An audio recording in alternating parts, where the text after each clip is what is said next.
The Grand Colonial Front Desk warmly welcomes you, Inspector. It's a pleasure to see you again.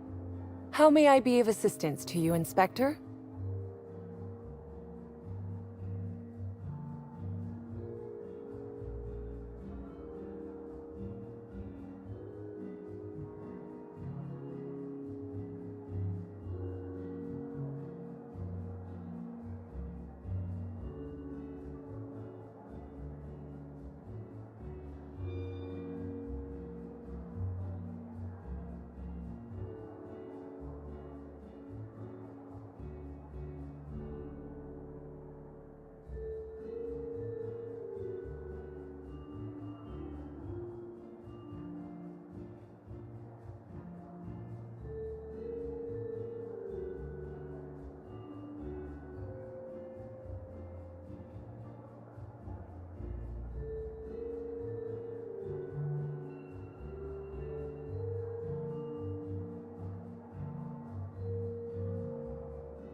I'd love to, Inspector, but I don't really have the authority. Moreover, the guests were promised exclusivity. If I let you up there, I'll never hear the end of it.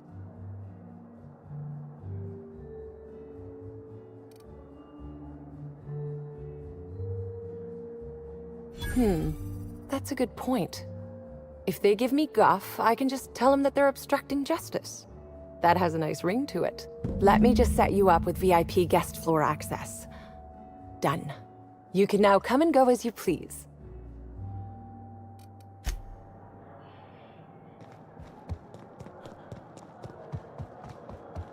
What floor would you like to visit? Next stop, the finest seat in the house.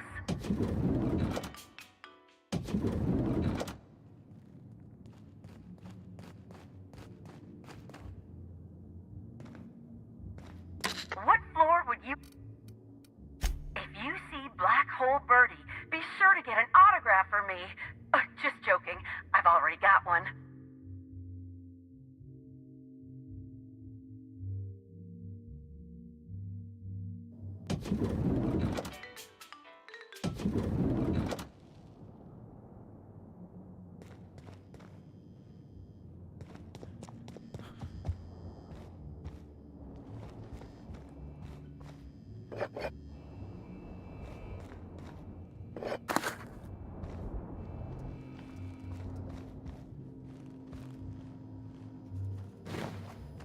You trying to get us all in trouble? What do you think you're doing? Do what you want, I guess.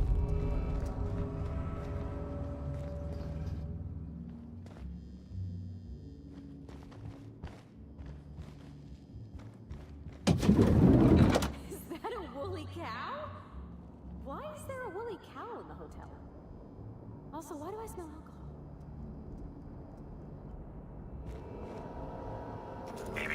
Timeline discrepancy detected nearby.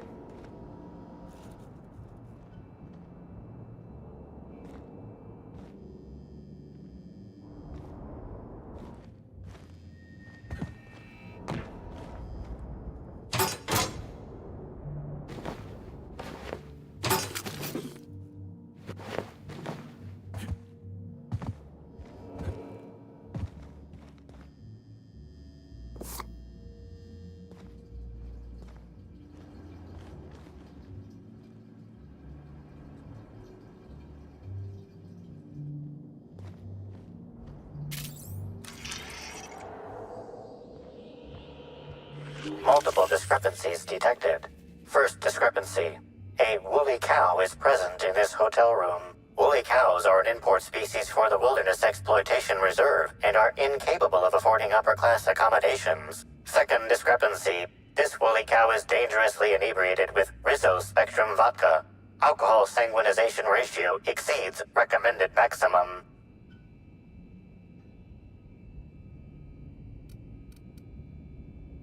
An accurate observation, Inspector. This woolly cow is suffering from symptoms consistent with a hangover. A brief survey of this area reveals that the most recent occupants were athletes belonging to the Rizzo's Rangers Tossball Club.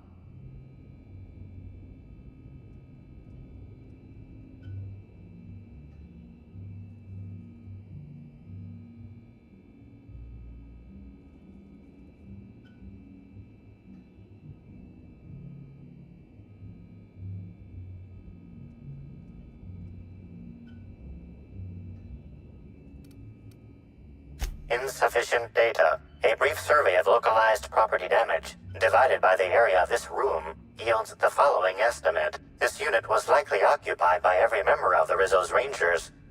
-1.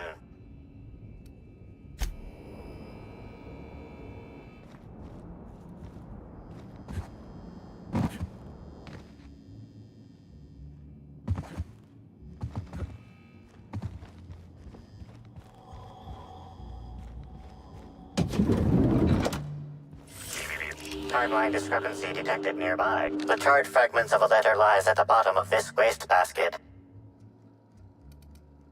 Your observation is correct and quite astute. Station, meeting point, emergency. You think it's talking about the atmospheric station? Or maybe the pilot house? Could be anywhere.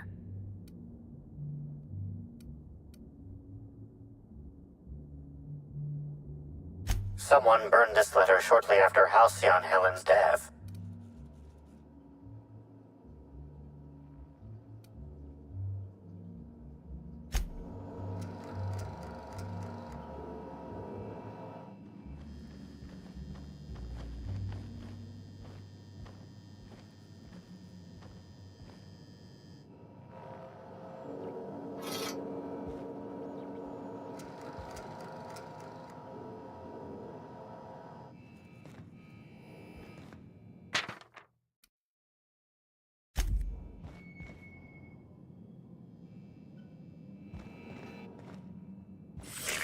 Timeline discrepancy detected nearby.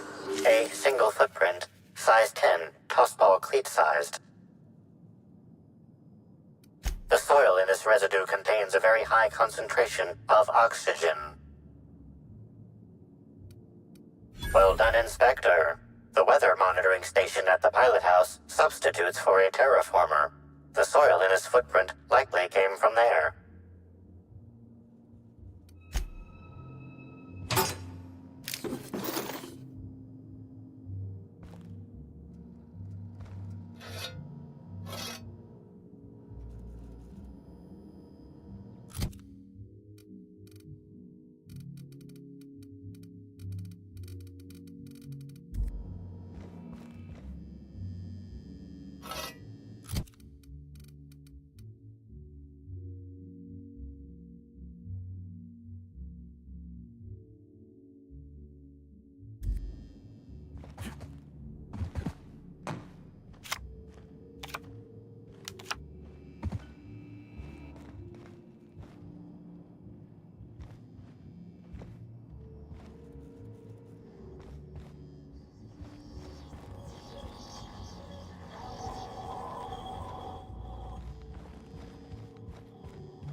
Nice.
Nicely done.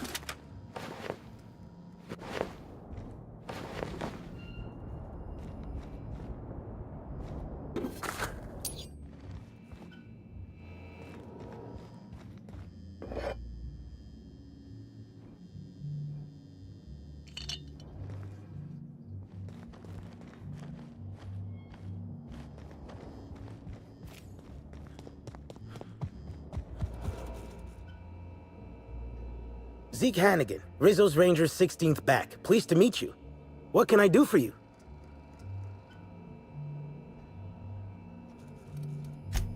Oh, you must be that inspector people have been talking about. It's a damn shame about Miss Helen. She was always real good to me and the rest of the Rangers. Birdie's taking it pretty hard.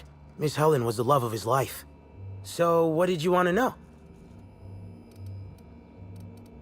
I'm ashamed to admit it, but me and a couple of the other Rangers spent the night in Constable Keen's cells down at the spaceport. We didn't do anything serious, just a bit of pranks and vandalism. It's what usually happens when we all get to drinking. Guess Constable Keen saw things a bit differently and had us hauled off. No, we lost him somewhere along the way. Or maybe he managed to get away? I can't rightly remember. But he was definitely not sharing a cell with us. That much I know. Oh, Brady was mad about Helen. He was certifiable.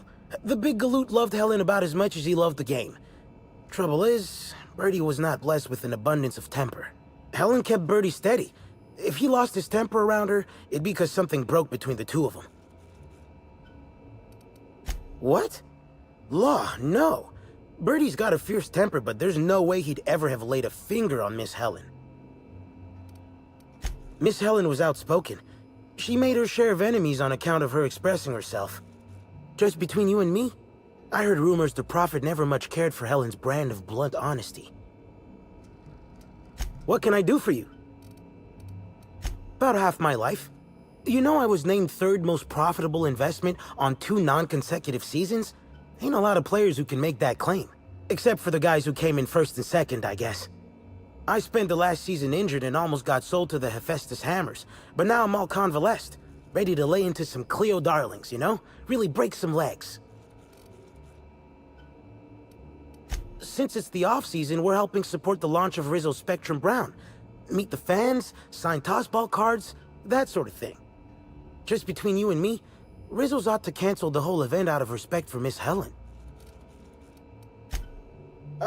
We sort of borrowed her from the Wilderness Exploitation Reserve while we were drunk. I have no idea how we managed to sneak her in here without being spotted. Don't worry, we'll return her safe and sound. Mostly sound. Hungover still sound, right?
Initiating banter protocol.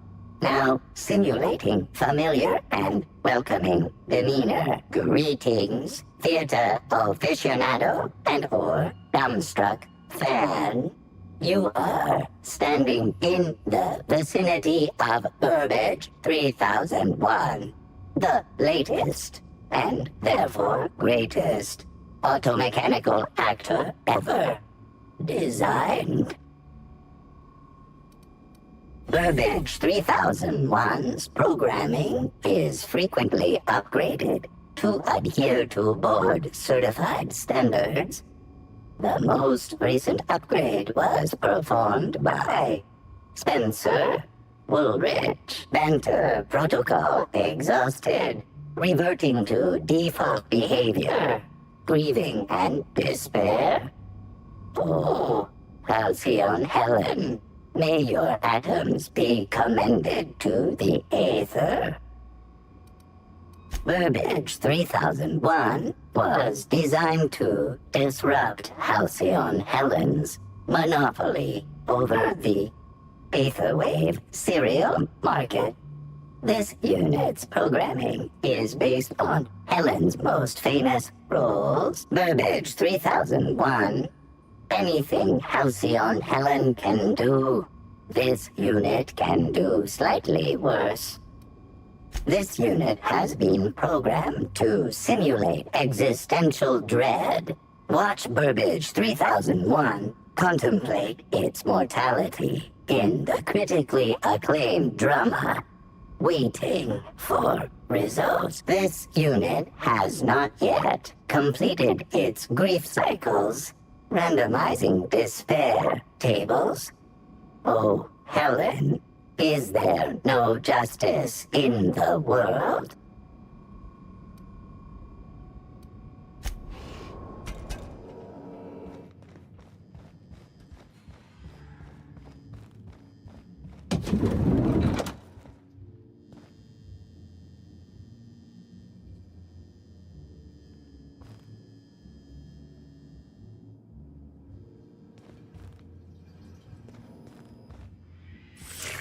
Timeline discrepancy detected nearby. Discrepancy detected. This bottle, recently discarded, contains residue from foreign substances. Chemical analysis complete.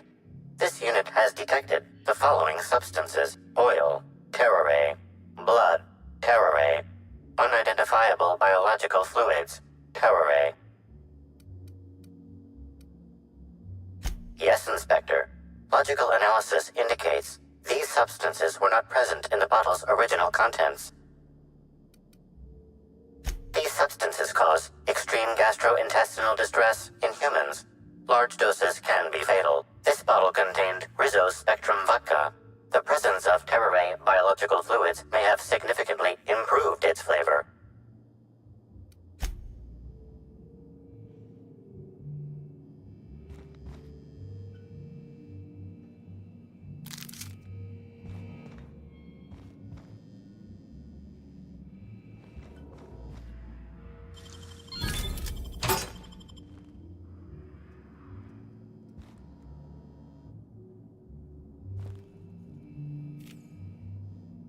About time you arrived. I see you haven't dressed the way I asked you to, but I suppose that was expecting too much of a non-industry lout. Expect a complaint to management. Now, unless you'd like to waste more of my time, I suggest we begin rehearsing. Ready? You've fallen right into my trap, Captain. Oh, don't bother to fight back. You cannot hope to stop me from installing philosophism as the system's reigning ideology.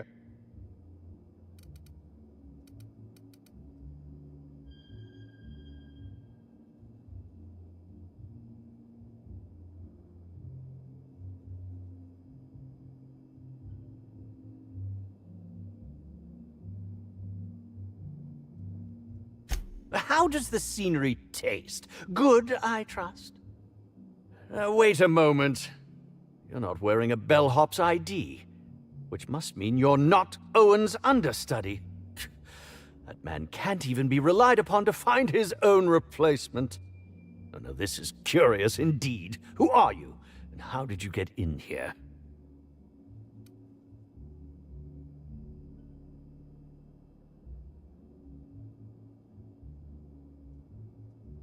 You're here to investigate me?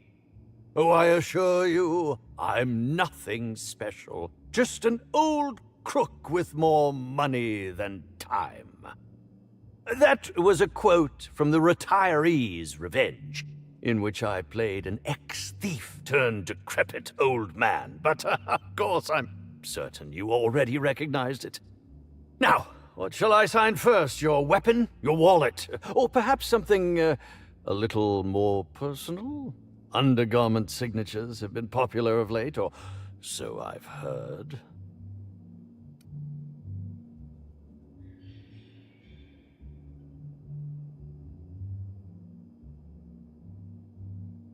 Do you mean to say you are not a fan? Well, then how did you get in here? The only staffer cleared for guest room entry is the inspector for Bellamy's murder. Oh. Oh! Hello.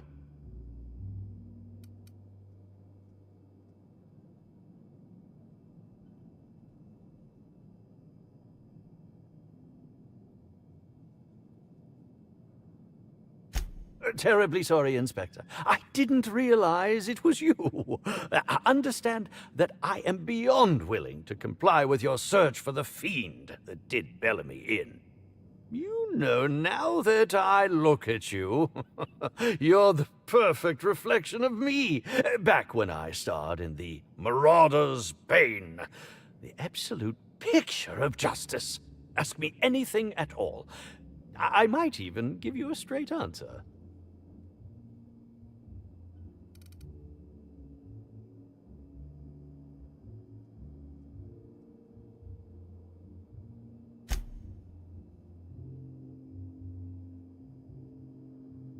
Oh, have you now? Please do go on. Don't leave me in suspense. I did indeed. With Halcyon Helen parading her fame about, I was left without an acting partner. Burbage is no exception. His acting protocols were nothing short of a joke. So I decided to make some modifications, installing him with some of my old serial quotes, as I think improved his range. The way he bungled about with that weapon of his hardly befitted a dissident, so I modified it as well. He's much quicker on the draw now, though he's still a machine. I'm quite used to being breathlessly watched. Certainly. But one quick question before we begin, if I may. How was it that Bellamy met her end?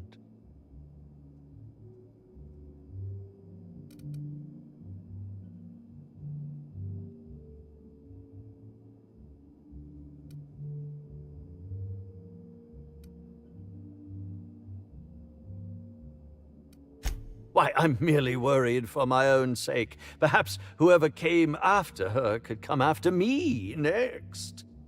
But if you don't want to tell me, I understand. Whatever happened, I hope poor Bellamy didn't suffer.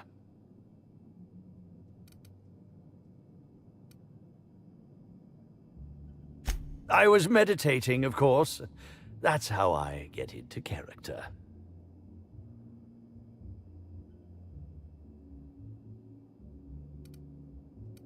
Respectfully, Inspector, it is rather counterproductive to commune with others while meditating. All actors have their methods, and this has been mine ever since I met that wonderful prophet of profitability. She taught me it for my role in The Unemployed Cometh. I had to lie face down on artificially heated pavement. The director wanted our suffering to be convincing. Needless to say, being able to leave my body helped to mitigate the pain, both during the 8-hour shoot and with the second-degree burns afterwards. I owe that woman much. Yeah, actually, only since I've been at the Colonial. The Unemployed Cometh was shot on site. That makes it, a few weeks. I cannot recommend her services enough. If you haven't been to see her yet, you really should. I'll answer whatever you wish. Bellamy has been my co-star throughout the autumn of my career. I should like to think I knew her. In fact, I cannot name a single role in the last 10 years that did not involve her in some way, unless you count the uncredited silent shopkeep on Melissa's meteoroids.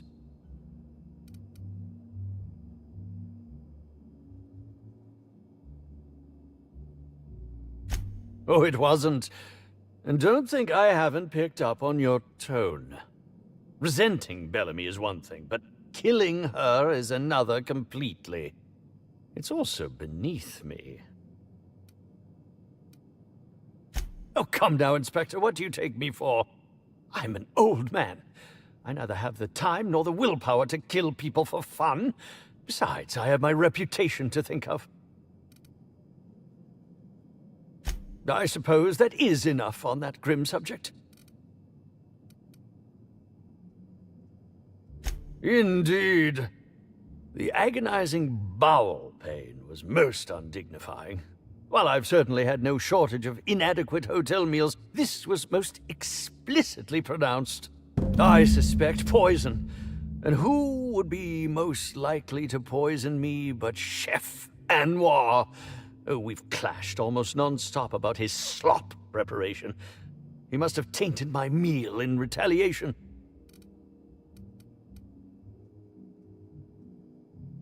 None that I can think of. I treat all hotel staff equally, and with the minimum level of respect that they deserve. Is that a jibe? Could you imagine the tabloid headlines? Spencer Woolrich, Aetherwave star, spotted in gastronomic distress. Oh, unseemly hardly describes the half of it.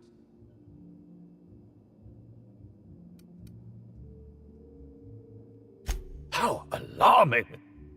Whoever targeted her was certainly targeting me.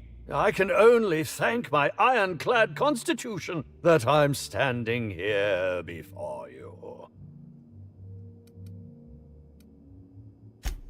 Oh, that's very good to know.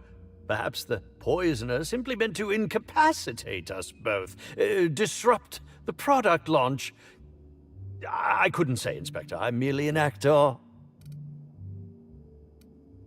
Very well, then. Oh, must I relive that ghastly event again? My intestines still have yet to fully recover. But I suppose we may discuss it further. Very well, then. I'm sure you're joking. Perhaps I'm not in my prime, but you've no doubt seen the name Spencer Woolrich on many a serial advertisement throughout your travels. You think? I mean, yes, of course. You have, obviously.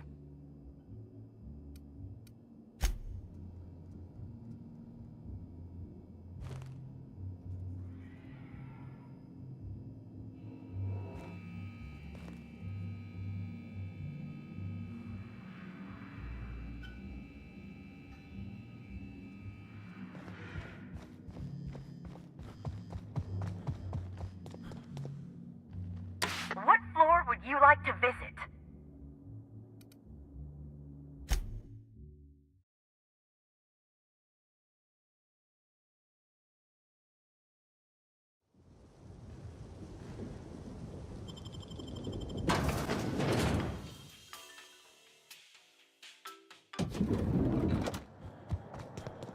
The brochure never meant. If you...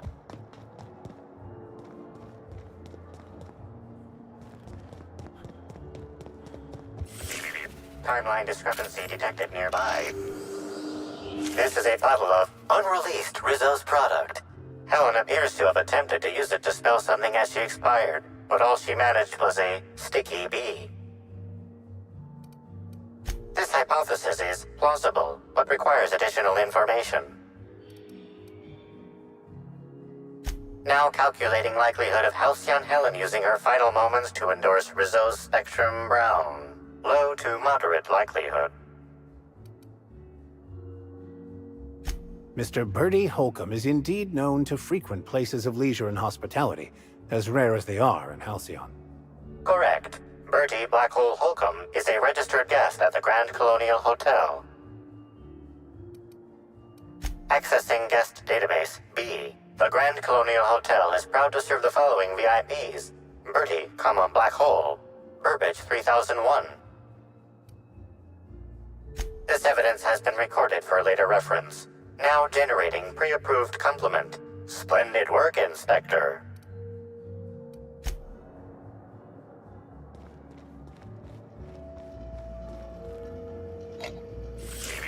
Timeline discrepancy detected nearby.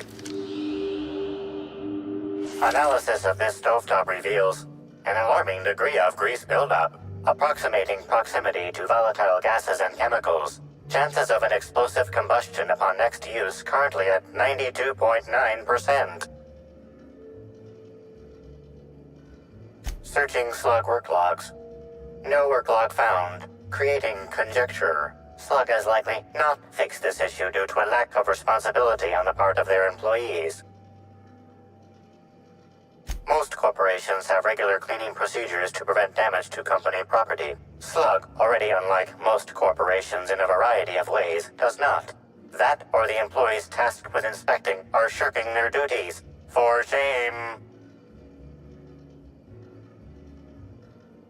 Wait, Captain. Okay then. Performing scan. Gaslight appears to have gone out some time ago. Chance of explosive combustion without gaslight, 0.01%.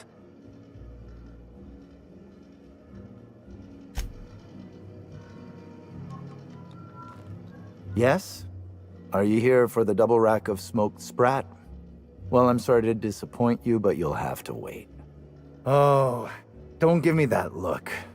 Let me see if I can pencil you in for later. Actually, what am I saying? I can't do that. I'm booked for the next month. You'll have to make a reservation. Crime or no crime, I must keep my head on my work. One does not simply become the head chef in all of Eridanos by fretting over irrelevant happenings.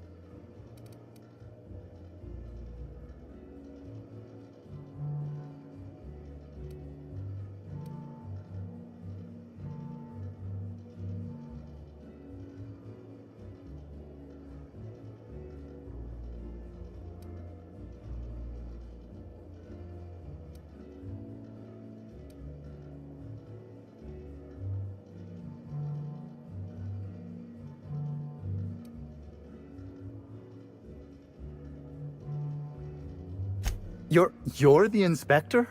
Here? Why... I mean... You may ask me whatever you want. I have nothing to hide.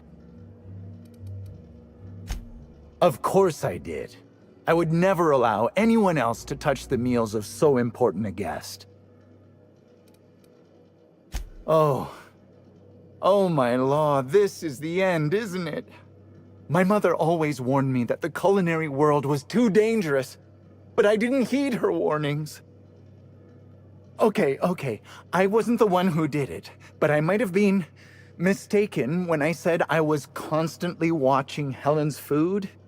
Spencer Woolrich and Bellhop Owens were underfoot in the kitchen as I was preparing Helen's meal. Either one of them could have tampered with the food when I was fetching ingredients.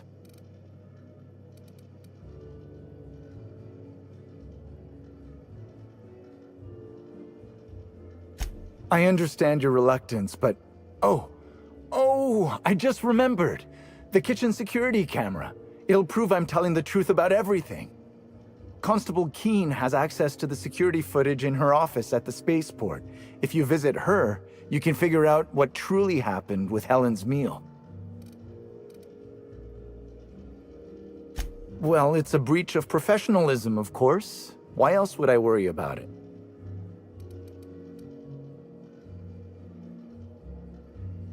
Well, I suppose that's as good a point as any I've heard.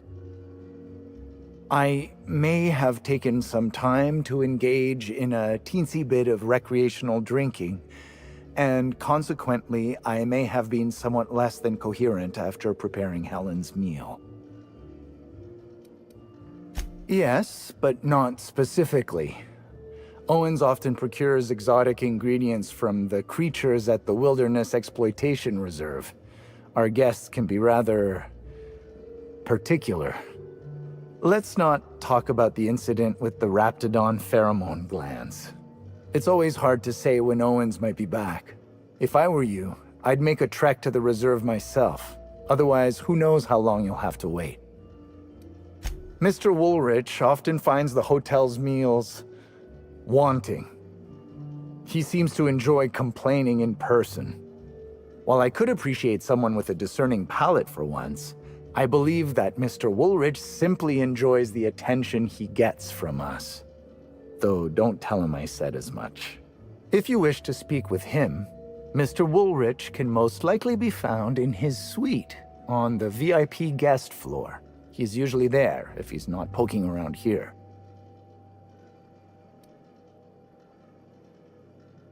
Thank you for your understanding, Inspector. I'm sure you'll find the true culprit before long.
Rizzo's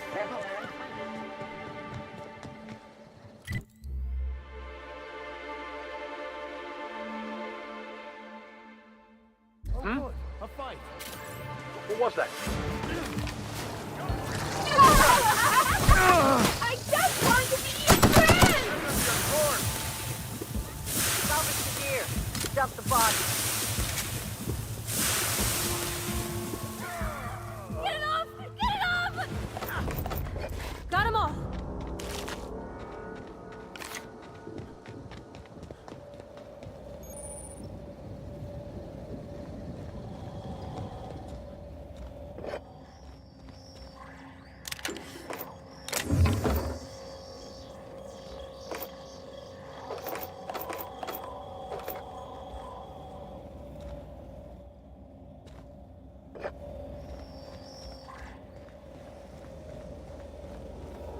Inspector, good to see you. Let me just grant you access and...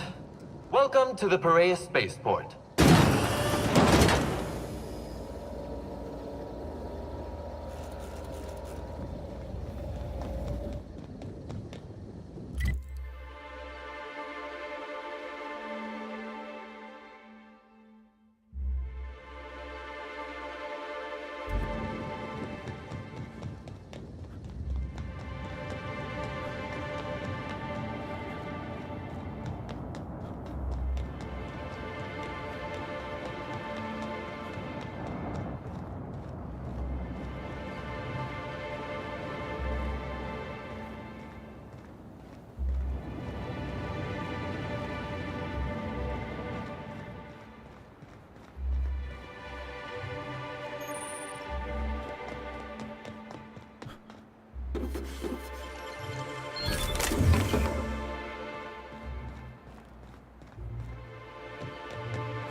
Captain, be ready for trouble. Hey, you! We've been looking for you, and by we, I mean Slug. Been real busy sniffing around Eridanos for clues, haven't you, Inspector? See, Slug Light Underground don't like that much. He's trying so hard. It's actually kind of sad. Should have kept your nose where it belonged, Inspector. Slug's sick of all your meddling in their affairs. Our affairs, I mean. We're... Draw, you damn breadworm, draw! Well, you ain't gonna stick that nose anywhere ever again.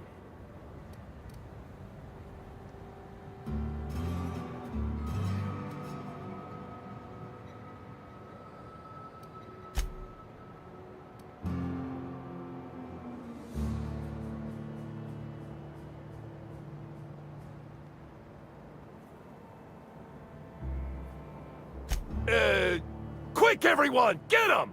Captain, look out! No! President! No!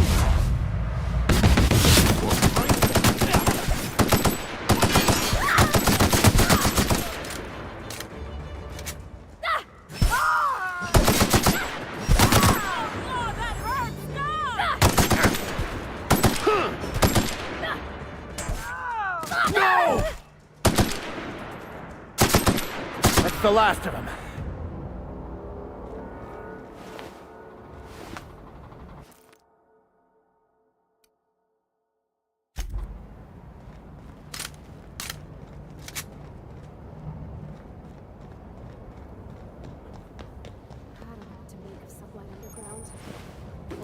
Slug, I guess. I can't shake the feeling they had something to do with Miss Helen's death.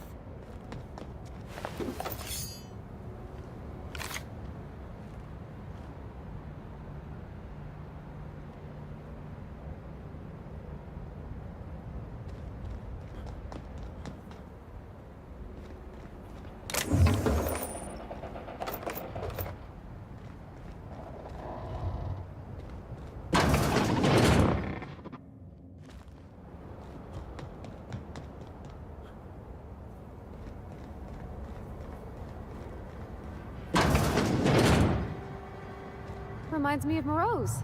Just a bit.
Oh no. It's the... Timeline discrepancy detected nearby.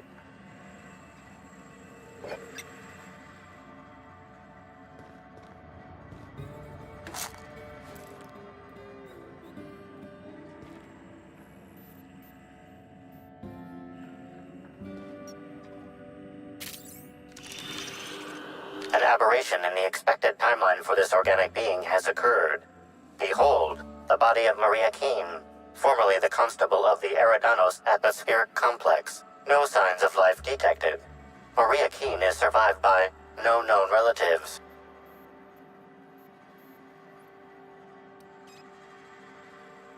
Excellent observation, Inspector.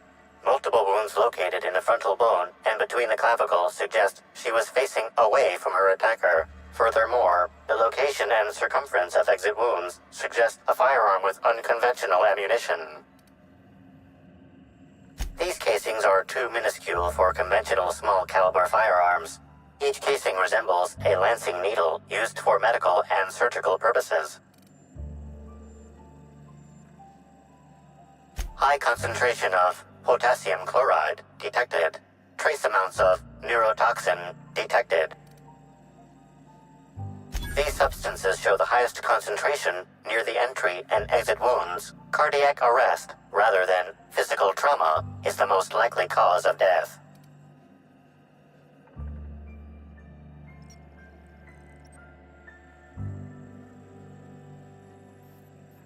Your memo has been noted. This unit has been programmed to offer encouragement during moments of emotional strain. Banter protocol activated. We'll find the sprat bastards responsible, Inspector.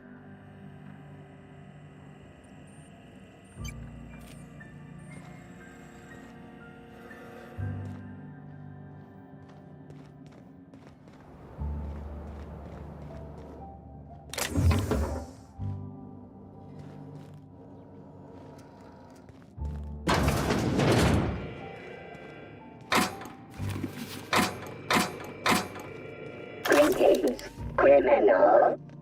This unit would implore you to confess to your crime of landing with an expired permit.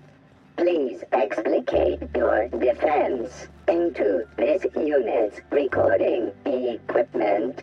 My permit wasn't expired, Scrapheap. You probably just scanned it wrong.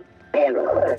Unit's permit reading equipment was updated only last week. Please tell a different lie. Tell a different... You're a mechanical. You ain't got the foggiest idea whether I'm telling the truth or not. Correct. Criminal. However, Constable Keene has decreed that this unit will remain here, questioning you every minute until you submit a confession. Error.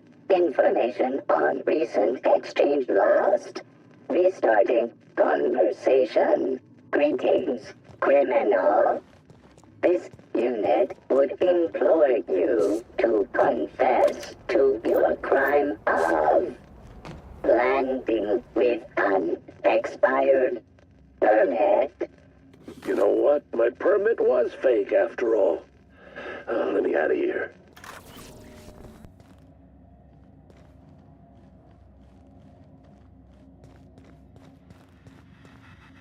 If I made a bet with you at the Copper Bottom last night, let's call it off now.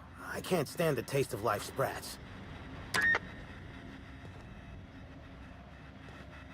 I'm a criminal, get it? They don't let me talk to law-abiding sorts. If you ain't a constable, then we ain't got nothing to discuss.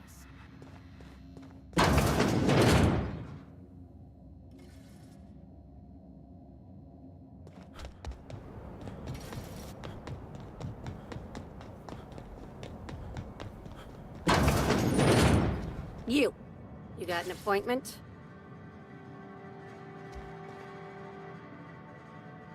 Appointment? Yeah, that's why you're here. Appointment? Not entirely out of the question. Convince me. Wouldn't mind a new bolter pistol. I've fired mine so many times, the tips nearly fell off.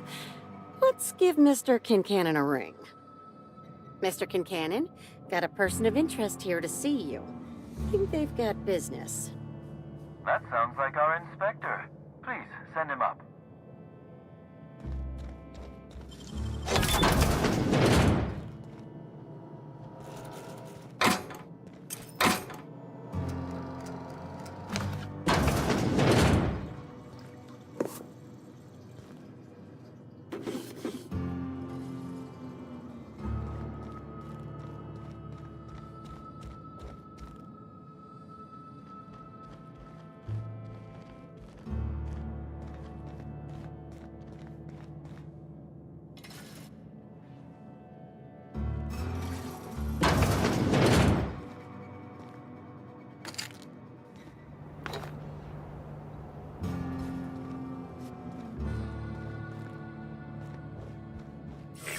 Timeline discrepancy detected nearby.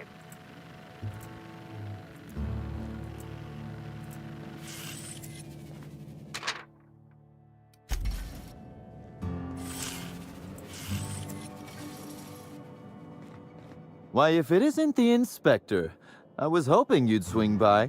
Here for my alibi, I assume.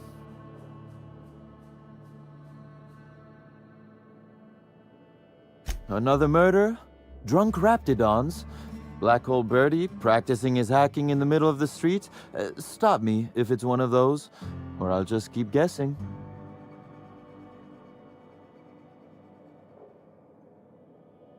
Sounds as though you've already sorted it out yourself.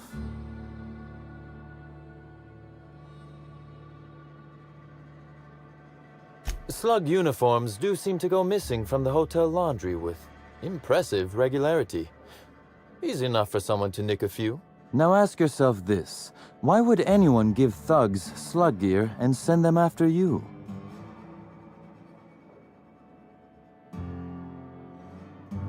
Right again, Inspector. But I can't fathom who would benefit from tarnishing my reputation like that. Can you?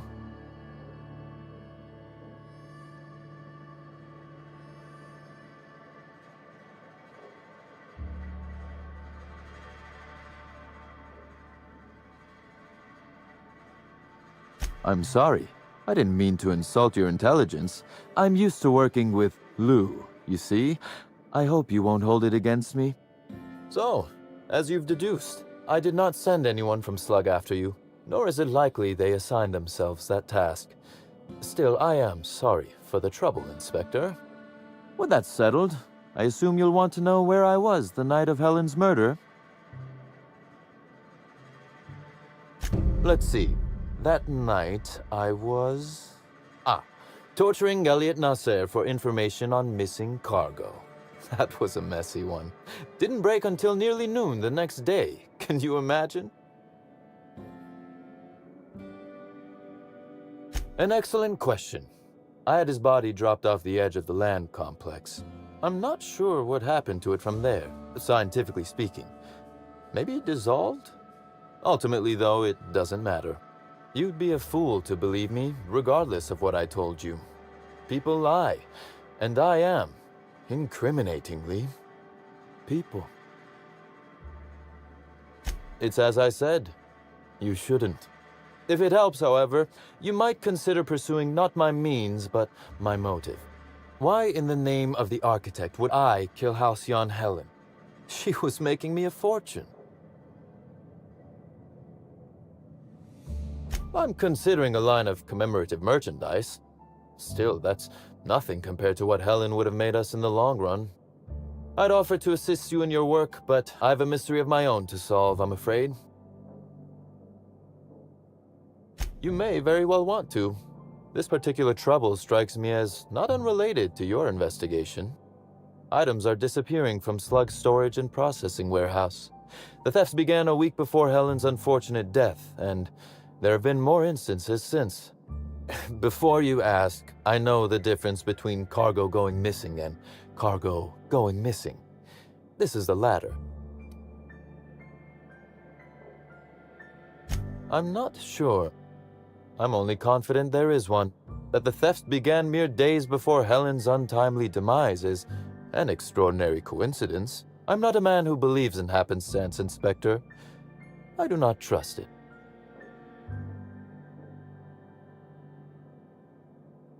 I certainly wouldn't take that bet. Regardless, this will be fun. You out in the field, chasing down leads, me scheming in my office, preparing to unspeakably mangle the perpetrator.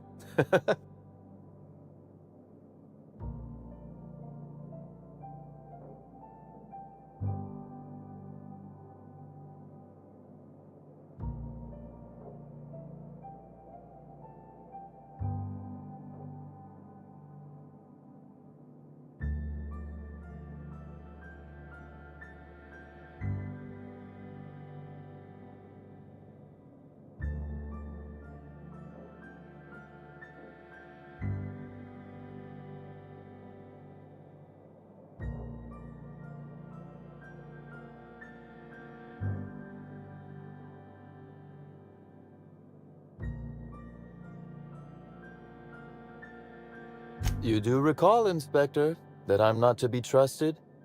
But certainly, whatever you say. You'll want to speak with Ella Tinsley, the warehouse foreman. I've cleared her as a suspect myself, but should she refuse to cooperate, shoot her. No, I'm joking. If she won't cooperate, tell me and I will shoot her. And do feel free to search my office for clues while you're here. Don't hold back on my account. Was there something else you wanted to discuss? Very well. A few. Helen was strangely curious about the private business operations around Eridanos. She said it was role research, but how much business know-how does one actor truly need for an action picture? I also arranged to have Helen supplied with mag picks, bypass shunts, and other hacking tools. She wanted to buy in bulk. Because she paid me to, Inspector. Besides, Helen was enjoyable company. She was confident, resourceful, determined, not unlike you, now that I consider it. That is the question, isn't it, Inspector? Tell me, do you really believe Helen's death was a mere crime of passion? Or one of petty career jealousy?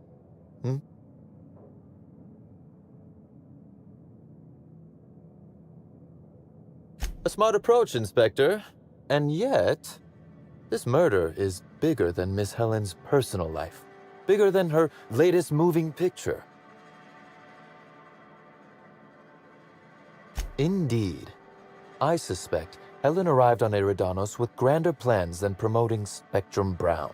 I knew I was right about you being clever, Inspector. I'm glad. Because whoever did kill Helen is not going to come forward so easily.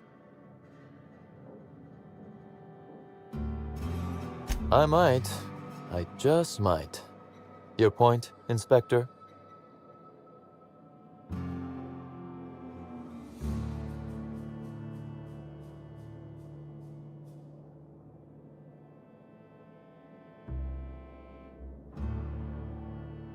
Am I an official suspect, then? Intriguing. I'll look forward to how it all plays out. Be very careful, Inspector. I'd very much like to see you still around for the grand finale, whenever it comes, whatever shape it takes. One moment, if you please, Inspector. I've answered your questions. I believe it's my turn to ask you a question now. What, or who, made you decide to investigate me?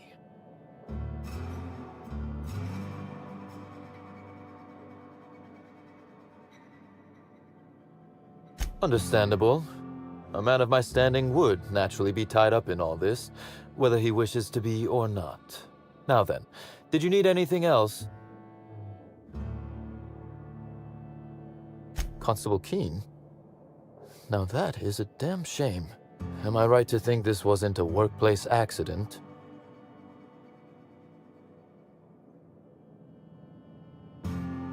It seems murder is becoming an unsettling trend on Eridanos as of late. Thank you for informing me of Constable Keene's passing.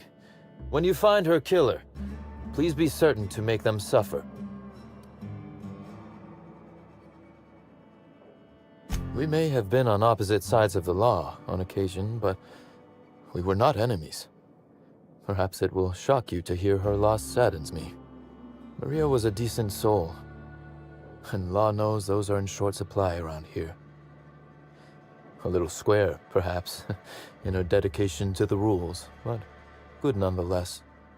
I'm also saddened to have lost an occasional drinking buddy. She was quite good at cards, you know.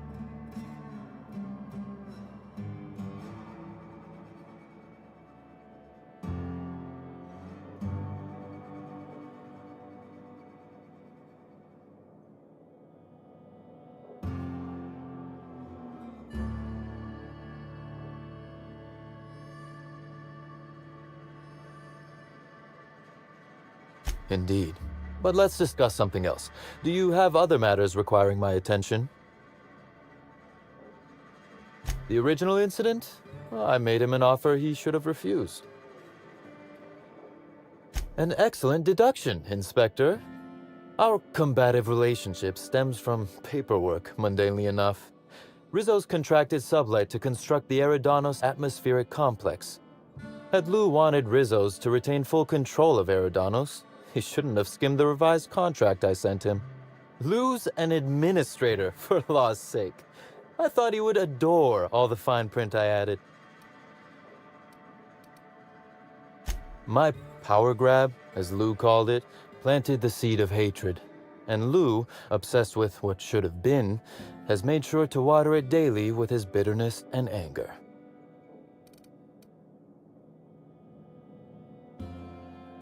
Alas, I can't. I am, first and foremost, the head of Slug, and it simply wouldn't be good for business. Slug's control of Eridanos is a crucial step in my long-term plans for Sublight. The board needs to see irrefutable proof we are a respectable, legitimate business. Because one day soon, Sublight will obtain a seat on it. Meanwhile, our dear administrator is still laser-focused on old slights, which can be a nuisance.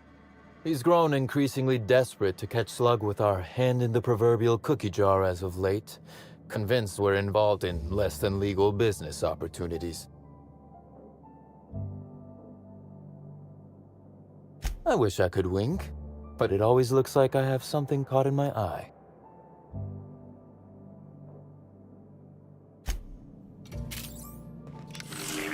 Timeline discrepancy. A cursory fingerprint analysis shows this display case was recently opened or closed.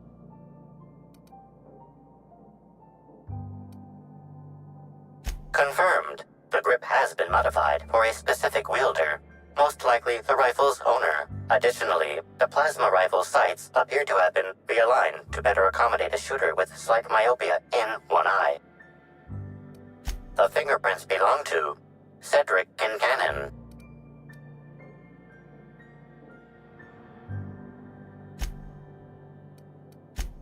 Oh, admiring my rifle.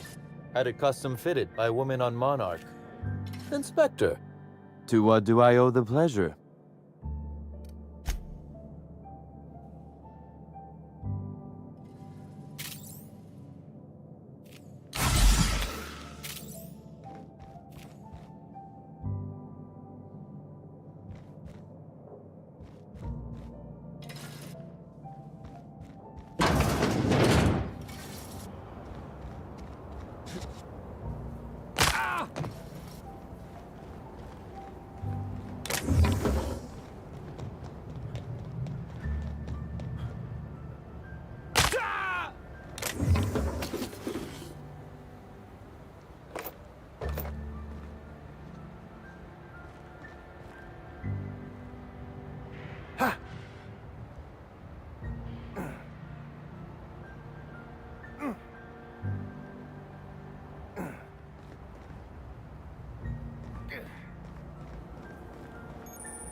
Here they come!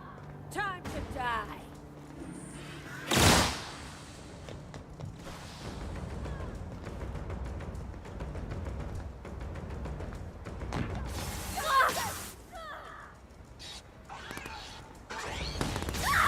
This is bad!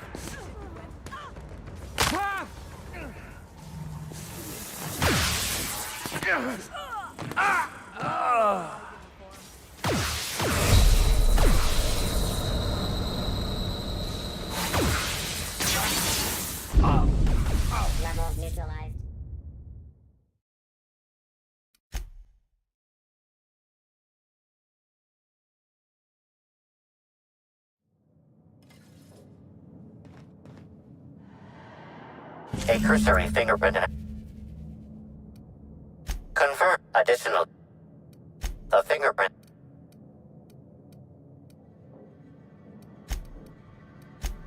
Oh, admiring my rifle. Had it custom fitted by my mother.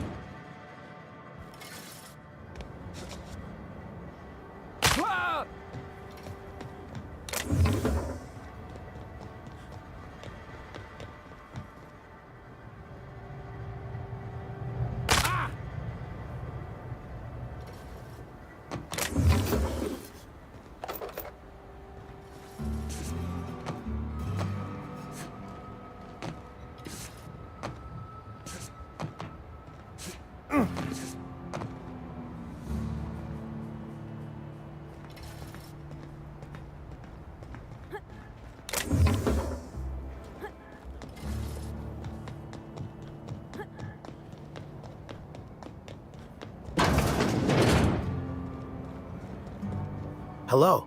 Welcome to Eridanos Dry Goods and Sundry, the most standard and unremarkable general store this side of Halcyon. I'm Marketeer Joseph Dempsey, here to make your shopping experience as pleasant and normal as possible.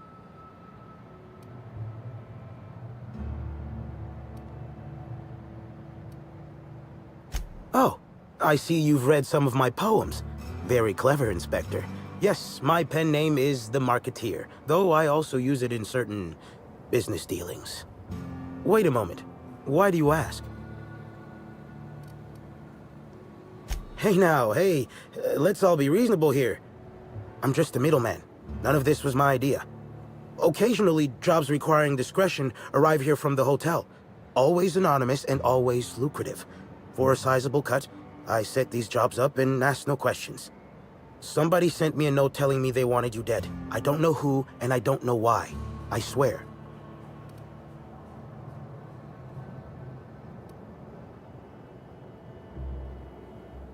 Yeah, of course. It's called a paper trail. Give me a little credit. I'm a professional. I've got to have some standards.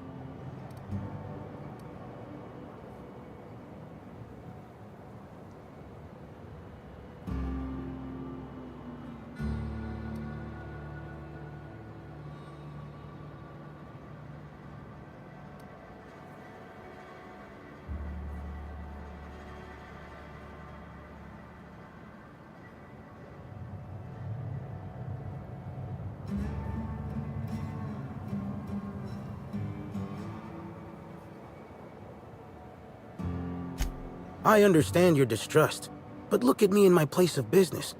What would I stand to gain from destroying you, versus how much I stand to lose if discovered? You're welcome to remain suspicious, but in the meantime, you're completely welcome to browse my wares at your leisure. No surcharge. Again, terribly sorry. Welcome back. The Eridanos Dry Goods and Sundry is just as standard and unremarkable as when you left it.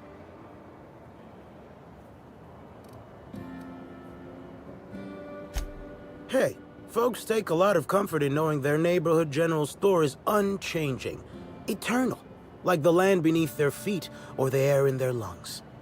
Whoops, forgot I ain't supposed to poeticize on work time. The drab nature of our store profits is what I meant.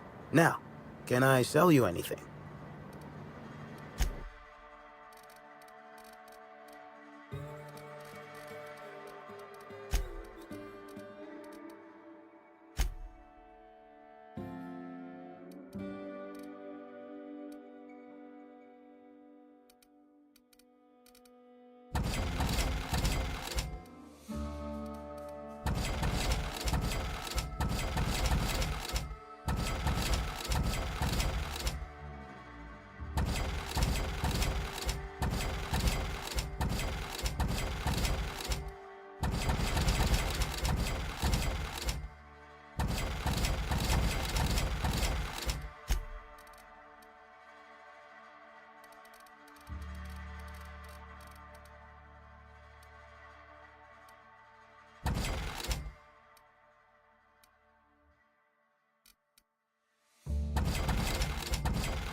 Hey, you! I got something I need to speak with you about.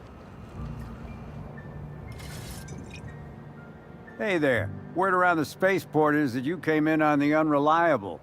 You a new crewmate?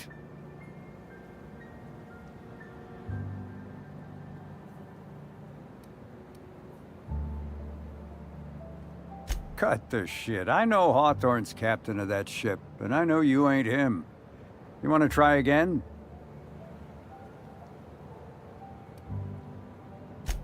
I see. Well, this would have been easier with Hawthorne, but I hope that if you're flying his ship, it means you're a freelancer too. Wonder if you can help me. I run an outfit for the moving of, less than legal goods. There's a particular piece of cargo needs delivering to a particular individual in the spaceport. Thing is, I don't know where the cargo is right now. The crewmate who handles that is in the clink for getting a little too disorderly in town. We've already attracted too much attention. Too risky to visit her myself. That's where you come in. You help us out, I'll give you an equal cut of our pay. Great to hear. First, you need to go meet the crewmate who got herself jailed. Cassidy Mills is the name. She'll know where the cargo is.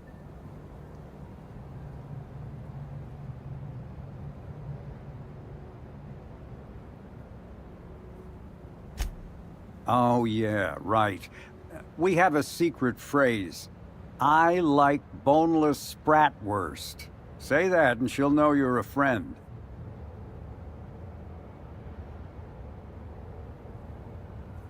Look, nobody does. That's why it's a good passphrase. Be seeing ya. Remember, Cassidy's at the constabulary. She might be a little wary, so be careful.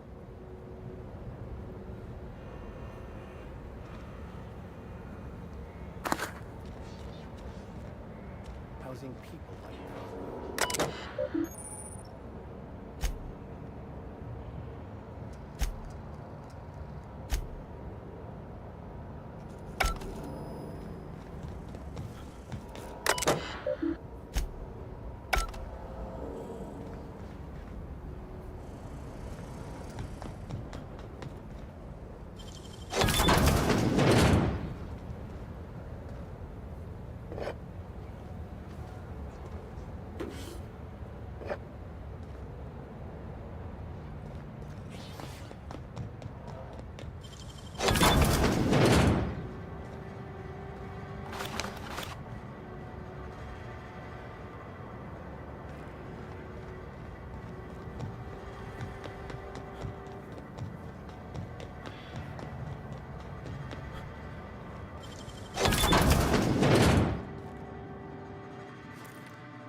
Oh, you got that?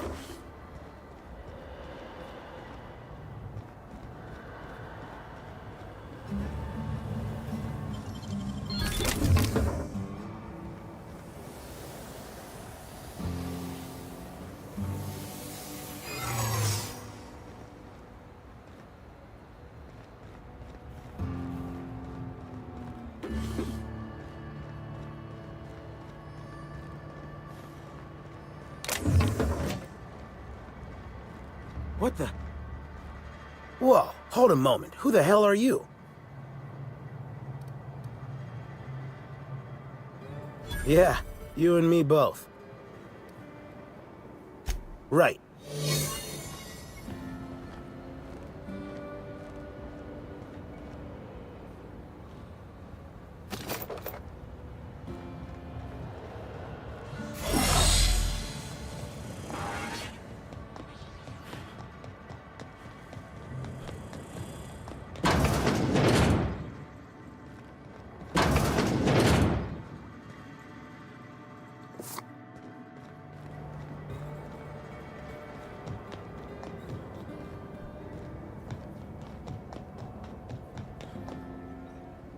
I wonder if all these cargo containers are stored here for any legitimate reason.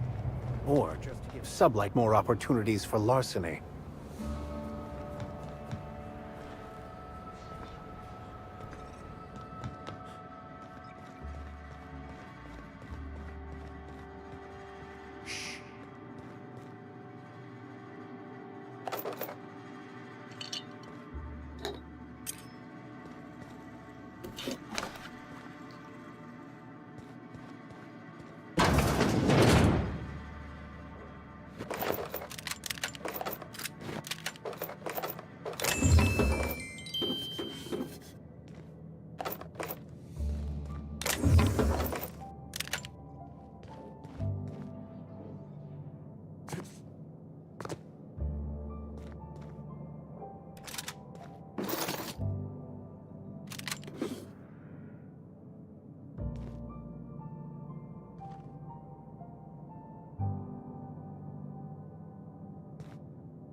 Don't think I know you. What do you want? Yep, that sure is the passphrase, even if it is dumb as hell. What's Dash's plan?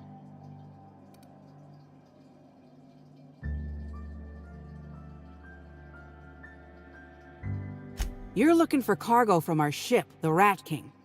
Small package, wrapped in brown paper. It got moved to the shipping yard, but I'm not completely sure where. It is! Never heard of a freelancer getting a package before it's even asked for. You wouldn't also happen to have the key to my cell, would you? Huh, figured that would be too convenient. Anyway, next step is bringing that package to Joseph Dempsey. He runs the Eridanos Dry Goods and Sundry. This is gonna sound a little stupid, but I got a thing about mechanicals. Don't like the way they move or the sounds they make. Gives me the creeps. I was drinking with Dash in the cantina when a funny-looking one trotted up beside us. Seemed like it was some kind of monster, so I started yelling, banging on it. Don't know what happened next, but I think it involved another mechanical. I passed right out then, and when I woke back up, I was here. Not the most graceful thing I've ever done. No complications? Grand. The recipient is Joseph Dempsey. He runs the Eridanos Dry Goods and Sundry.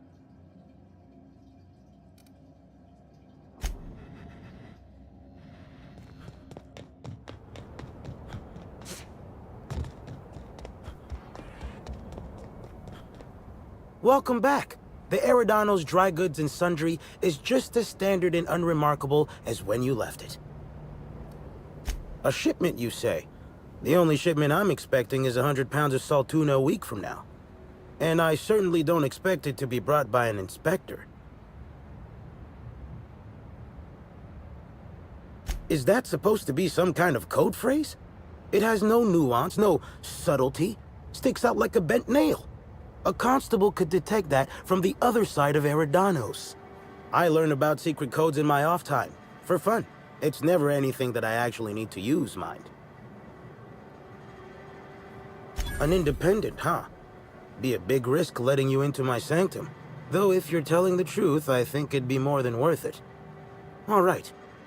Follow me to the back.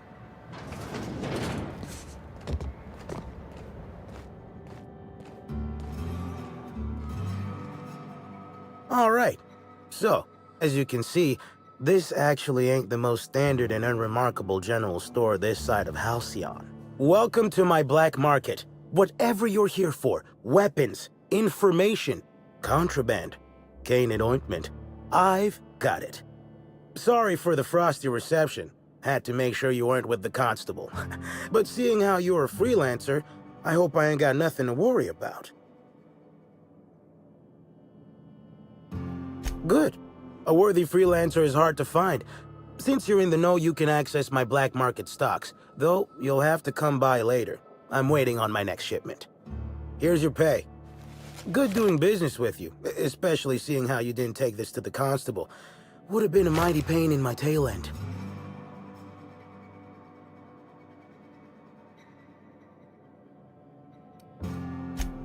See? No.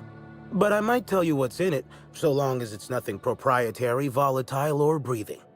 Let's have a little look.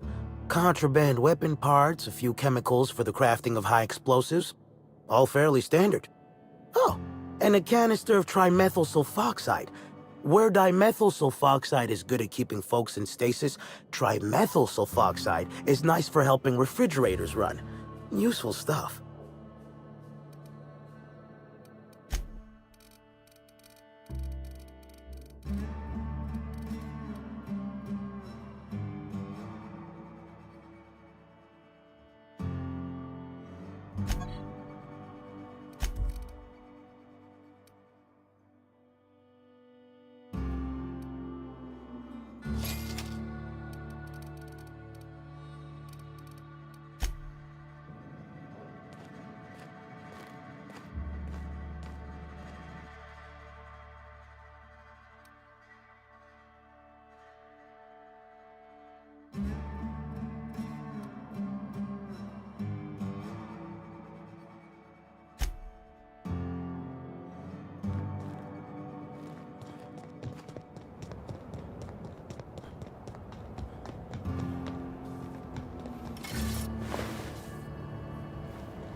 Hope the job's coming along well. No sign of the constable, which really makes me more nervous.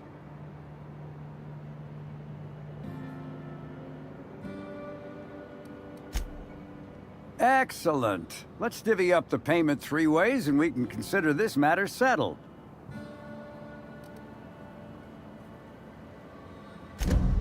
Thank the law. Should be just enough to get Cass out of her damn cell. I guess breaking even is better than leaving with your partner in the clink. You might not be Hawthorne, but you can sure resolve a problem like he could. Maybe better. Thanks again for all your help.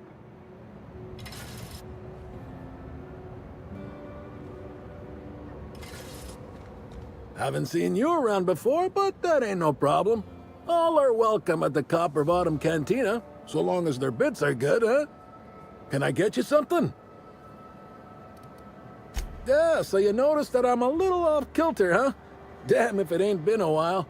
I'm too old to run around anymore, but in my heyday, I used to play for the Rangers. Position? I don't know. Got hit in the melon a lot, so I ain't the best in the memory department. Actually happened so often it became a specialty of mine. Yep, Ernest the Bean Padilla, they called me. At least I think that's what they called me. League leader in hit by serves 2 years in a row. Folks started competing to see how many times they could hit me in a match. Called it quits not long after that. Ain't safe to take that many blows to the head.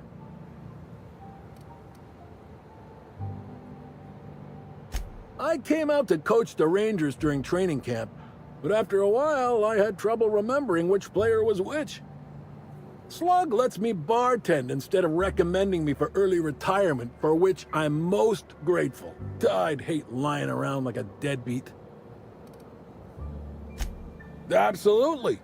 I know things can get rough, but I've had a more decent life than I've had any right to. Thanks for reliving the old days with me. Anyhow, I think I've talked plenty now. Is there something I can get you? Nah. No, but some folks have been saying there was some kind of fight between a mechanical and some spacers last night. I didn't see it myself, and seems far-fetched. Deputy Wine Taster ain't exactly prone to wandering, nor are most other mechanicals that I'm aware of. There's a new Void Dan burn on my nice clean floor, but I think it's the doing of one of my customers.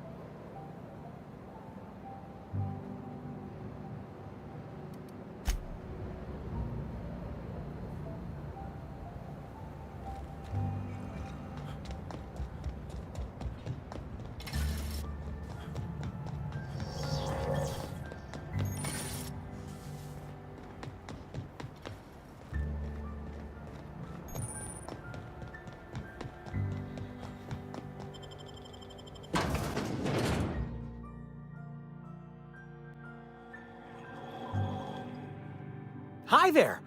Sorry, this area is off limits to port vision. Oh, wait half a second. You're the inspector. Sorry about that. I'll buzz you right in. Feel free to have a look around, sir. So this is where Slug houses all its completely legally obtained inventory, hmm?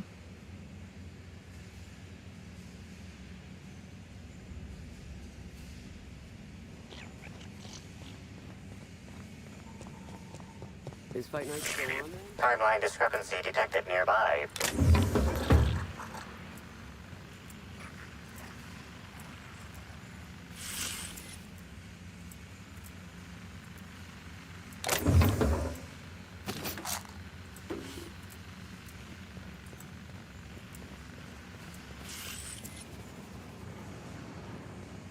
I guess they use this place online.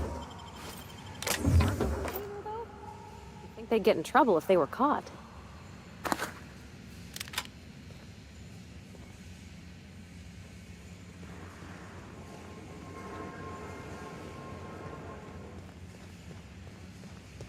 Hey there, little buddy.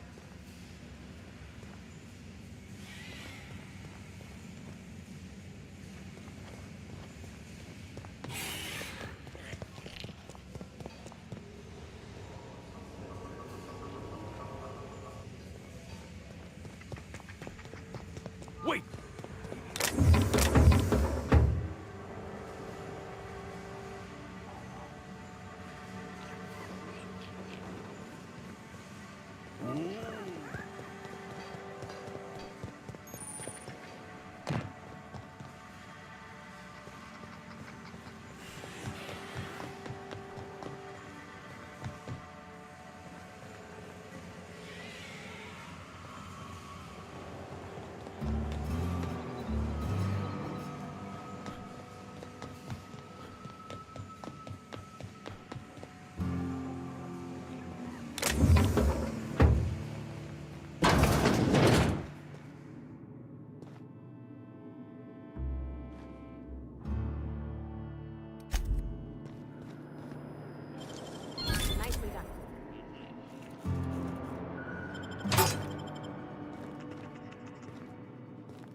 You're the inspector, aren't you?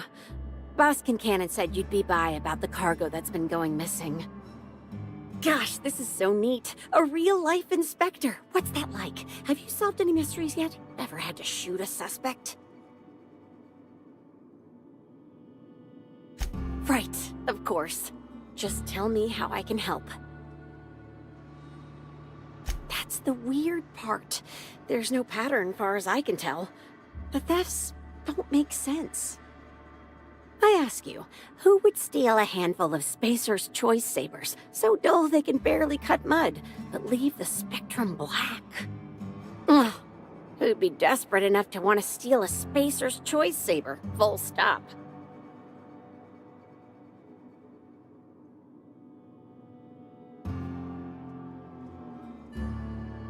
Yeah, probably not. No one's dumb enough to think Spacer's Choice Sabers are worth half a damn. Then there's the most recent theft, 5 boxes of pens and a couple of sodas. I can't decide which one's sadder.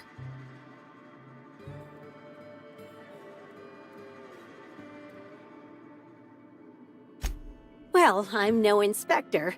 If there is one, I'm sure you'll find it. That's the weird part.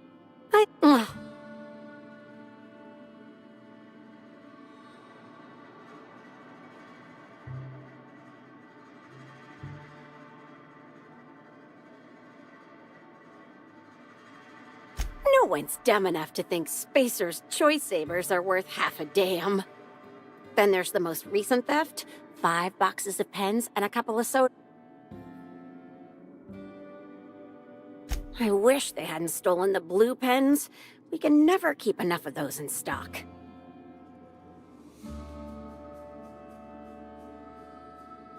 Everyone here at Freight Storage and Processing, for a start.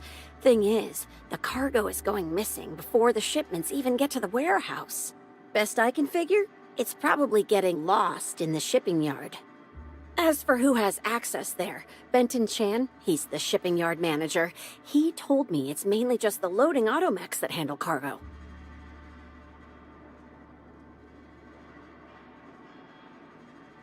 Could be. Those things'll break if you so much as look at them funny. That's Benton's area, but don't bother asking him for help. Last time I asked him to check the automechs, the hull head told me he couldn't help because he was dead.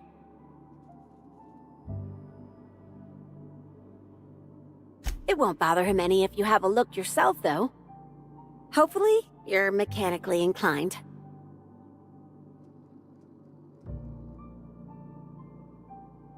Oh, before I forget, I figured you might want to access my terminal, so I had a spare keycard made.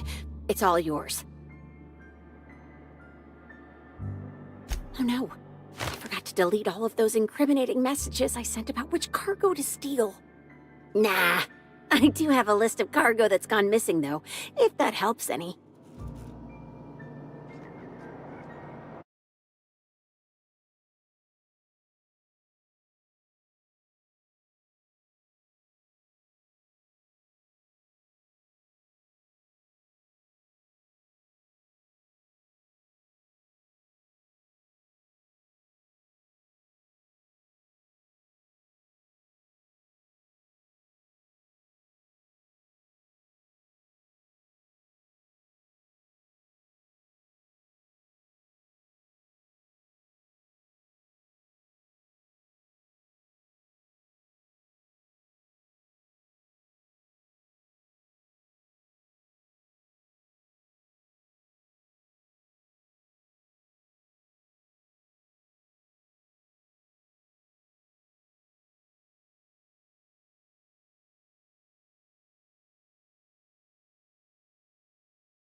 Timeline discrepancy detected nearby. This copy of TK contains 142 fewer pages than a standard copy. The missing pages were likely removed to create sufficient space for the hidden listening device inside. You figured that out just by looking at it? Huh. We ought to talk shop one of these days. Inspector, please consider speaking into the device in order to trace the transmission and reveal the receiver's location.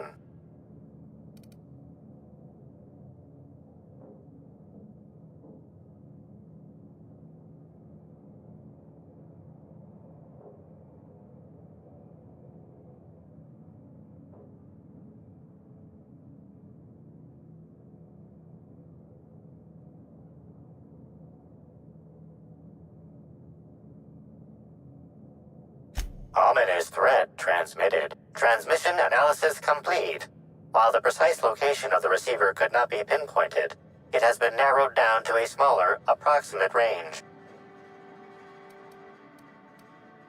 Analysis inconclusive. However, there is a minor accumulation of dust particles present on the book's uppermost surface. The area within a 0.5 meter radius of the book possesses a dust coating comprised of at least twice the number of particles.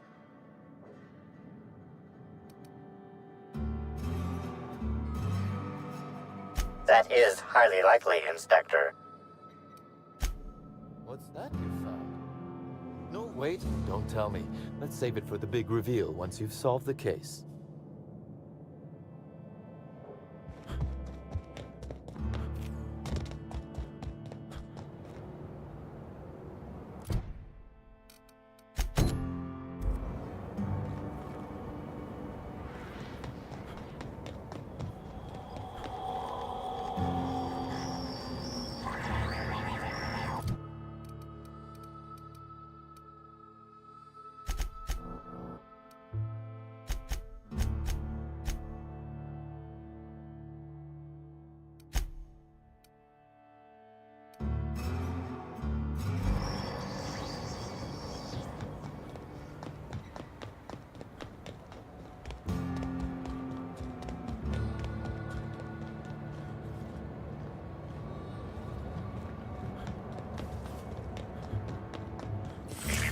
Timeline discrepancy detected nearby.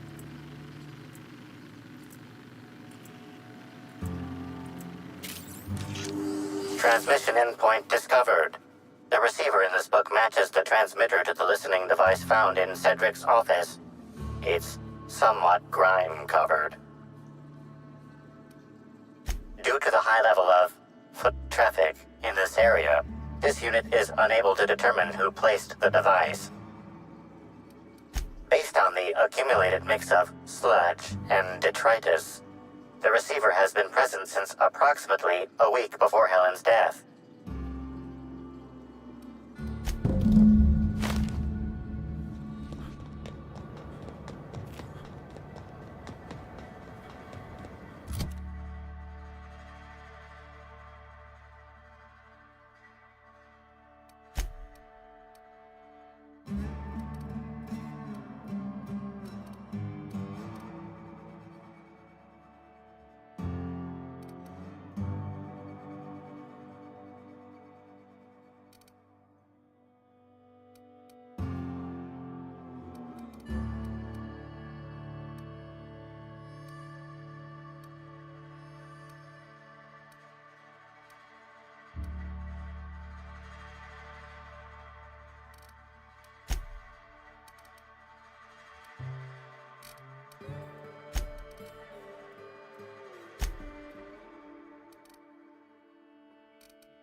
Timeline discrepancy detected nearby. The biology of this sprat is highly unusual. This sprat has been in contact with multiple parasites, yet shows no symptoms of infection. An excellent point, Inspector. The unique immunological subsystem found in sprats is advantageous in fending off parasites, pathogens, and other biological threats. A cursory analysis of this organism's anatomy suggests it was bred deliberately for its unusually large size. Based on slug records of board-issued punitive sanctions against sublight salvage and shipping, this sprat is most likely intended for cage fighting.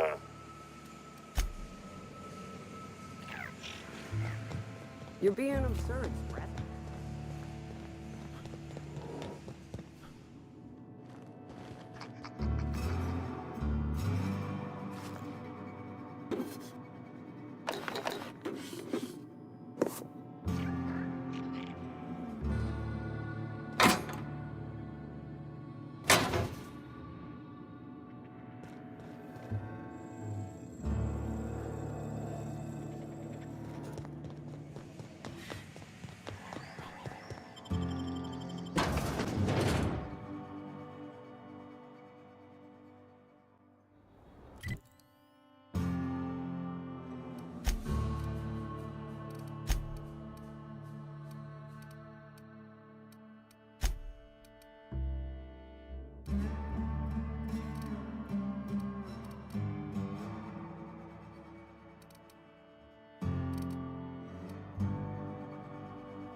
timeline discrepancy detected nearby.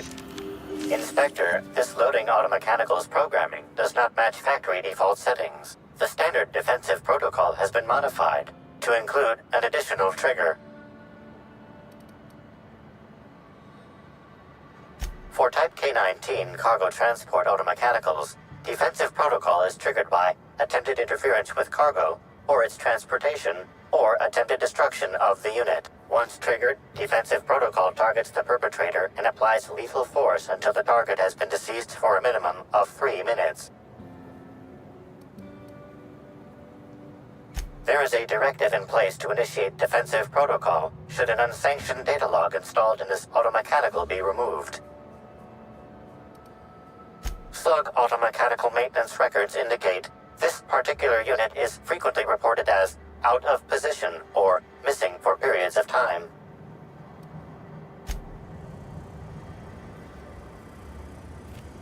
Loading automechanical unit K-14 is fully operational at 99% power. Please designate the cargo to be transported and its destination. How can this automechanical assist you? Access panel is open. Please be sure to close the access panel when you are done. Failsafe successfully disabled. Kill mode deactivated. Ejecting data log 17C.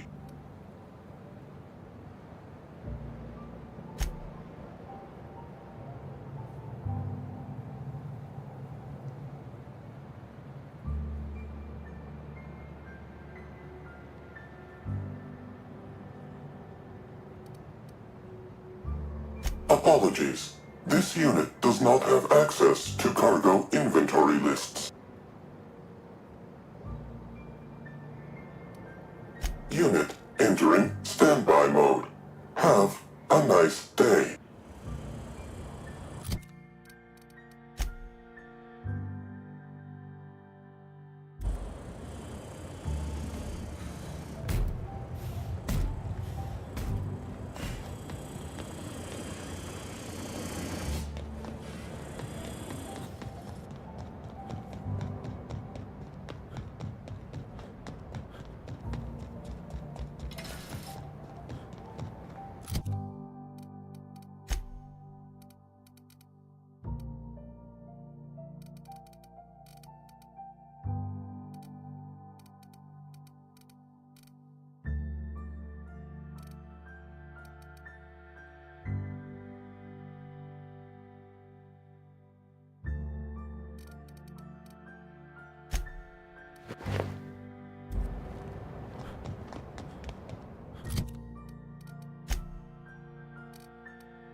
Inspector, to what do I owe the pleasure? Ooh, I love this part. The big reveal. So tell me, what happened?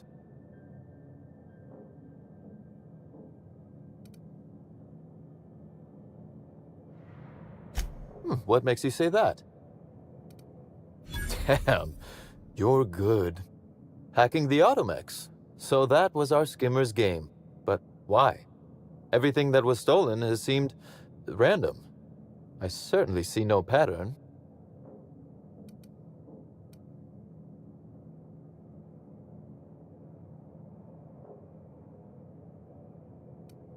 So, our culprit had something specific they wished to acquire and used the random theft as a smokescreen. I must say, Inspector, you've done excellent work on this case. Then that just leaves how the culprit knew where their true target would be, or indeed, that Slug would soon possess it.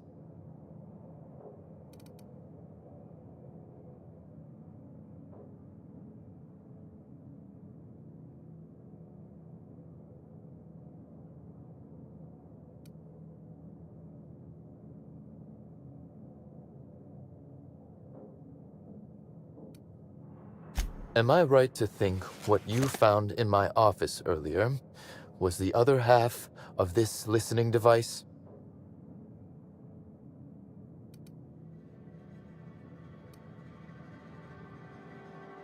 Not quite, Inspector.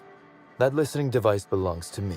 I lent it to Halcyon Helen to assist her with role research.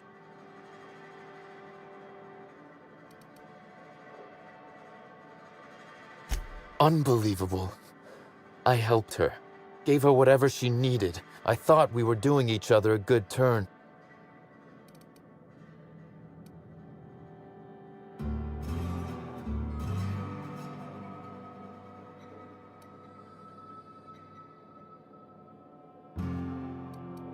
This is a betrayal, Inspector. I do not take betrayal lightly. Helen should consider herself very lucky indeed that she is already among the dead, and that some other bastard beat me to putting her in the ground.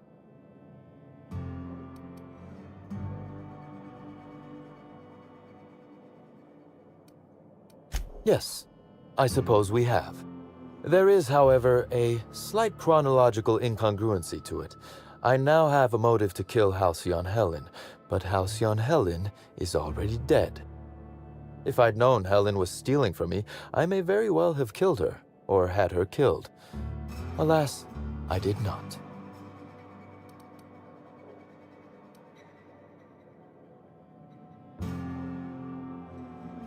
Oh, that is good, Inspector. Now you are thinking in the manner you must if you intend to get to the bottom of this mess. I wish you luck with your investigation, though I doubt you'll need it. You'll find Helen's murderer. I'm confident of that. Now, if you'll excuse me, I must find a way to excise my anger that minimally damages my business empire. I expect it will involve shooting quite a lot of guns.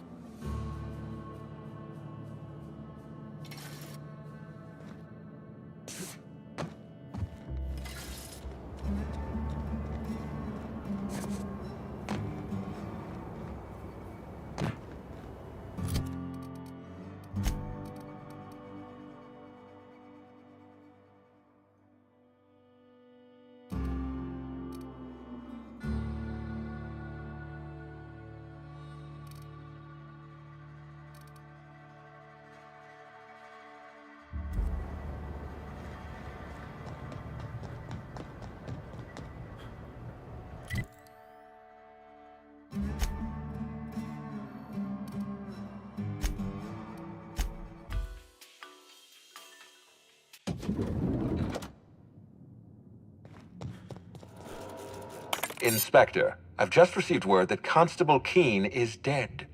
Please tell me it isn't true.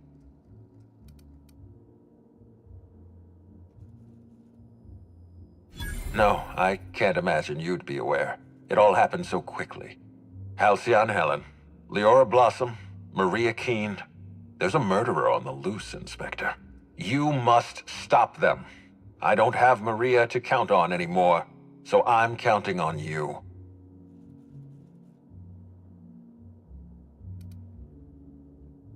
Make them suffer, Inspector.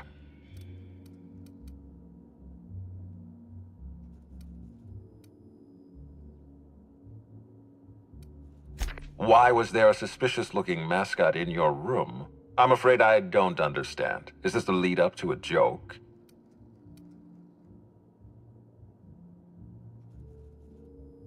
Please don't call me Lou.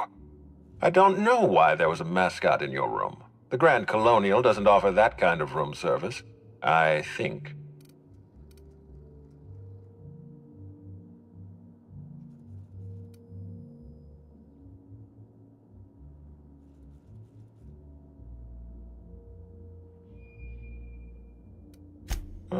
Such as? That's disappointing. Rizzo's holds their tossball team to high standards. We require semi-literacy or better. In any case, let me apologize for this unfortunate business. I'm sure this mascot meant no harm. Was there anything else?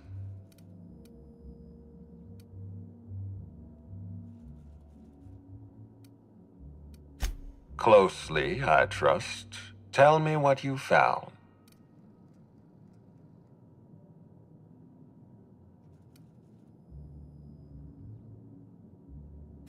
Of course he's got an alibi. He runs Sublight Underground. He probably starts his day by preparing half a dozen alibis. With that in mind, do you think Cedric was responsible for Helen's death?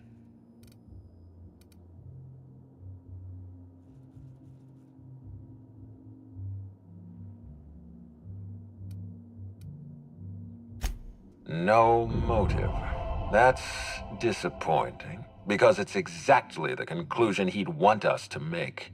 Unfortunately, even I don't have the authority to detain Cedric. His line of work is dangerous, though. There's always a chance for an accident.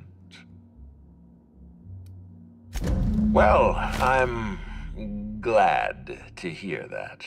I've already lost Dr. Blossom and Constable Keen, but at least Cedric's alive. The universe is a just place.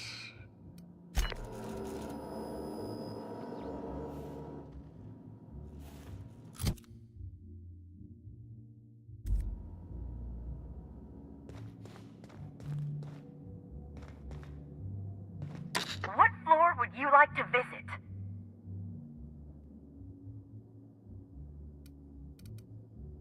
To the lobby we go!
What floor would you like to visit? If you see Black Hole Birdie, be sure to get an autograph for me. Just joking. I've already got one.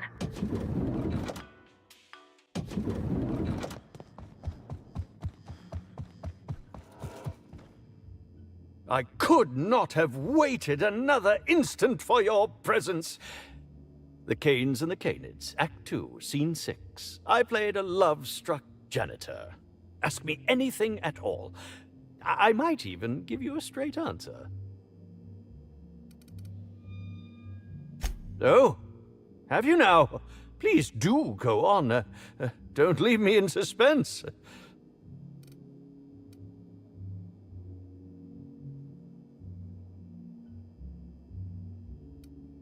Tampering? No, no, no. I just happened to be passing through the kitchen and saw a dish that looked good. If being hungry is a crime, you better indict 3/4 of Halcyon. That, yes. Yes, I distinctly recall ordering an alcoholic beverage with my meal.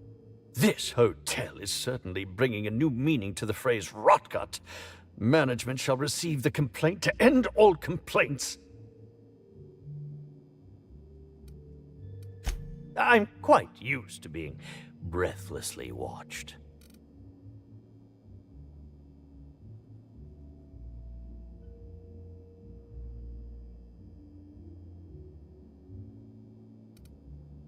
Oh, must I relive that ghastly event? But I suppose... Very well, then.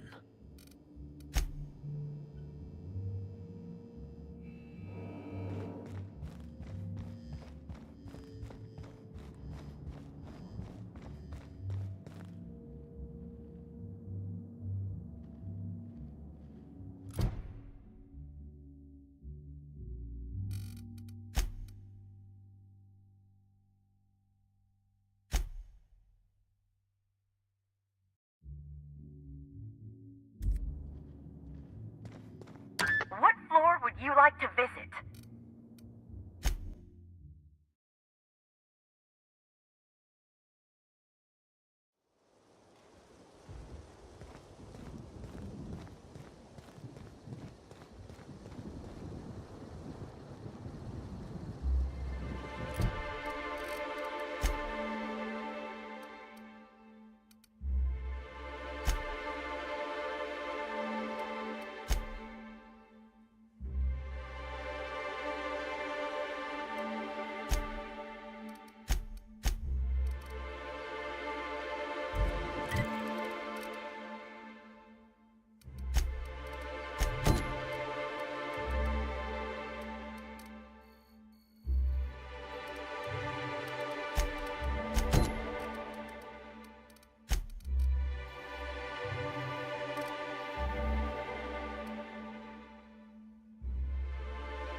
skills are unrivaled.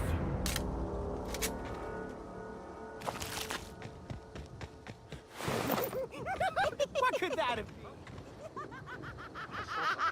Put him in the dirt!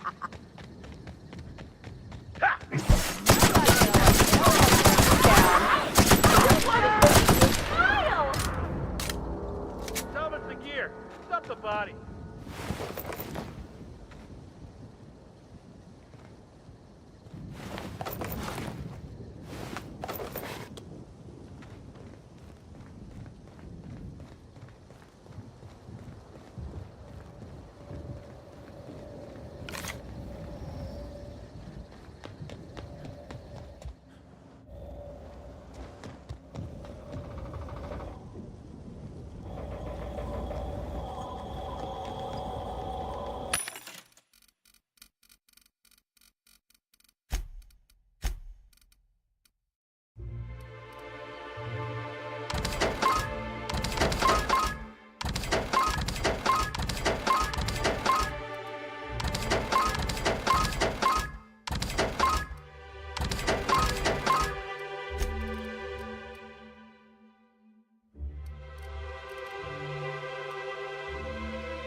Look here.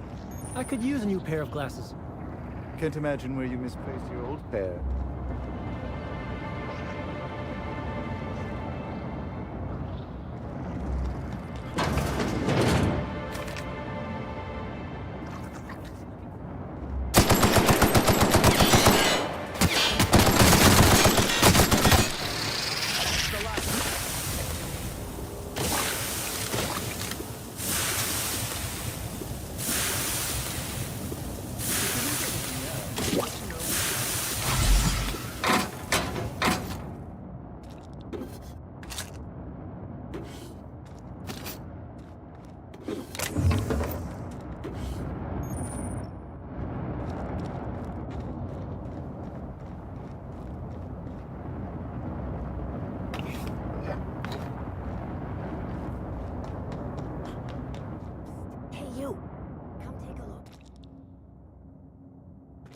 Hey, you look like you need some stuff. Fancy watch? Spare cufflink? Single earring? You want it, I've got it. Junk? My friend, this is not junk. These are people's prized possessions. Priceless personal effects, beloved souvenirs and knickknacks.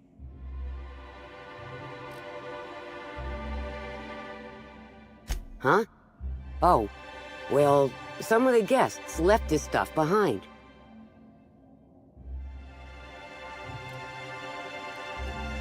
I would certainly not admit to that even if it were true. Take a look for yourself. Me? Oh, sure. Terrific. Never better. And as soon as I pay off my docking fines, I'll be back on my feet and in my ship. So it turns out Slug has some pretty strict rules on vehicle docking, and I may have broken a few of them. Who'd think Slug would be so strict?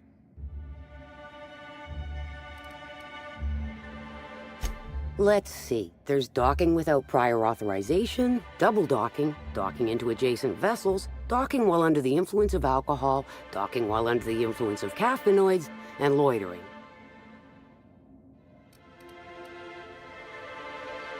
Well, I'm sure they'll go easier on the inspector than on little old me. But say, maybe you could help a stranger out? Buy some of my goods?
Timeline discrepancy detected nearby. Beep, beep, beep.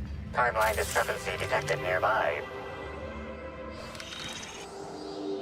This empty bottle of spirits does not belong to any known corporate brand. Suspicious residue detected. Excellent deduction, Inspector. Imbibing of unauthorized beverages is strictly prohibited under Rizzo's company law. Ingredients include antiseptic alcohol, sucrose, and unidentifiable miscellaneous organic material. Closest match. Counterfeit spirits available at the Piraeus spaceport.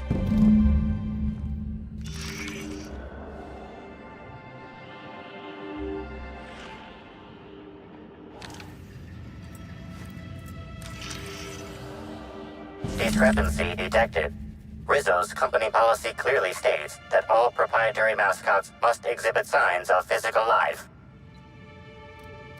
Excellent observation, Inspector. Have you deduced a possible cause of death? Unusually small entry wounds indicate exotic weaponry. Closest approximations are 1. Incident involving a game of darts. 2. The Needler. Yes, Inspector. The Needler. Bespoke handgun carried and wielded by Halcyon Helen. Famously deployed by Halcyon Helen in Terror on Monarch. This weapon was responsible for executing the Chief of the Savages, played by Spencer Woolridge. This unit is incapable of providing ethical advice. This unit is also incapable of answering rhetorical questions.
Easy.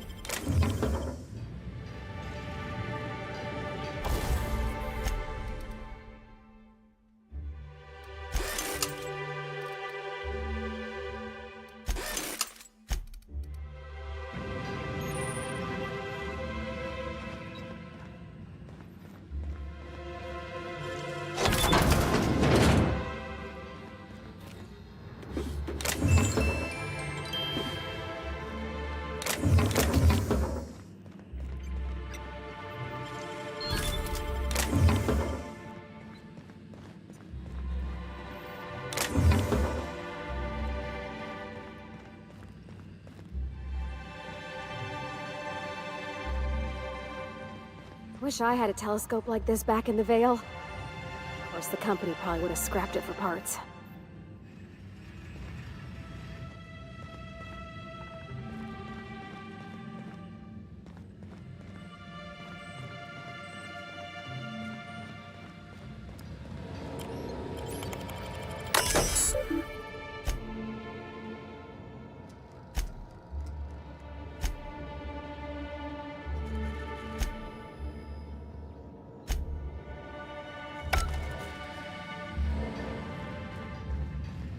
Wish I had a telescope like this back in the Vale. Of course, the company probably would have scrapped it for parts.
you read every law-forsaken sign in the building? Some of us enjoy learning things.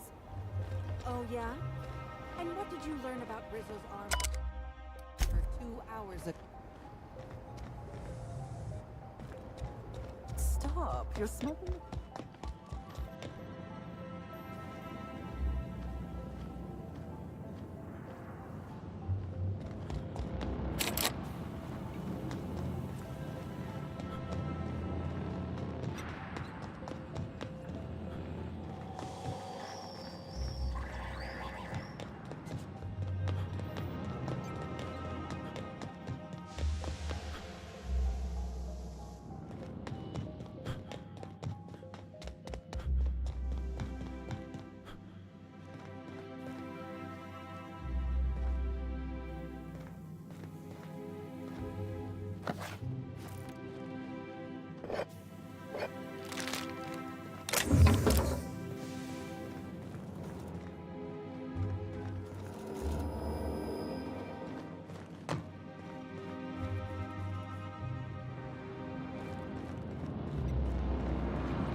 Greeting protocols initiating.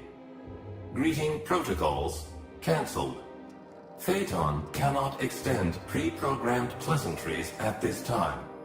Error. Phaeton requires an attitude adjustment.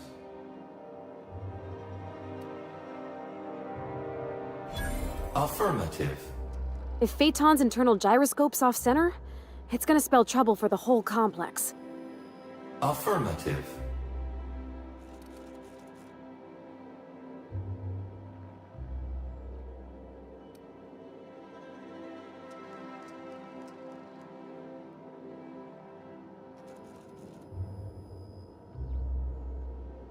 Gyroscopic misalignment creates an increasing likelihood of a critical flight path error. Possible outcomes include steering the Eridanos atmospheric complex into a storm, resulting in the destruction of the Eridanos atmospheric complex. Steering the Eridanos atmospheric complex into a lower altitude, resulting in the extreme compression of the Eridanos atmospheric complex. Steering the Eridanos atmospheric complex into a higher altitude, resulting in engine failure, followed by a rapid descent into a lower altitude, and the destruction of the Eridanos atmospheric complex. Each of these outcomes represents an unacceptable violation of Rizzo's productivity standards for the Eridanos atmospheric complex. Clarification of clarification. Phaeton must be realigned with the ship's internal gyroscope in order to calculate a flight path with an acceptably low margin of error. Attitude means the orientation of a spacecraft relative to the horizon. In other words, the complex has to maintain a constant attitude and heading, or we could all, well, crash. Assessment confirmed.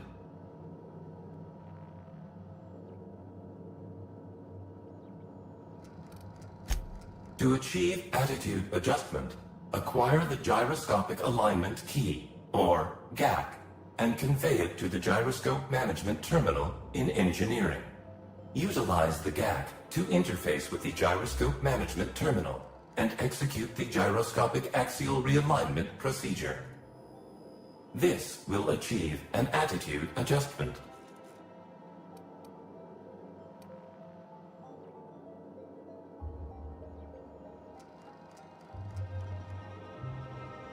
Affirmative.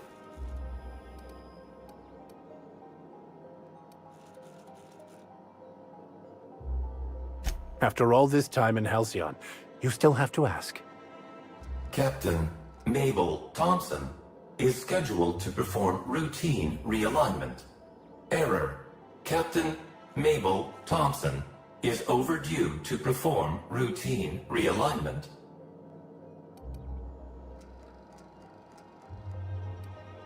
Error. Phaeton cannot determine the whereabouts of Captain Mabel Thompson without gyroscopic realignment.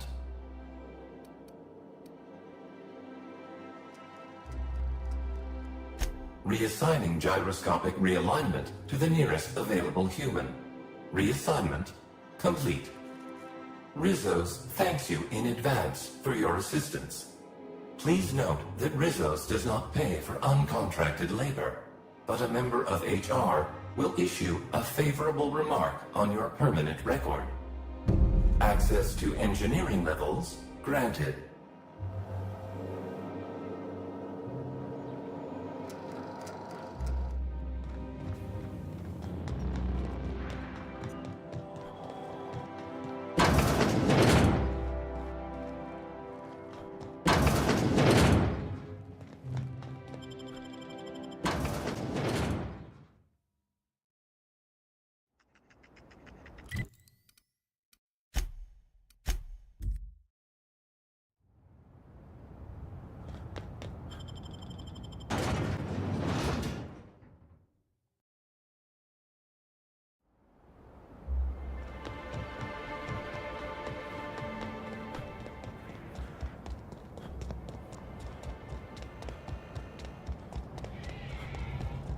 What do you want? Shh! Not so loud! How'd you know it was me?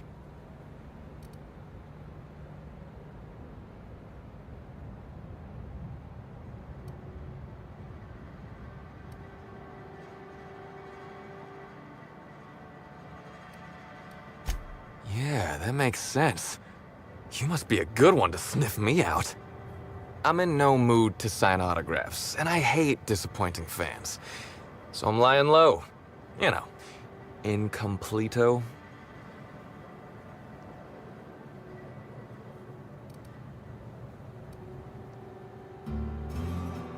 Yeah, it really draws attention to you. I never would have noticed the hungover-looking fella in the corner of the cantina was Black Hole Birdie if you weren't wearing that hat. Oh, what's it matter? Helen's gone. She's gone and nothing I do will bring her back. I've been trying to find who did this. That's what she would do. Track down the killer and bring them to justice. But I'm stumped. And not very clever. Being bright was always Helen's thing. There are many types of intelligence, Mr. Holcomb. For example, your expertise on the field. Your hack attack is nothing short of brilliant.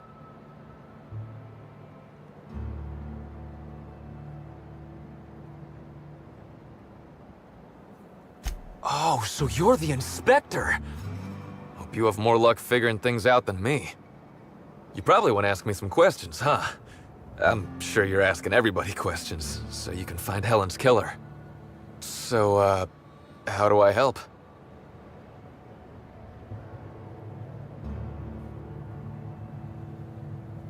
I was getting blotto with the rest of the Rangers. You know, soaked, muddled, preserved. He's saying he was drunk, Captain. The team noticed I was in a bad way when I got back to the hotel. When I told them Helen and I were Splitsville, they wanted to cheer me up. We were up the pole afore evening. The hotel staff said we was bothering the other guests on account of all the crying and yelling and practice body tackling. Zeke said we should move elsewhere, get some air.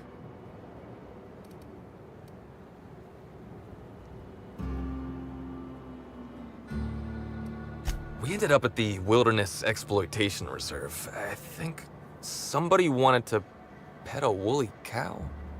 There was this one cow off away from the others. Zeke figured it'd be a laugh to get her drunk. One thing led to another, and I think we might have maybe, you know, stolen her. Oh, wow! That's real clever of you to figure out. Helen would have liked you, I'd wager. Say, is the cow okay?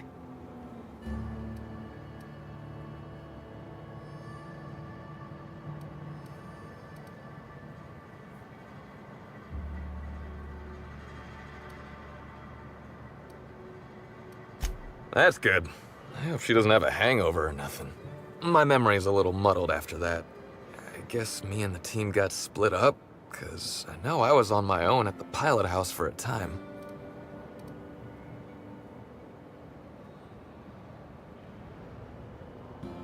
I reckon not. See, I went to the weather station. I was looking for where Helen stashed her datapad for safekeeping, right? She'd asked me to get it, mind. I wasn't stealing. I'm no thief. Sure did. Only there was a guard out there who found me. She started yelling about how I was trespassing and in serious trouble. Thing is, it was real dark out there. So dark, she couldn't tell who I was.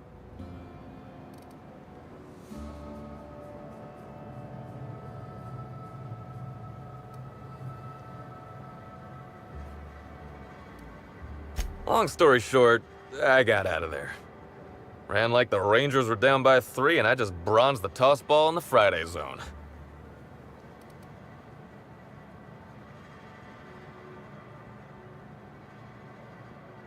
I didn't know where I was going, but my legs took me straight to my friend's... to my...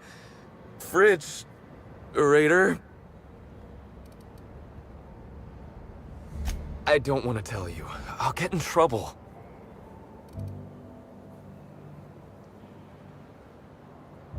Look, I talked to Auric, okay? Auric West. Hangs out around the spaceport.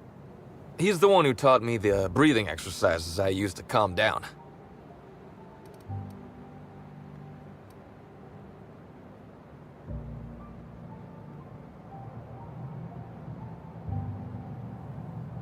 Confidant is like confidence.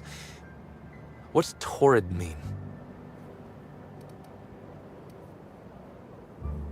Don't get the wrong idea, okay?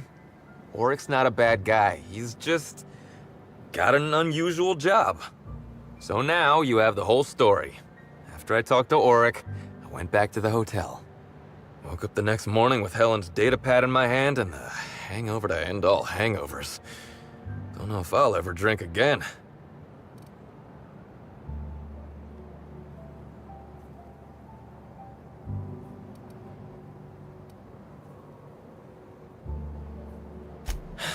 Yeah.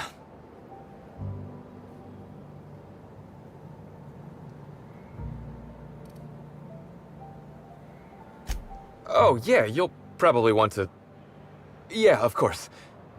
Of course. Helen sure did have the prettiest handwriting.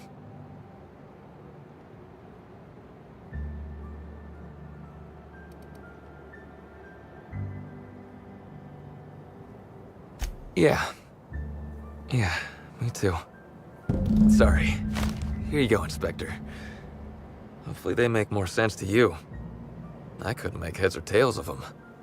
Either she was writing in code or I'm dumber than a bag of hammers. I tried for hours to crack her notes, but it's like I said. Being bright was Helen's thing. Okay. And listen, I want to help you find her killer, Inspector. I knew Helen better than anybody. And it could be handy to have a guy like me around, in case anybody gives you trouble. Aw, Captain. You're saying we adopted you? I get it. I'll head back to the Grand Colonial then. Unless you need me for anything else. What do you want to know?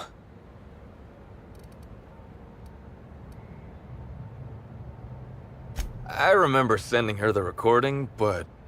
Law, I was halfway to preserved by then. I don't know what was on it. When I realized what I'd done, I panicked. If I'd said something dumb, folks might think I was involved in her death. I was scared of looking suspicious.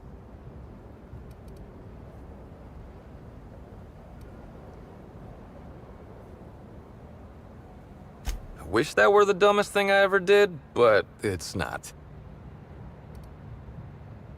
Tossball was, is, and always will be the greatest game in the universe. And I would give it up in a heartbeat to have Helen back. What about her? Look, you and me, we both know I'm a big, dumb tossball star, right? That's what I'm good at. Rizzo's knows it. The fans know it. Helen, she saw me as more than that.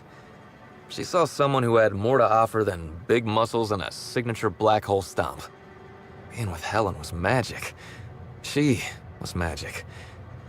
There ain't good enough words for something as special as what we had together. I wish I knew. Must have been something I did. At the picnic, Helen just kept saying she didn't want to drag me into her world. Maybe one of the higher-ups in motion pictures was giving her trouble over us? I don't know. I tried to understand, but I don't. Rival actresses, maybe? I don't know too much about the motion picture industry. Except for Helen's pictures, obviously.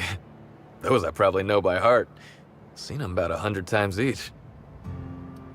What do you want to know? Yeah? Oryx's a businessman. He sells stuff you can't get elsewhere. You know, alternative stuff. We're talking sort of science, crockery, whole supplements.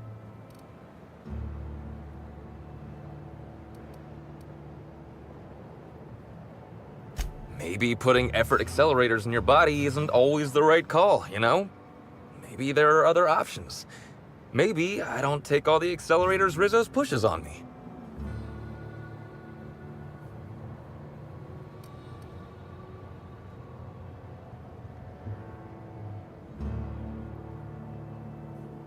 Oh, yeah. I'd appreciate that. Yeah? Oryx hangs around the spaceport most days. Since he's not here at the bar, he's most likely over by the buy-a-bunks at the shipping yard.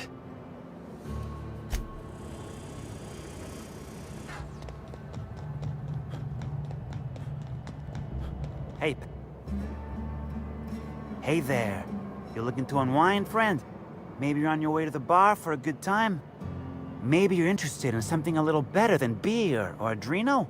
Something with a little more kick? The name's Auric. I deal in, shall we say, holistic pharmaceuticals, natural substances and the like. You know, alternative stuff. I know. Ooh, it came out of the ground. That's where worms live. I get it. I do. Why go for that homegrown shit when you could be pumping your body full of effort accelerators? Says it right on the Anti-Cleo's box. Better than nature, right? Well, I'm gonna let you in on a little secret, pal. Those pharmaceuticals the corporations manufacture, not all of them are as good for you as the board wants you to believe. Alternatives. That's the way to go, pal. Trust me. No matter what ails you, I got what you need. What do I sell? I've got premium shit, my friend. Vitamins like you wouldn't believe. Calcium, vitamin D, reverse vitamin D. I got everything, my friend. You got stress problems? I got stress solutions. Aromatherapy eases the mind. Diluted mantisaur essence, best kept secret in the business. And if you're a real freak, techniques to calm yourself by fooling your own mind. If they can tame the rage of a certain well-known tossball star, they can help anybody. Wait, you ain't a sheriff, right? You gotta tell me if you're a sheriff.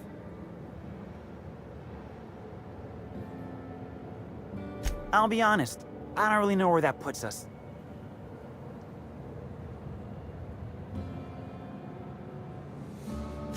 All right, fine.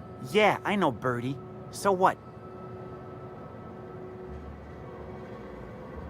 Yeah, that was me. Birdie's got a temper, but he's not a bad kid, you know? He's trying to work on it. He may or may not buy alternatives from me from time to time. A little diluted mantisaur essence here, a little vitamin B negative there. He's stressed out of his mind, the poor guy. Everyone knows his name. Can't turn around without having to sign an autograph. Then you throw in playing tossball for a living. Violence like that, it does things to a body. It does things to the head. Come on. Birdie's a damn good hacker. but taking that many blows to the noggin would scramble anyone's upstairs business. I know it's knocked a few of his memories loose. I worry about him, that's all. He's a good kid. Got a good heart. Yeah. Damn shame about that. Birdie thought the world of Helen, you know. He showed up drunk at my place wanting to talk about the breakup. Helen dumped him, he said. Boy, was he in a bad way. I'd never seen him like that before. We talked for a while, and when he felt better, I sent him back to the hotel. Told him to drink more water and get some sleep.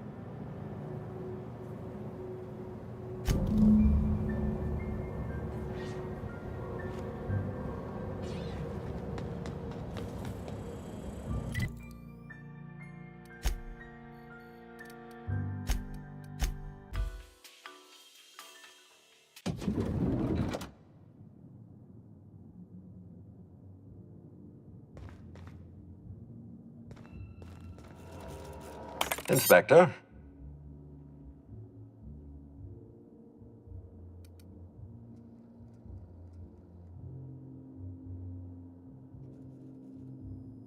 I'm pleased to hear that. Bertie Holcomb is a valuable asset to the Rizzo's Rangers property.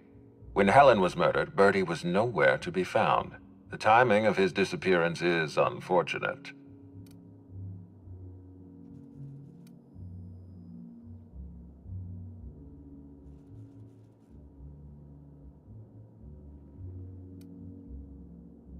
Try not to feel too bad for him. Bertie is a brilliant athlete. The universe has balanced his talent by making him a slackwit.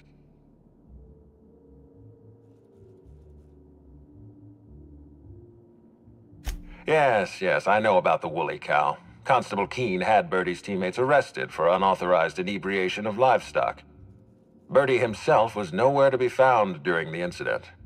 Ironically, if Keene had arrested him, he'd have the perfect alibi. Be plain with me, Inspector. Do you believe Black Hole Bertie killed Helen? I'm relieved to hear that. I happen to be something of a fan of the hack attack. I'd hate to see him processed for murder, but we need to be absolutely sure. I'd like you to continue your investigation. Notify me as soon as you're ready to make a formal accusation. I appreciate that. I'd rather keep Bertie within the public eye than let him languish in a bar at the docks. I'll make my report of your investigation into Bertie. Do you have anything else for me?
Did you hear that someone tore one of the...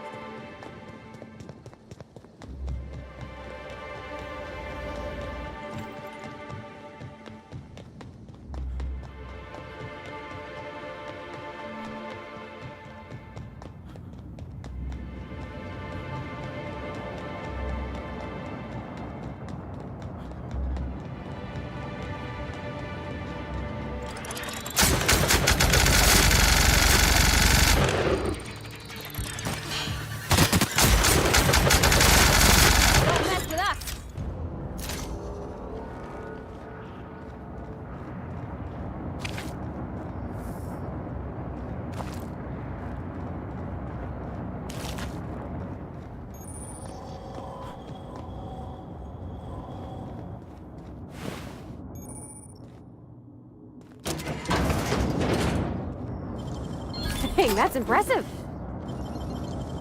Nicely done.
What floor would you...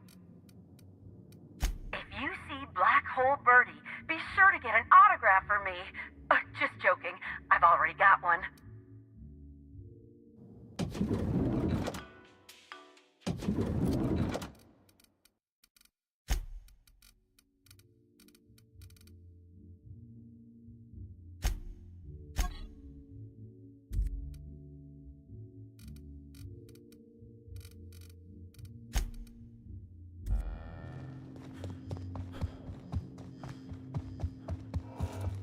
Please, can't you see my heart is bursting at the seams?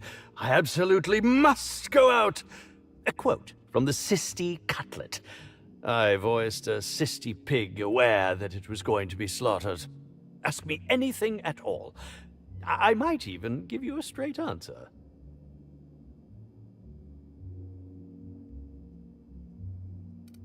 Oh, have you now?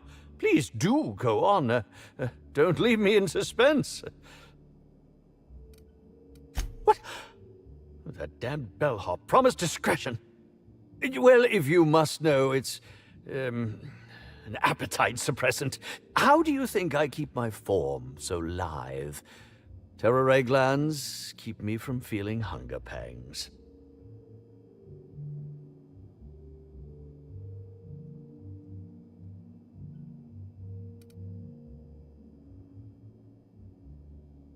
I don't know what you're talking about. This is a breach of my... No, I can't keep doing this. You've caught me. As it so happens, I may not have had the terror gland acquired for personal use. I may have placed it in Bellamy's meal. But before you indict me, please, just listen. I wasn't trying to kill her.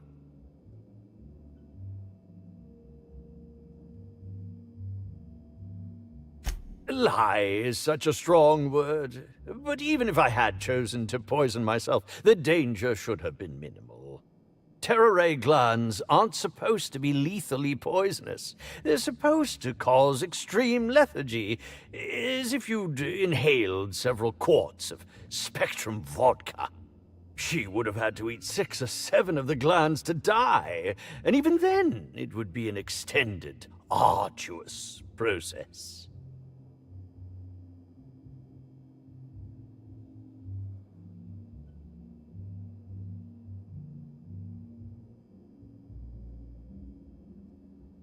No, really, you must listen. I wasn't trying to kill Bellamy. I only wanted her to be incapacitated during the Brown unveiling. With her out of commission, the next available celebrity, myself, would get to host the unveiling. Please think twice about telling the administrator of my misdeeds. If he learns the truth, what's left of my career will be left in shambles.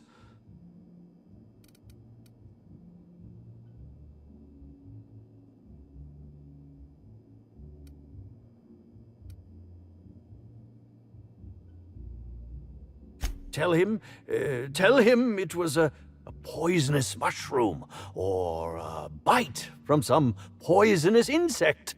An accident. I promise I shall make up for my actions.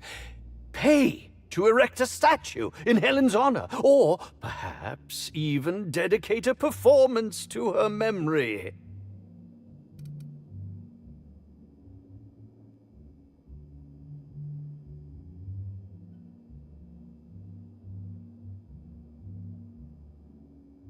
Thank you very much, Inspector. And for what it's worth, I really do hope you find the true murderer.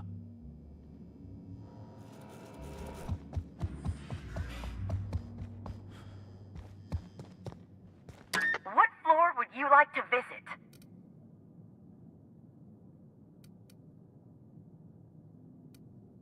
Next stop, the finest seat in the house.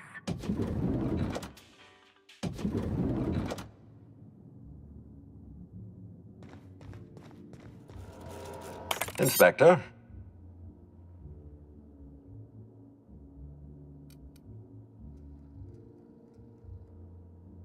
Excellent. I trust you have a name for our poisoner.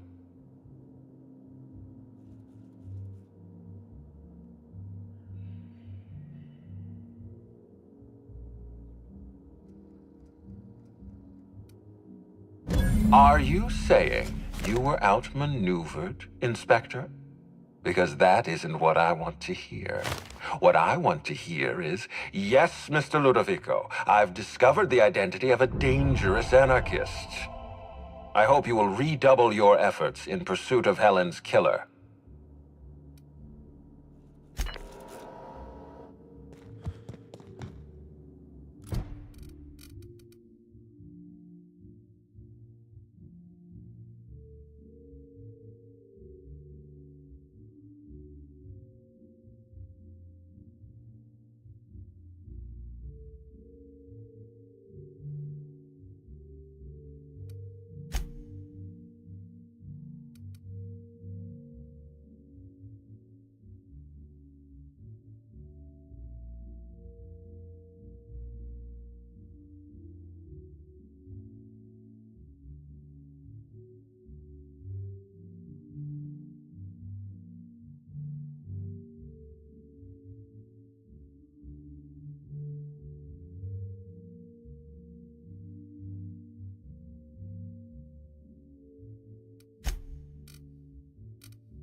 System.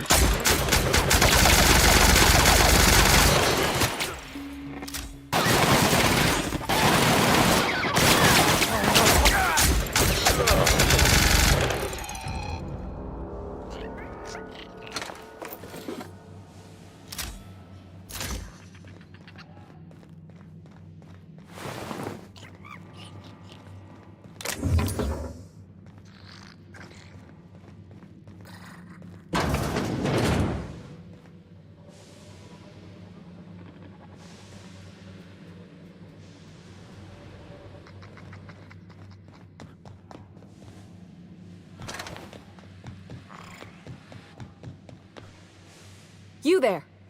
By the law, you seem to have your wits about you. I'm saved. She looks like she's been stuck here for an age. I mean, what are you doing here?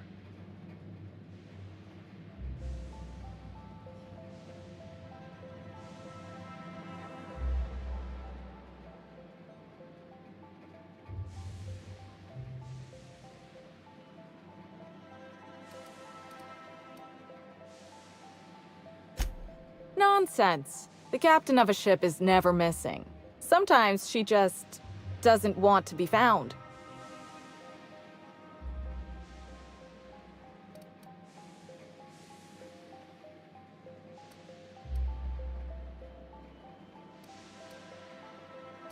The only people I've seen down here tried to kill me.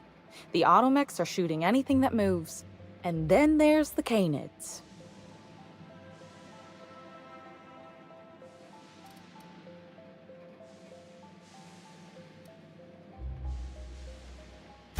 Not like these. Rizzo's was feeding them Spectrum or something. I don't know.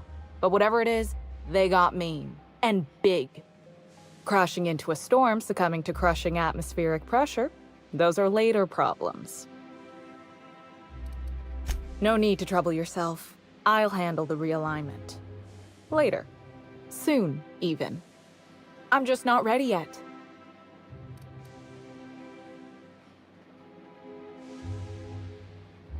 Live like a coward. Shit. Oh, right. I see what you're trying to do. And it's working. I'll let you help. Meet me at the engineering overlook above the gyroscope. And bring the GAC. Just watch your step. The automechanicals will fire on anything that moves. Except for their captain, of course. I'm a captain, not an engineer. Still, you might be able to avoid some of them if you come through here.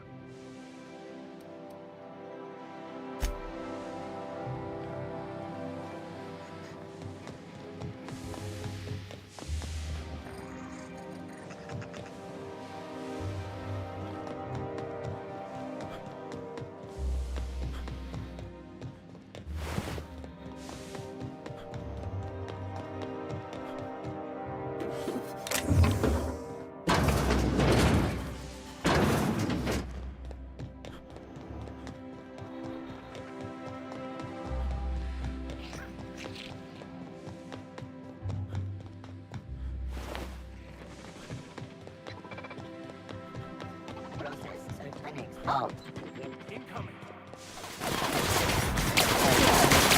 Careful, you're hurt!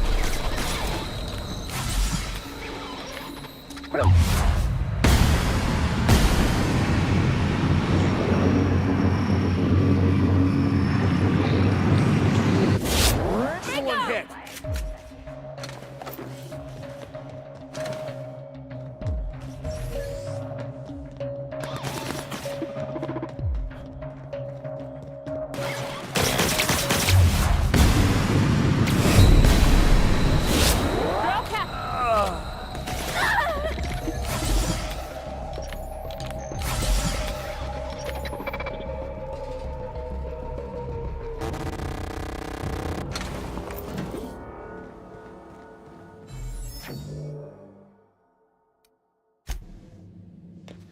Incoming!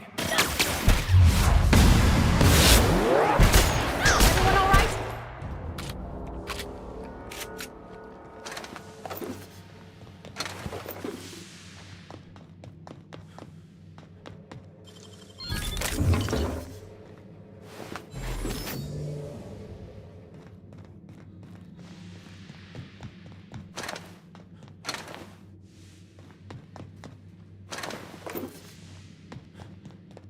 System. Look out!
By the law, those Canids are done for.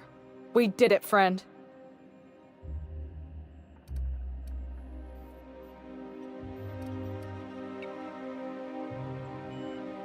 Yes, well, that's a supervisor's job. Anyway, I was thinking, you should do the honors. Realign Phaeton, since you've been such great help in all of this.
Whoa, you scared the daylights out of me. Don't sneak up on a fella like that.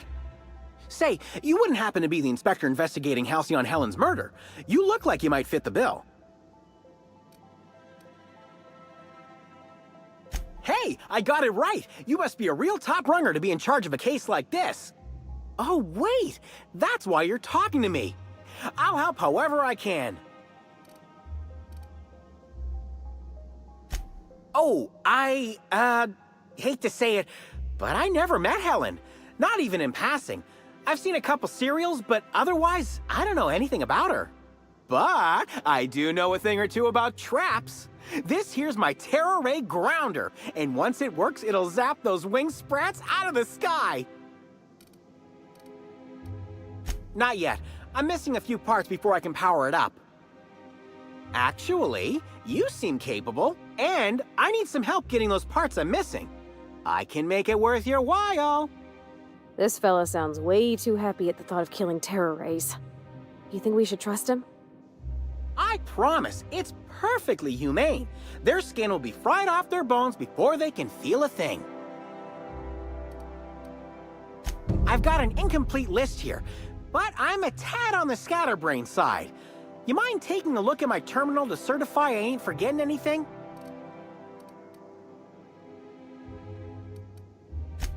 I know, but trust me, once I've got everything, I can build a zap trap that'll keep those disgusting things out of the engine. I hate to admit it, but terror rays give me the heebie-jeebies, and most of the parts I need are surrounded by them.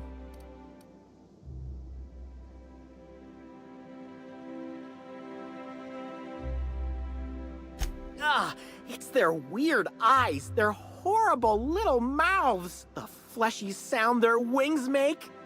Look, I don't even want to think about it. Let's just focus on what we need to kill them. I've got an incomplete list here, but I'm a tad on the scatterbrain side. You mind taking a look at my terminal to certify I ain't forgetting anything?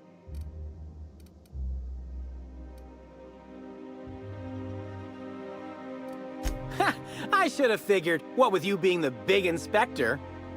Come on back once you've grabbed all the parts, and we'll see about dealing with these terror rays.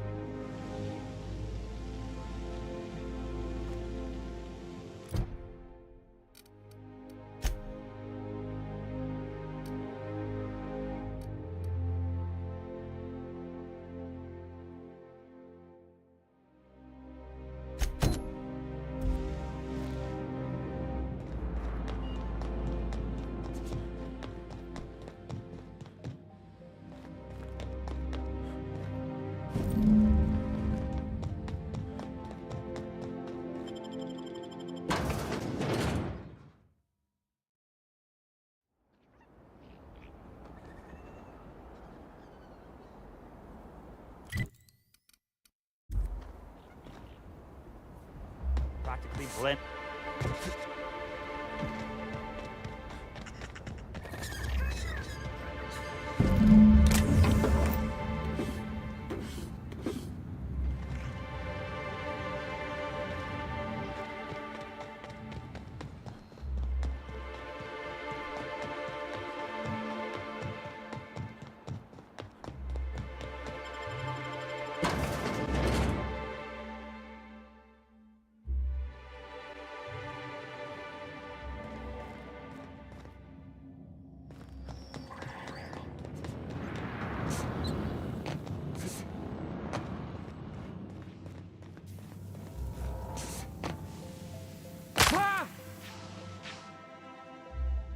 You're back! Any luck finding what we need for the Terror Ray Grounder? Excellent!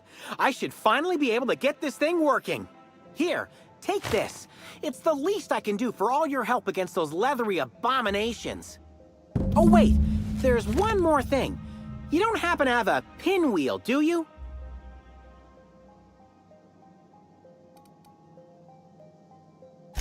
It'll help generate electricity as we move through the atmosphere. Plus, all Rizzo's products are supposed to have an element of whimsy. Great. I'll give you a nice bonus if you bring one back to me.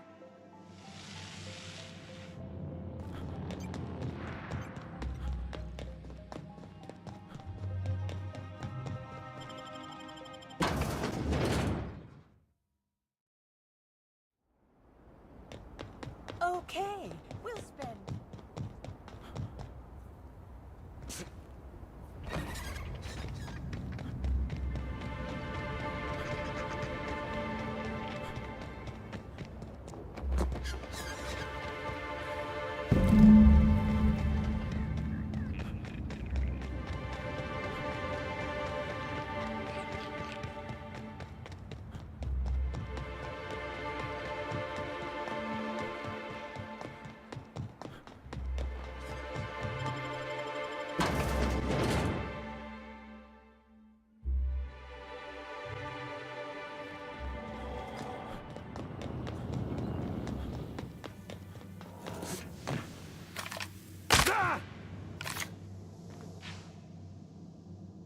You're back! Any luck finding what we need for the Terra Ray Grounder?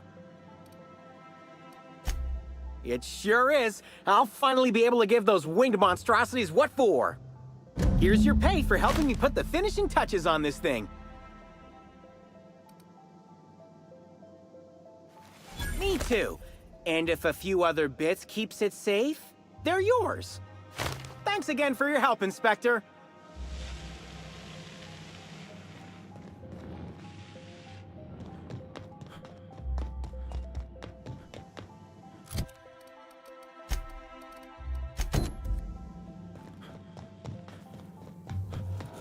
Greeting protocols suspended. Checking for gyroscopic alignment. Gyroscopic alignment confirmed. Rizzo's thanks you for your assistance.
for me.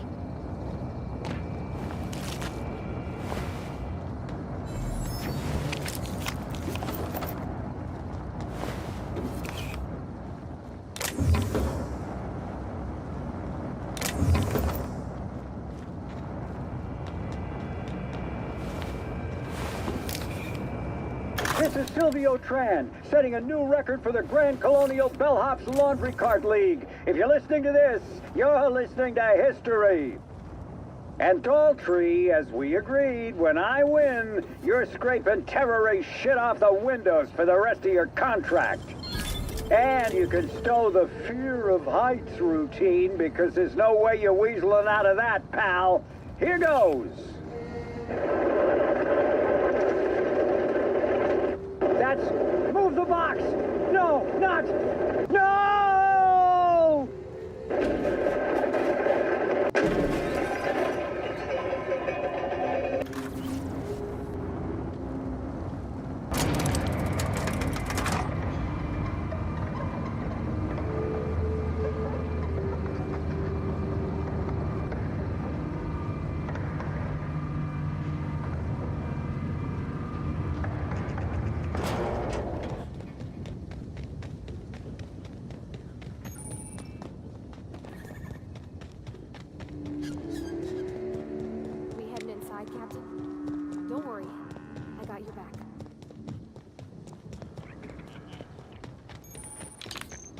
Gunther, I need to ask you something. Who in the hell is Gunter? I told you to call me Hunter. Come on. Oh, right. Hunter, have you seen a little mechanical wandering through here? Might have been wearing my hat? I can't say I have. I can sell you a new hat if you want. Or some fine, legally obtained hunting supplies. You could go get that mechanical thief yourself. She's not a thief. She's lost. I just want her back. Welcome to Hunter Legal's Legal Hunter Supplies. I am Hunter Legal. How might I help you today? Where better to sell hunter supplies than in the depths of the wilds? Surrounded by creatures that are just waiting to devour you. I've got an excuse, but the Prophet and her retreat don't. And they're even farther out. Prophet said I should gift her some rifles to improve my aura or something. I told her what she could do with her aura. Haven't spoken to her since. But you look like you're smart enough to not make the decision that she'll invariably regret.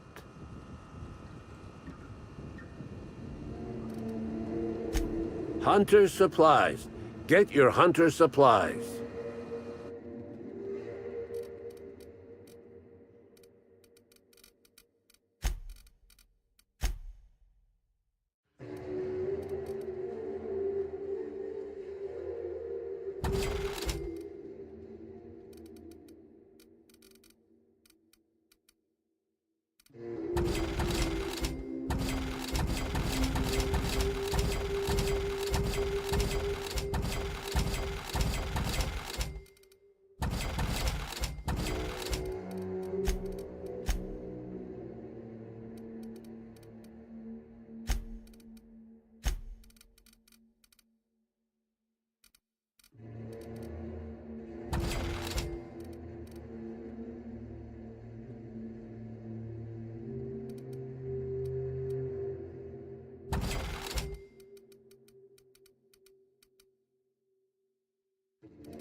Welcome back.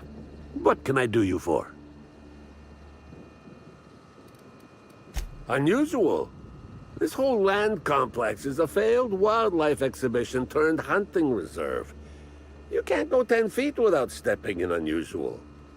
But I reckon you're asking about people unusual. I'd go have a chat with the Prophet of Profitability. Maybe she can intuit you in the right direction or something. But she is mighty far in the depths of the reserve. Perhaps you should purchase one of my fine armaments for the journey. I'm sure I don't know what you mean. It is a perfectly normal name for a shop dispensing hunter supplies. No, these are supplies for hunters. Hunter supplies. It works either way. It works either way. Boy, damn it. I wish I thought to get that sign switched out when I changed my name.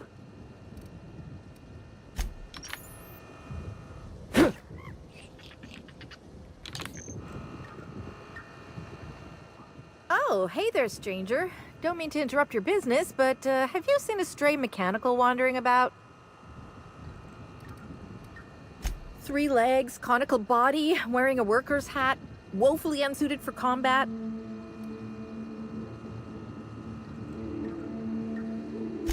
Well, normally I'd be inclined to disagree with you. Betty's a big girl and can steer clear of danger, but it's been a little too long.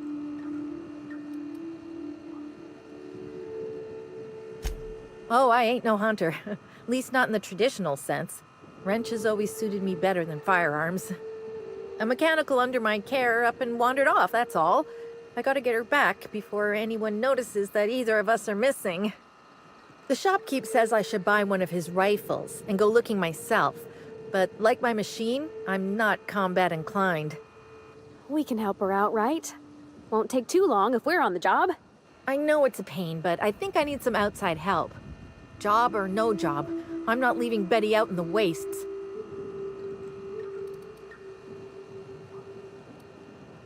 Betty's just your standard tripod mechanical, though she probably is still wearing my hat. Without it, she seems kind of naked. Her main purpose is cacao milking, but the only cacaos in the reserve are close. Without a directive, she shouldn't have had reason to wander away from the milking area. You being genuine? I don't even want to think about how you came to know that. Hey, thanks so much. It would have been mighty lonely without her. Being unemployed, I mean. Be lonely being unemployed. If you find Betty, try sneaking up and hacking her. If you can't do that, finding a way to stop her current routines should send her back home.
No cacaos detected nearby.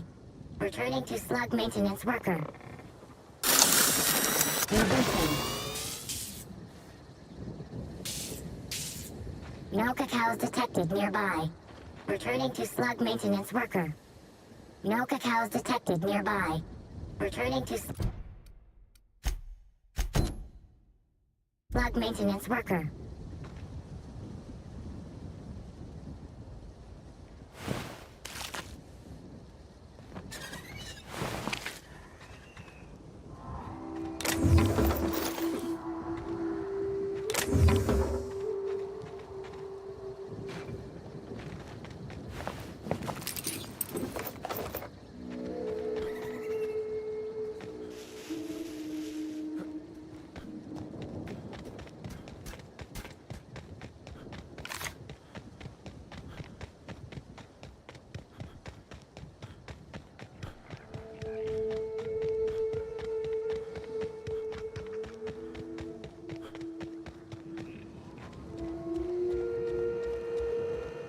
Betty, I almost can't believe it. Betty found her way back. Here I was thinking I'd never see her again.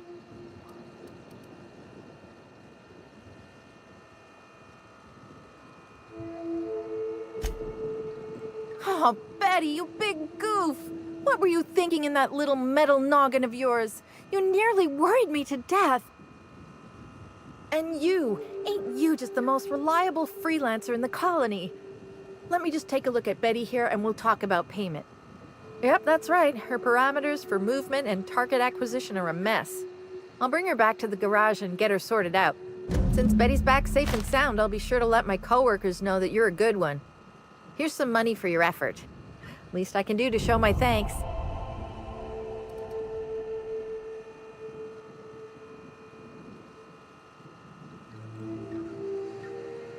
I guess this is what I get for hiring on the first person who'd listen to me out here. This is all I have on me. Now I guess I better go before you ask for more.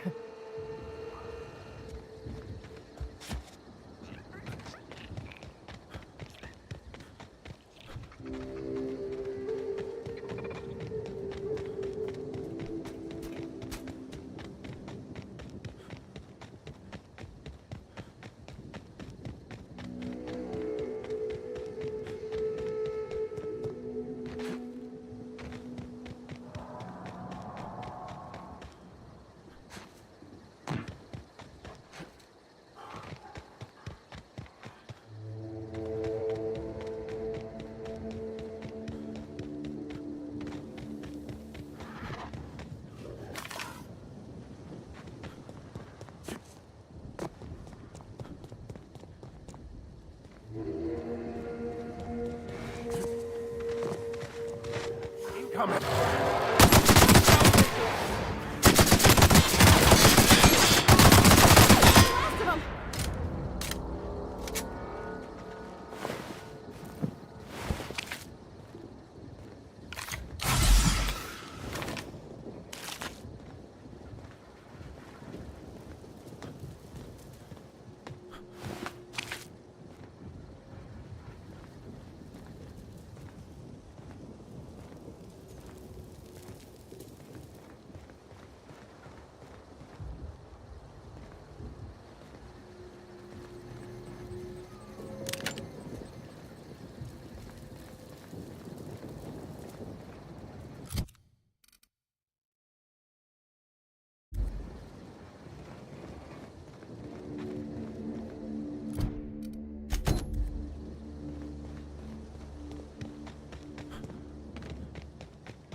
Commander, you ever wonder why they put lights on our armor? No, Trooper. What about these tubes poking out everywhere? No. Trooper, stop asking stupid questions. Sorry, Commander. My last quarterly review said I had an attitude problem. Morale improvement program?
This place?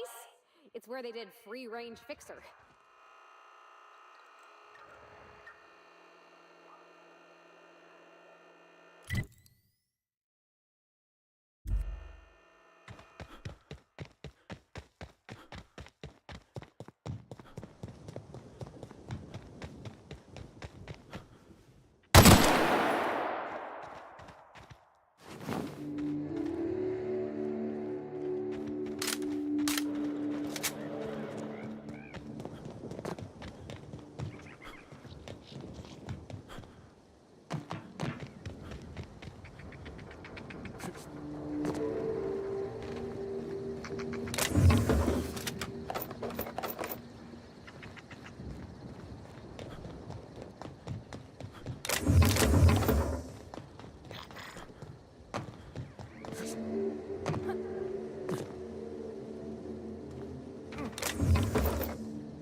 Aether waves won't be the same without Helen. We're all gonna be stuck with Spencer Woolrich.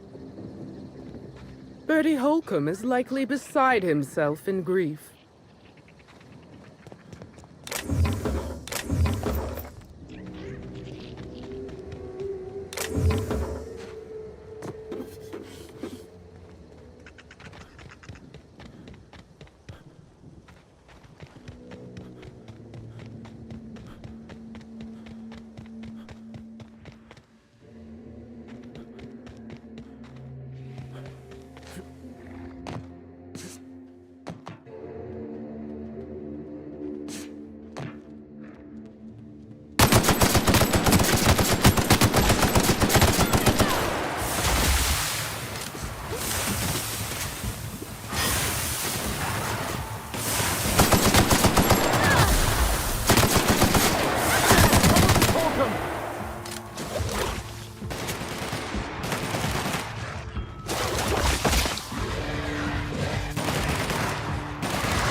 We are victorious.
Mr. Kincannon really knows how to run a hotel.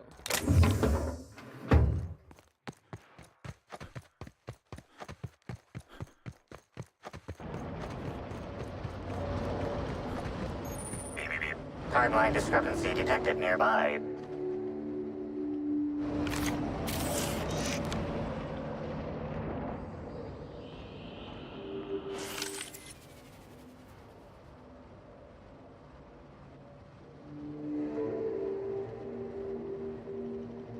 Identifying human footprints leading out into the wilderness. It is unusual for productivity disciples to wander more than a few feet from the camp.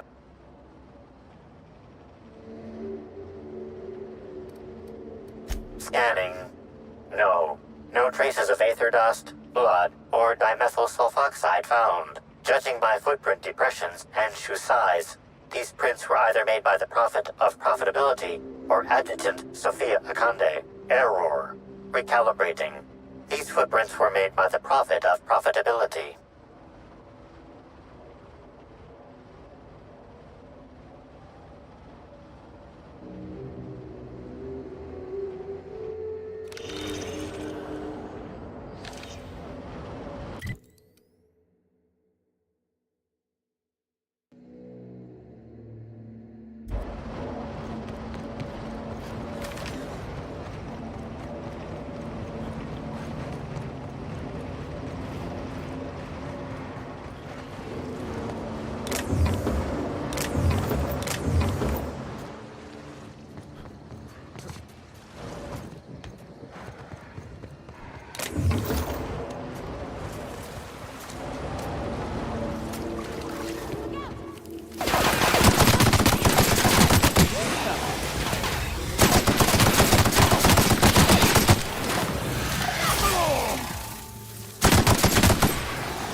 That's the last of them.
I don't know what it is you're looking for, stranger, but I reckon you better get.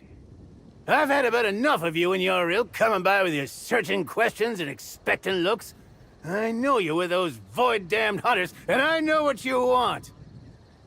Well, you ain't getting it. Like you don't know. That damn group of hunters that keeps coming by and hassling me. Nobody ever visits just because they want to gab with old Cyrus. No, they either want to poach me out of my land or poach me out of my best friend.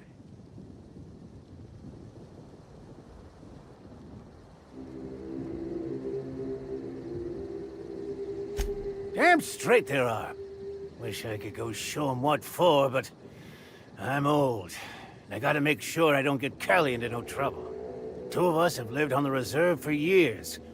Every so often, someone comes by trying to steal our land grant and evict us. We hold our own, but it's mighty agitating.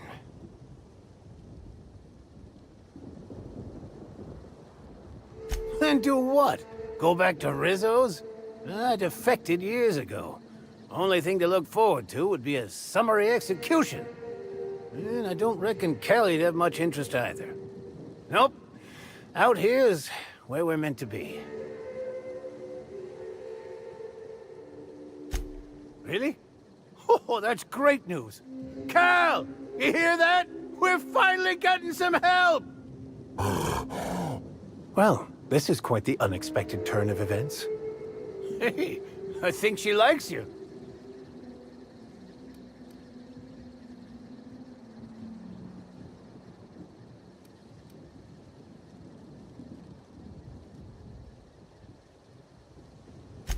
Oh, why, that's Callie. I raised her myself when she was wee, and I was one of the first zookeepers at what would have been the Rizzo's all-natural caged animal park. Since Slug took the land complex over and the park was scrapped, she's been my sole companion. Reckon Slug noticed. They figured this place safe enough to entrust me with the land grant for the reserve. Something about it being safer from corporate espionage.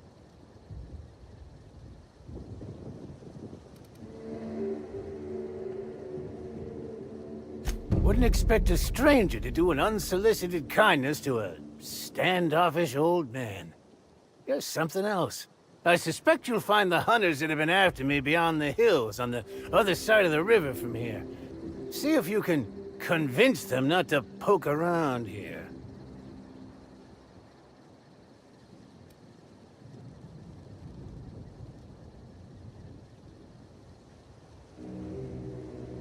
All right, shoot.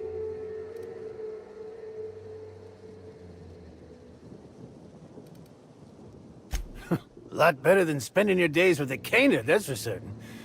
I'm happy out here, and I think Callie is too. Ain't that right, Callie? Oh, quite a few years at this point.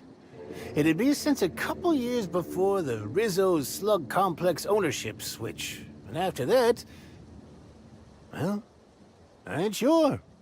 It's been a while, and for the most part, it's on the quiet side. Just not when those damn hunters are out and about.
You don't look like one of my hunters.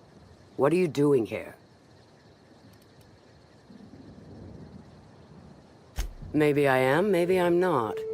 What's your business with him? Or with me? Certainly. I pay better. Oh, you void-damned sprat fuck. To arms, everybody. The old man's trying to scratch us off. Coming! Waste of company ammo.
Watch out!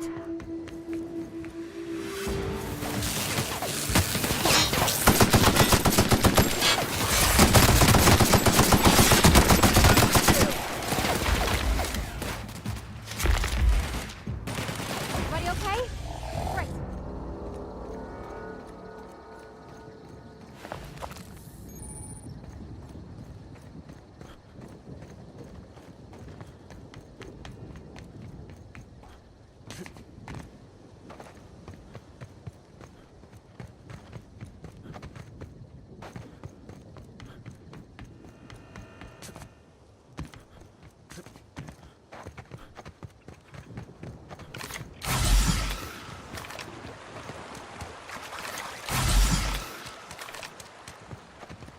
I'm getting the sissy. You don't look...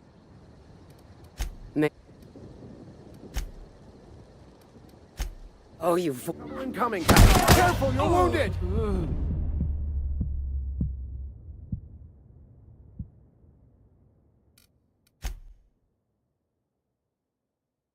Trouble incoming, Captain.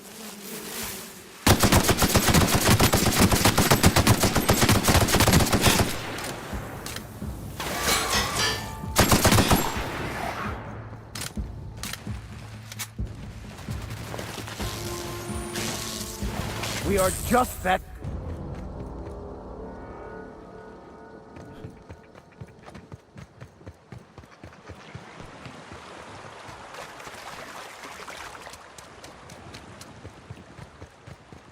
Getting the sissy.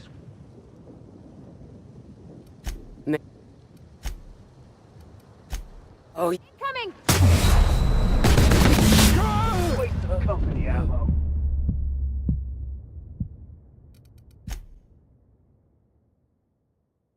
Here they come.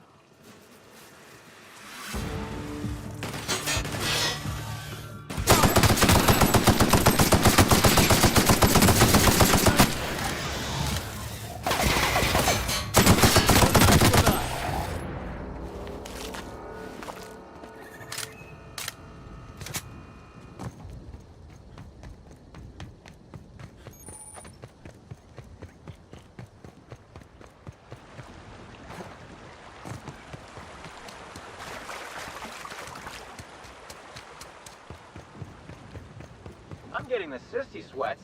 It's really starting to stink up my armor. you don't look like... Sir... Oh, you void... Watch out!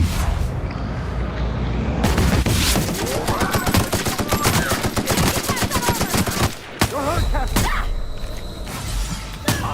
Waste of company ammo.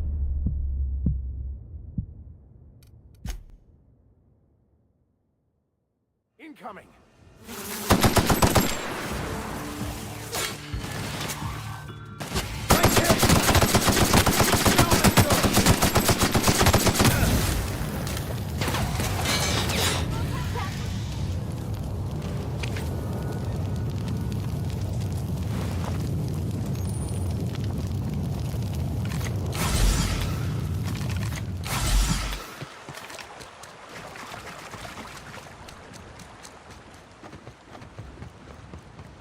Sissy. You don't look like one of my... Oh, you...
Back, I see. You come bringing good news?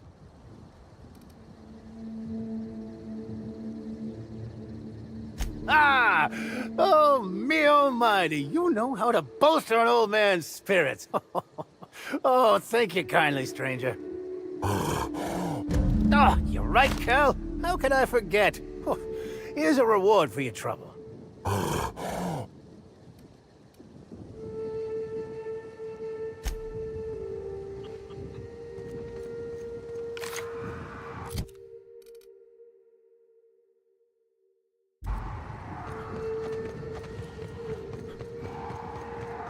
Caliban the Heartless? That's not foreboding at all.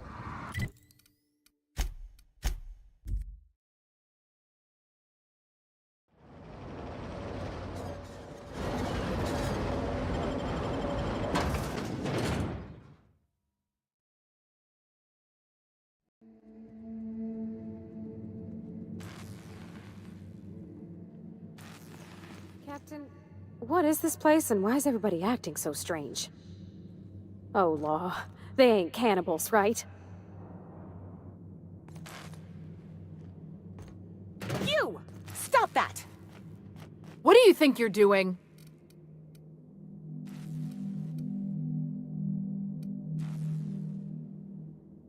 I suppose I can look away this time.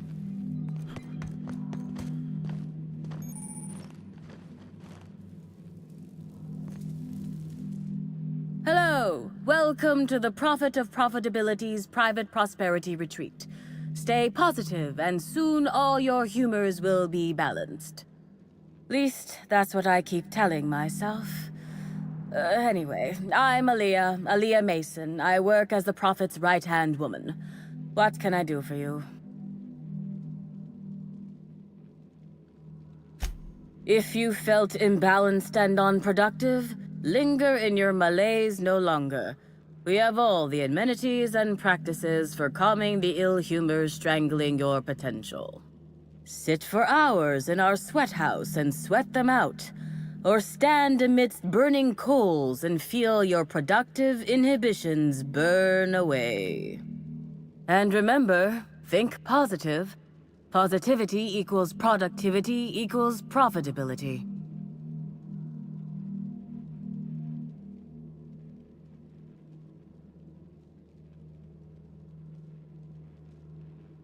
Of course, I've been studying under her for years.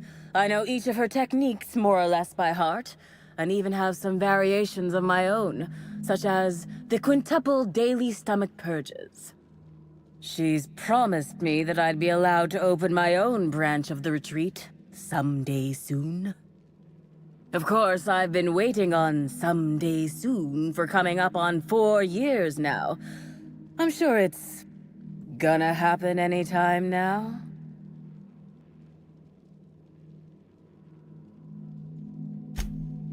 Oh, terribly sorry if I gave you that impression. I had a cramp. It's better now. I mean, it might be nice if I had a little inclination of whether the Prophet appreciated all the cooking and cleaning and hours of meditation I do on a daily basis. But whatever she thinks isn't for me to question. I'll do my best to be more chipper.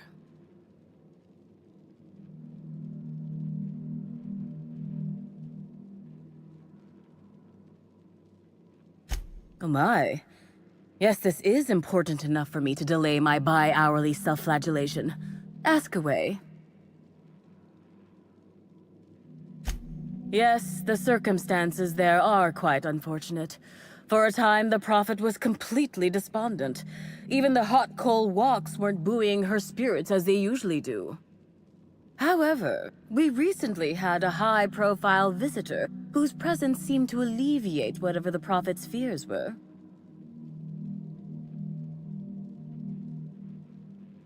I'm actually not entirely certain. It was a surreptitious visit that stood out because it was surreptitious. Whoever it was must have paid the Prophet quite a lot to keep things quiet.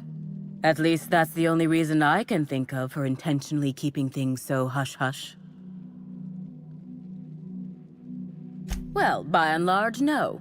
But something rather odd did happen regarding the Prophet recently. A few hours after our high-profile visitor arrived a couple of days ago, the Prophet asked me to take over sessions for the remainder of the day. At first, I was excited. Thought it was my chance to show her what I could do in charge. But then I saw that she was deeply worried about something. No one saw her until the next day. I was here at the retreat in the company of the other disciples and clients. I rarely have more than a few minutes of alone time. Which is fine, of course. I do what I do in the service of the Prophet, who will, I'm sure, reward me for my sacrifice. Eventually.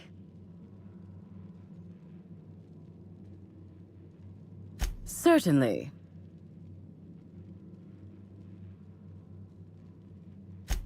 Actually, before you go, I want to report something suspicious.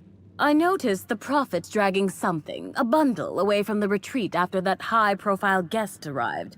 Normally, I'm the one who does her laundry, so it was strange. Especially because whatever she was dragging seemed oddly human-shaped.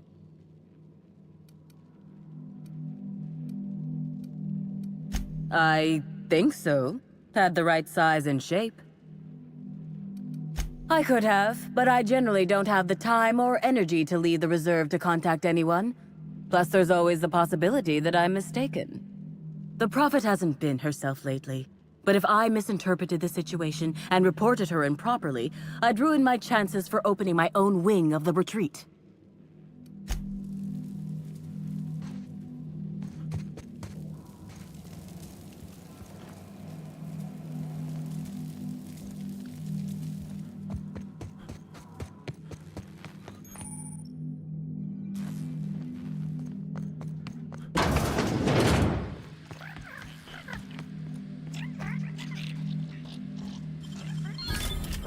As always.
just that good. Your friend!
Timeline discrepancy detected additional tracks belonging to the Prophet of Profitability.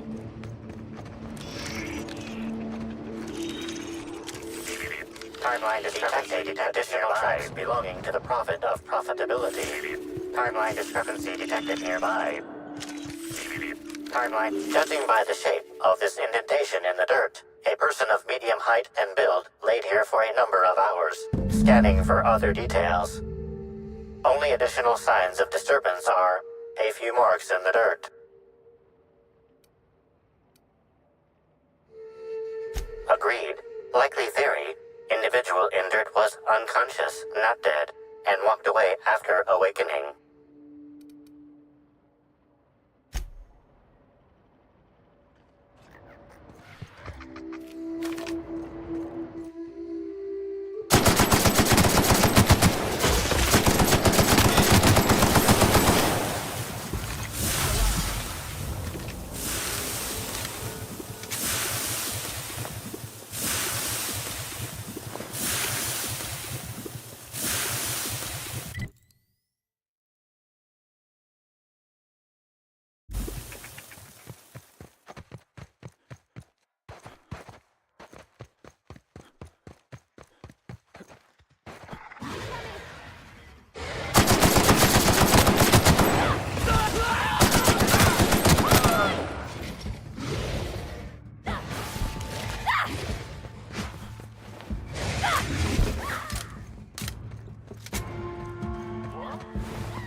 Get up!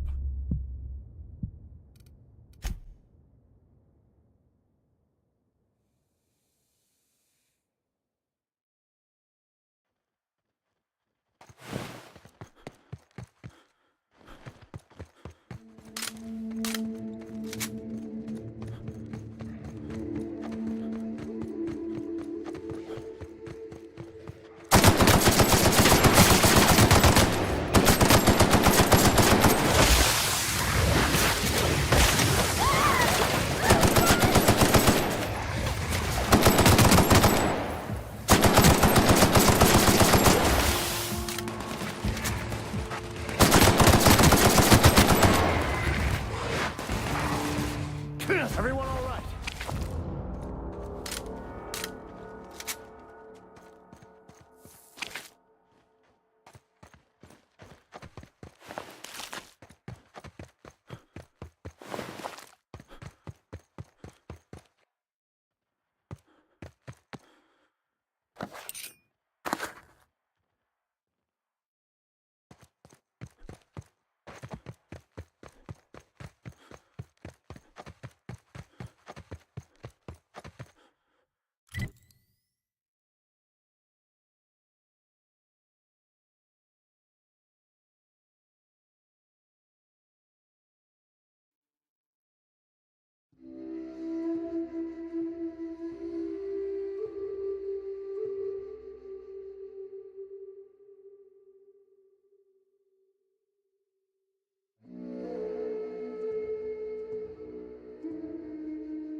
Sorry, but we're a little busy right now.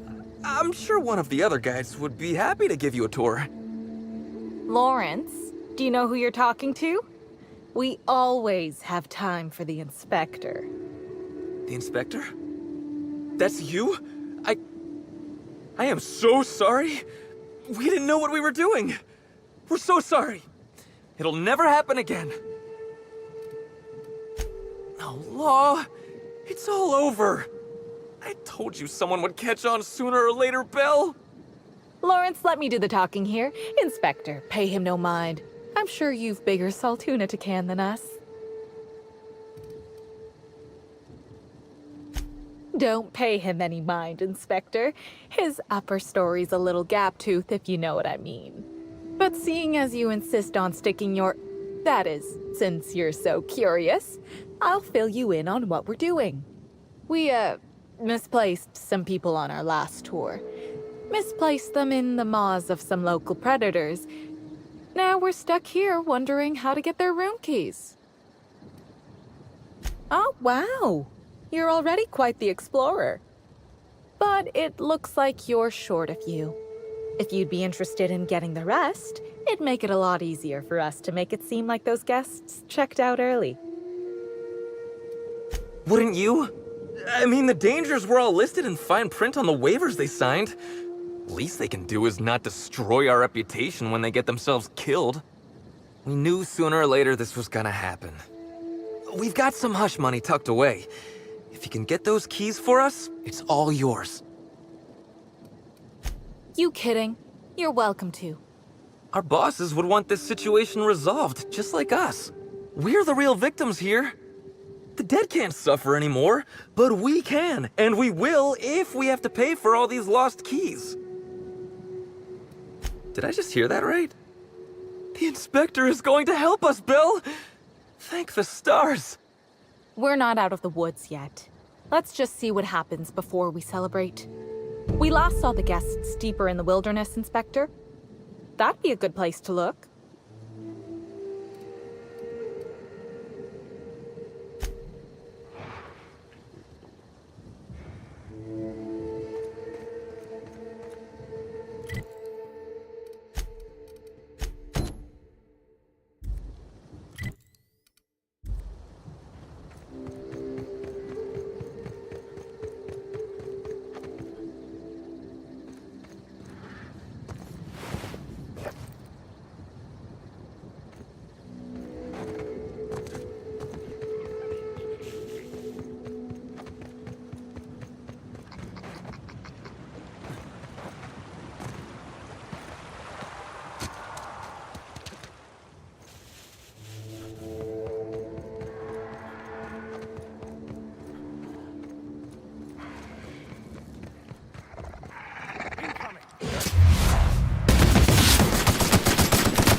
Mom! Look. We... Oh, if you... Did I? We're not... We...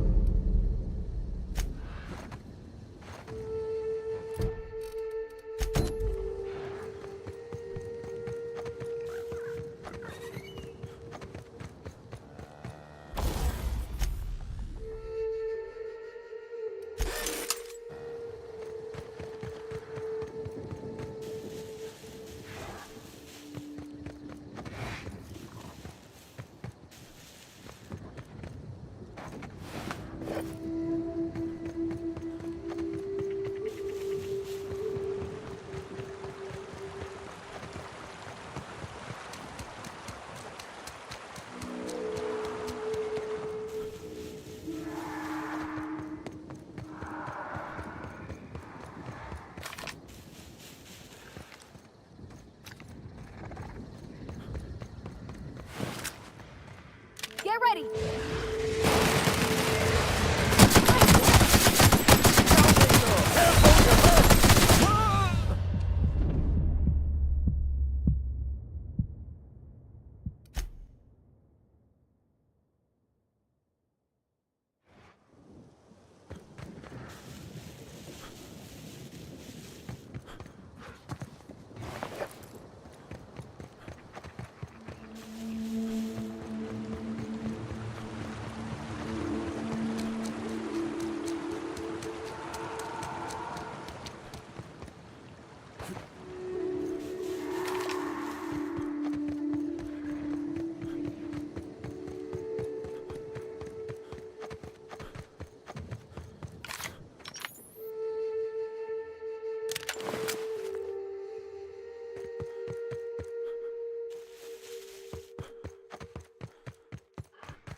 Keep him quiet, Cap.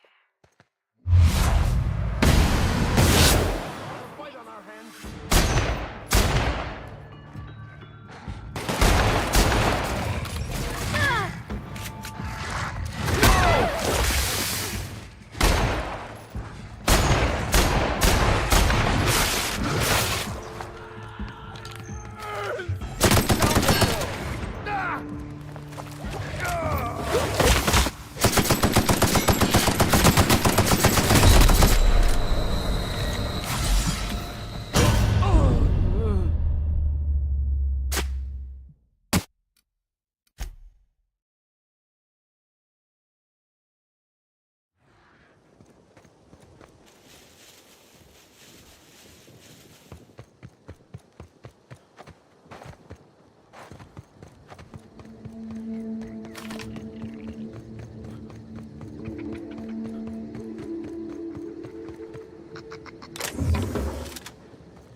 got a fight on our hands.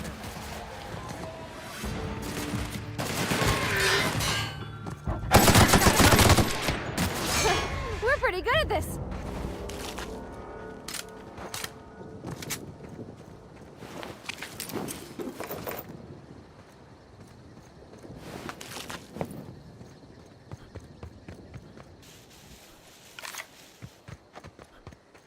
Hey there. You find us those keys? That's all of them. You're a lifesaver and a half, Inspector. Lawrence, you got the bits? Let's see, which pocket did I... Oh, they're in my hand. Here you are, Inspector. We'll make sure to put in a good word with our friends, too. I can't wait to put this behind us.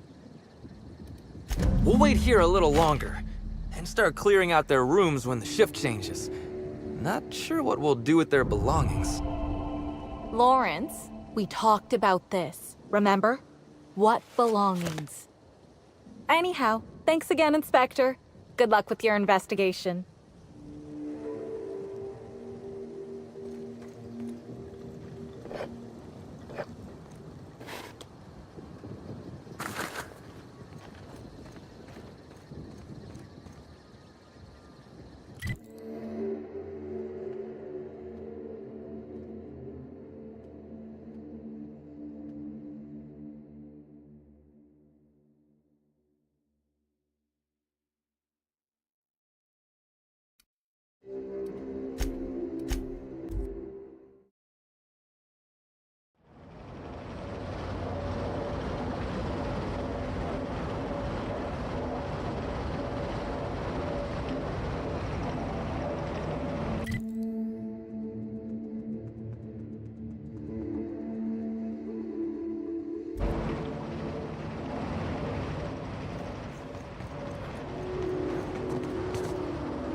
Just that good.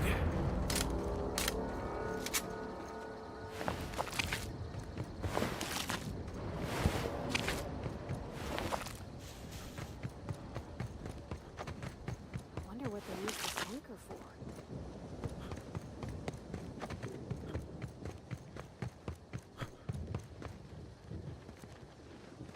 What is this? Another soul willing to brave the dangers of the wilderness? How thrilling to find my paramour out here in the wilds. Virgil Henderson at your service. Board surprise auditor and 5th finest shot this side of Halcyon. Delighted to meet you.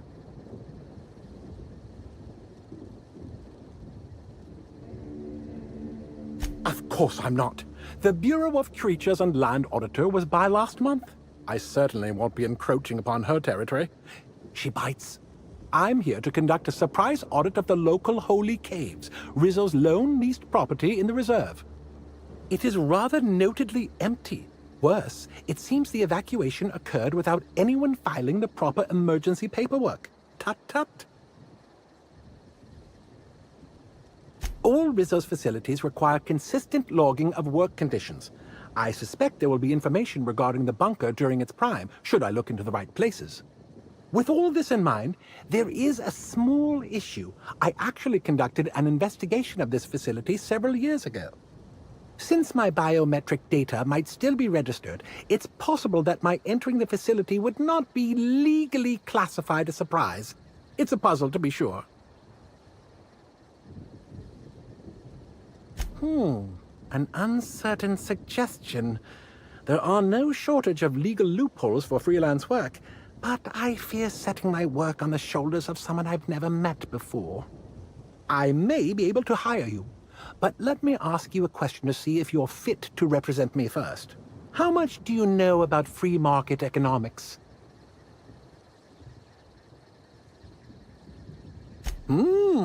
That's a sufficient amount of market knowledge indeed. I knew you were the right person for the job. Head into the holy caves and see what you can find. Keep your eyes open for journals, terminals, data pads, anything that might contain info about the operation. I'm counting on you.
Timeline.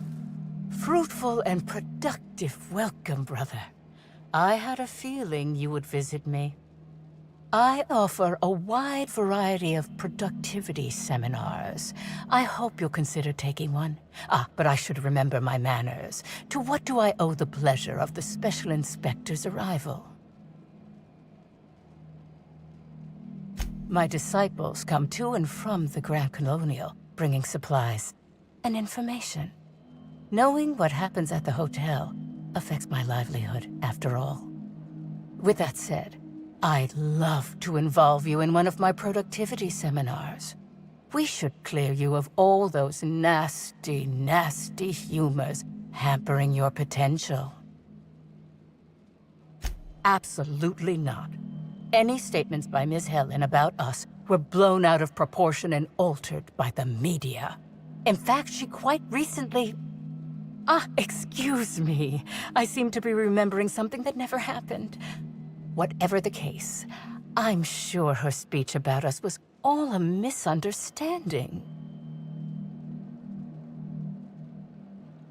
We offer a wide variety of seminars for all your corporate needs. Employees not working hard enough? Employees dying too often? It's most likely your managerial humors. And of course, seminars for balancing the energies of your business offices. Interior decorating is much more important for success than many would believe. If any of this sounds at all interesting to you, might I interest you in the first 82 words of our most popular seminar's introduction? Free of charge.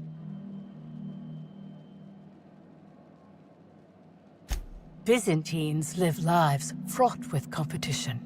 And that competition can be immensely stressful. You must, first of all, find a way to balance your thinking. Think not of bits lost, but of those you have yet to gain. After all, peace leads to productivity, and productivity leads to profit. Though thought alone won't balance you. We have a strict regimen to promote humor clearing. Session attendees stand on burning coals, sit for hours in our productivity smokehouse, and of course, fast throughout.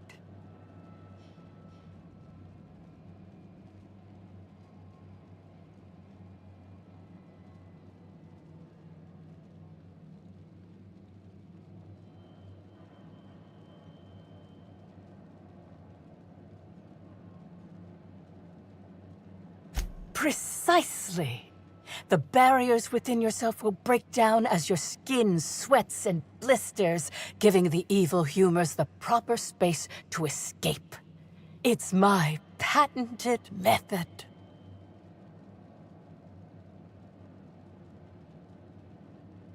Oh? I'm surprised. I wouldn't think the two of us would have much to discuss about her. We may have had some terse interactions before her death, which I most certainly regret.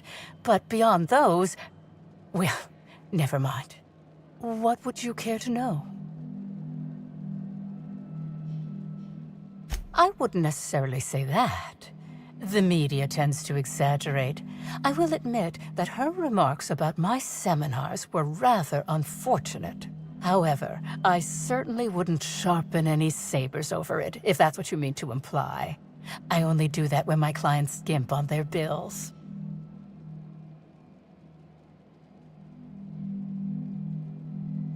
I did not. She had no interest in my seminars, and I had no interest in attempting to convert a stubborn actress. Why would I have had any cause to engage with her further? Why, I've been at the Wilderness Exploitation Reserve for quite some time now, as my disciples can attest. In fact, I haven't visited the Colonials since I arrived several weeks ago.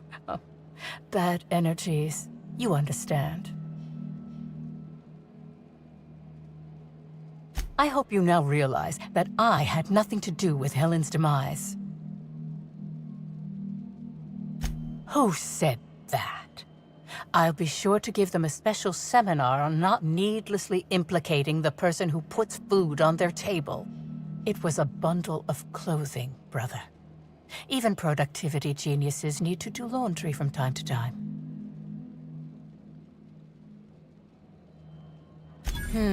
Yes. I suppose the more quickly we get off this subject, the better. I had a visitor, yes. But as it turned out, some of my productivity techniques were too much for them. I had to drag them out by hand. But their peers came and collected them shortly thereafter. I'm sure whichever attendee it was is perfectly safe now.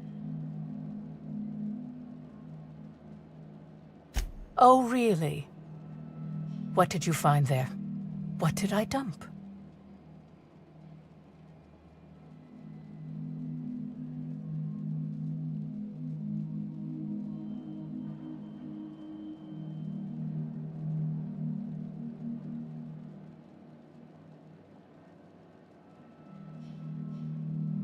No, I think you're mistaken. There was nothing there, I suspect, and without evidence, I don't expect to be accosted further. I'm delighted to extend my desire to aid you, brother. How might I assist?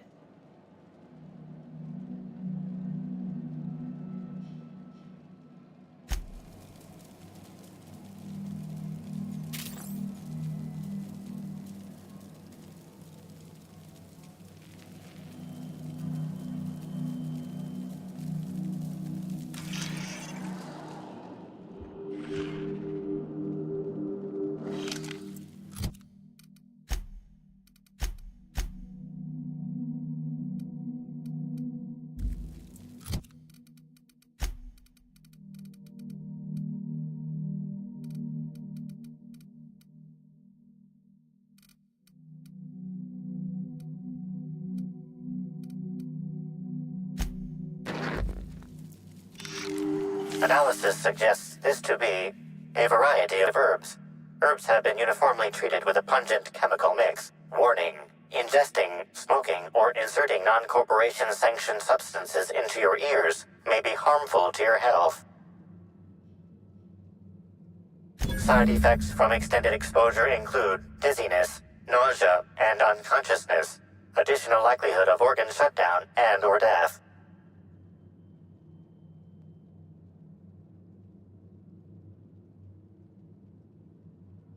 Prior analysis suggests these herbs reach peak effectiveness when users burn them and inhale the resulting smoke. Whether or not this increased effectiveness is good for an afflicted individual has yet to be determined.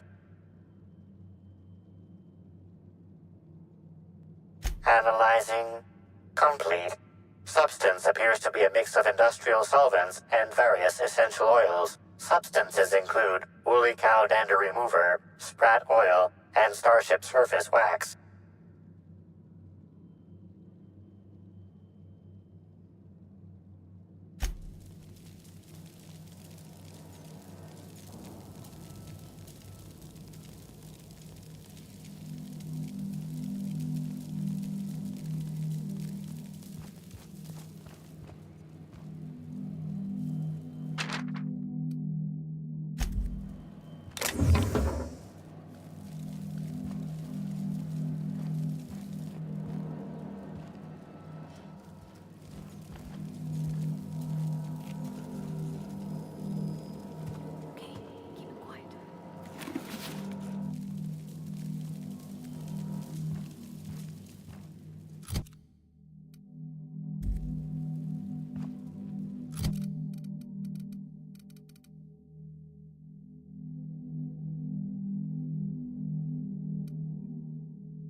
Gotta keep going. I can feel my internet.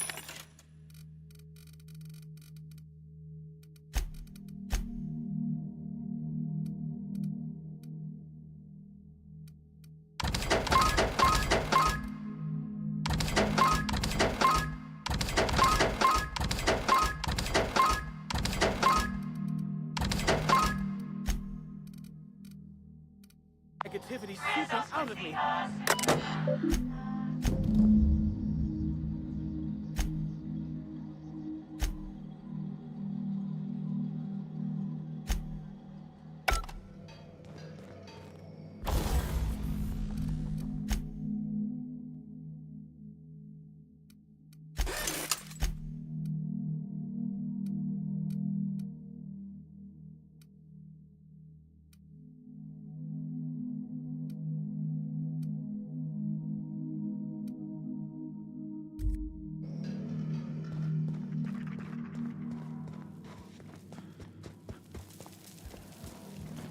Welcome back, brother. I'm delighted to extend my desire to aid you, brother. How might I assist? I'm pleased that you noticed. Excellent eye, brother. The compound they're treated with is my own invention, designed to unlock an individual's true productive potential when burned. I can't say any more. Trade secrets, you know.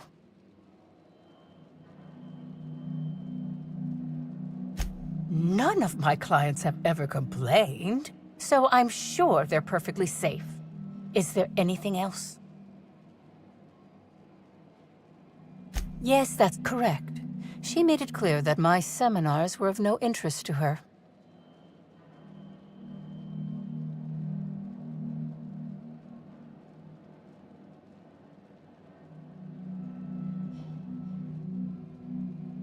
Your tone of voice seems to suggest that you have information already, which also suggests you've read my terminal.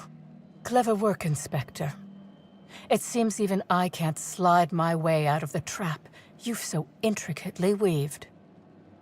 I admit it. I killed Helen, by mistake. Helen changed her mind and wanted to attend one of my sessions. I, knowing the importance of the seminar, desired to truly galvanize her, though not to stop her heart.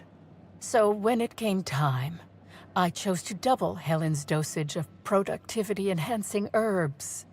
I left her to meditate, and when I returned, she was dead. After that, I entered a less than coherent state. One of my disciples, it seems, witnessed me as I dragged Helen's body out into the wilderness.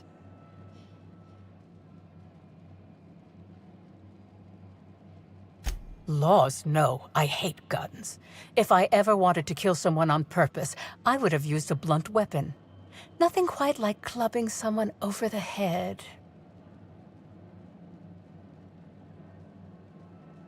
Do you jest? The guests at the Colonial eat no shortage of strange things, but I think corpses are perhaps too strange. The creatures of the wilderness are much less picky. Besides, the hotel is ridiculously far. I couldn't have made it all that way without someone realizing I was dragging a corpse.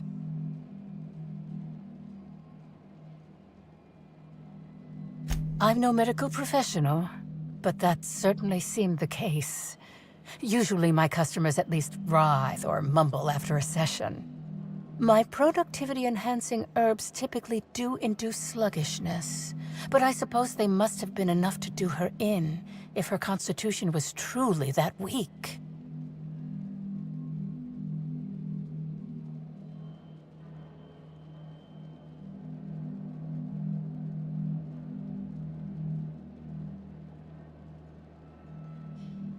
And here I was, beginning to think you wouldn't even accuse me of anything. That is, you found me out, Inspector. Take me away. Perhaps. The retreat has been flagging in the bit department for some time now, and prison can protect one from creditors. For a time. And that's not the end of it. My many enemies would salivate at the thought of how they could use this to blackmail me out of my productivity secrets.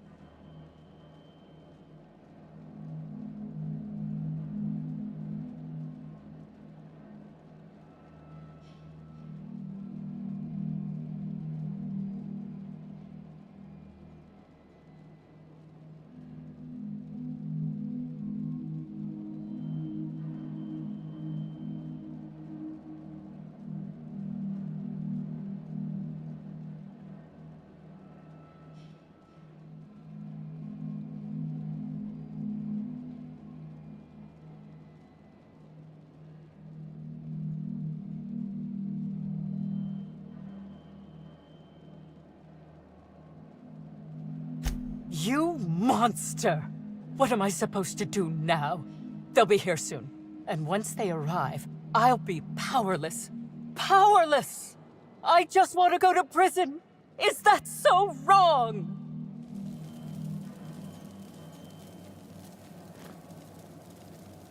You're heartless, Inspector. How will I ever feel safe again? All I have are dozens of devoted followers and 16 feet of concrete to separate me from my enemies.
Everyone all right?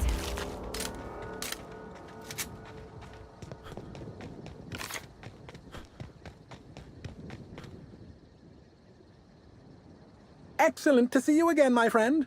Hope you've been keeping your head high.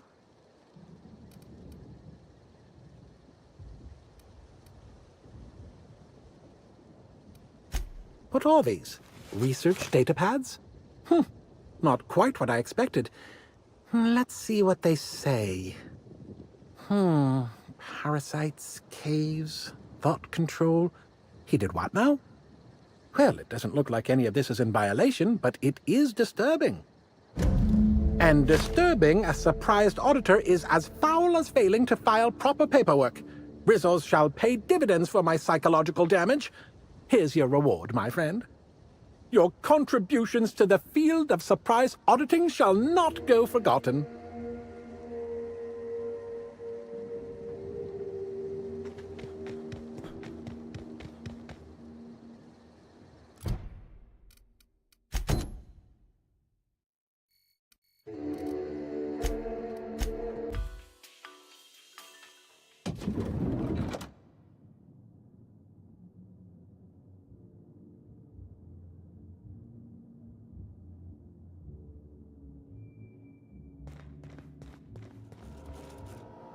Inspector?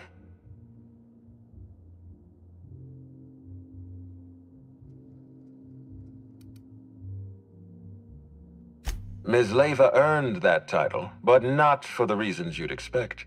The profit business has been profitable for the hotel. Not so much for Ms. Leva's followers. So, tell me, what did you find?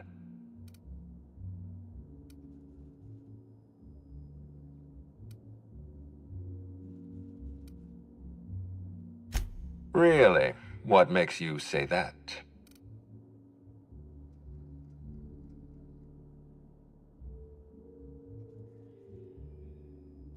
Well, that makes things almost too easy for us.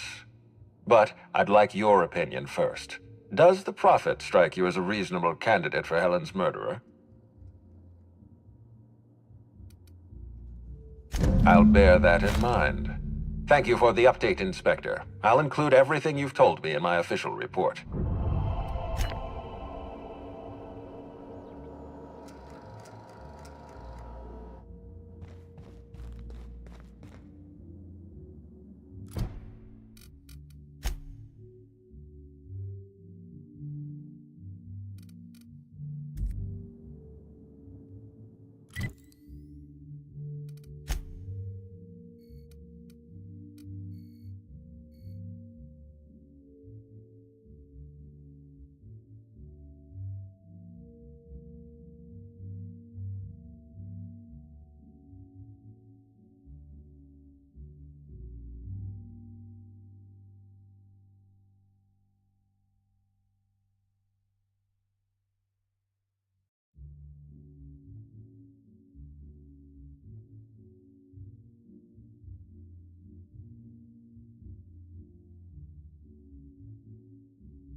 Inspector?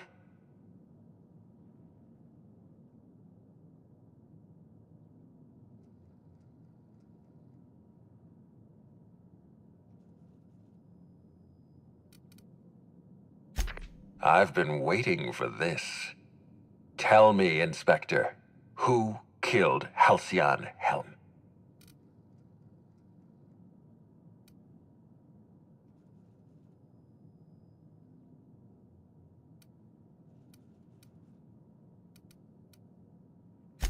I beg your pardon. You think I killed ceann-feadhna?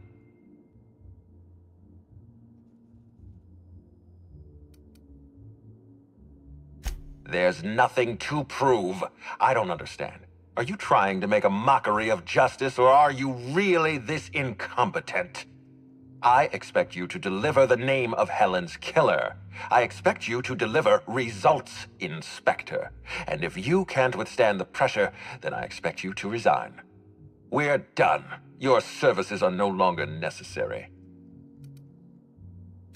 I'm defensive, Inspector, because I'm under attack. I am assaulted by your perfidious and baseless accusations. You're convinced I murdered ceann-feadhna.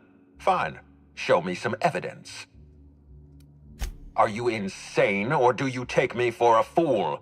No, I'm not going to wait. You had your chance. Wait, don't move a muscle. Someone's just tripped my alarm. And my security defenses. And killed my patrols. The distillery is under attack. Someone's after me, Inspector. I need you over here right now. Now, Inspector. Damn it, someone's interfering with my transmission. Can you read the...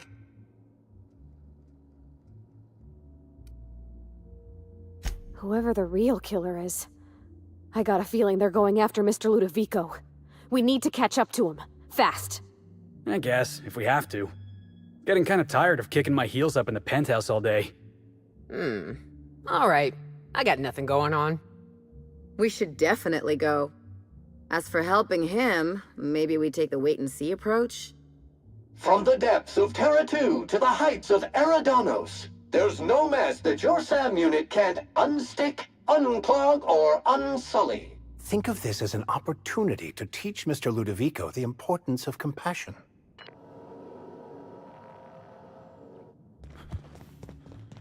What floor?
You think that fountain's got real purple berry juice?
catch up to me sooner or later, Inspector. I was just hoping you'd find me standing over the administrator's corpse. What in law's name? Halcyon Helen, how are you still alive? Oh, is that Ludovico I hear? Perfect. I'm so glad he's still in the building. Would you mind letting him know I'm about to blow his whole operation to flinders? Coming from anyone else, I might have scoffed. But you? I can believe you saw through my charade, Inspector. I've heard about you and your ship, Hawthorne. You're one of the few competent people left in this colony. That makes us two of a kind.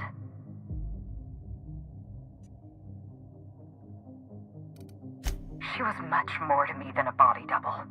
Halcyon Helen was never one person. I shared this role with my twin sister, Belinda.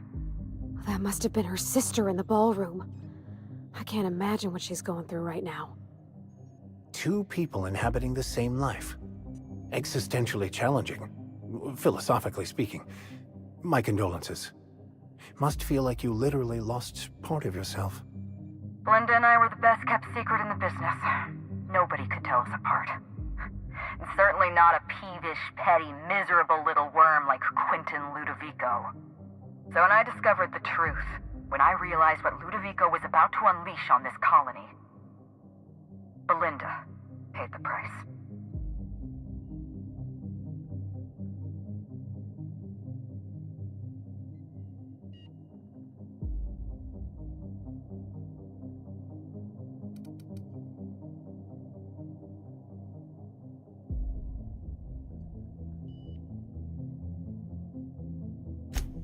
I have no regrets. I did exactly what I had to do. I'd do it again. If it means defending Halcyon's future, I'd do it in a heartbeat. Tell the truth, Ludovico. There's nothing safe about Spectrum Brown. You want to infest this entire colony with those disgusting parasites. They're not parasites. These creatures are symbiotic life forms. They belong to the highest order of life form, capable of living in perfect harmony with humanity. The symbiotes evoke a feeling of joy in their host, a bliss so pure, so profound as to render the most exquisite recreational substance obsolete. Oh, don't you see, Inspector? I want to bring joy back to Halcyon. I want this colony to smile again.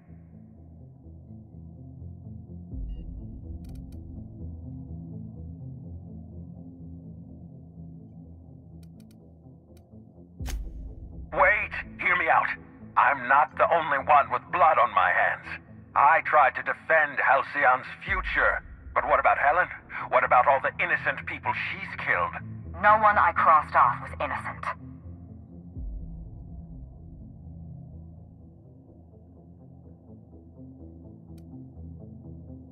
The mascot was a spy working for Ludovico.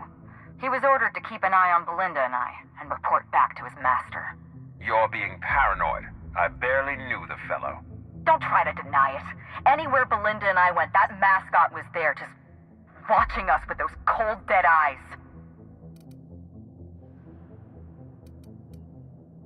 He was a Rizzo's employee. He belonged to Ludovico's horrible little family of grinning idiots. Dr. Leora Blossom, Maria Keene, that flackwit of a mascot. They were standing between me and Ludovico, so I did what I had to do. I went through them.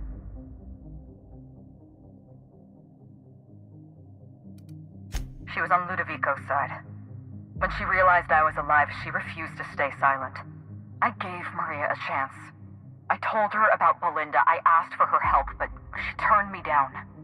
She was honor-bound to report me to Ludovico. Maria had a duty to her company, and I had a duty to Belinda. We both did what we had to. But in the end, I was the faster shot.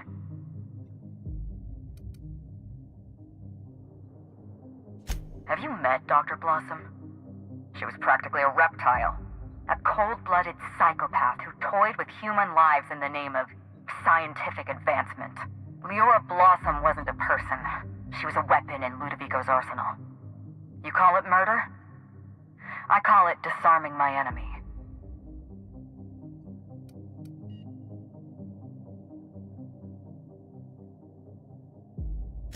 You know what you need to do.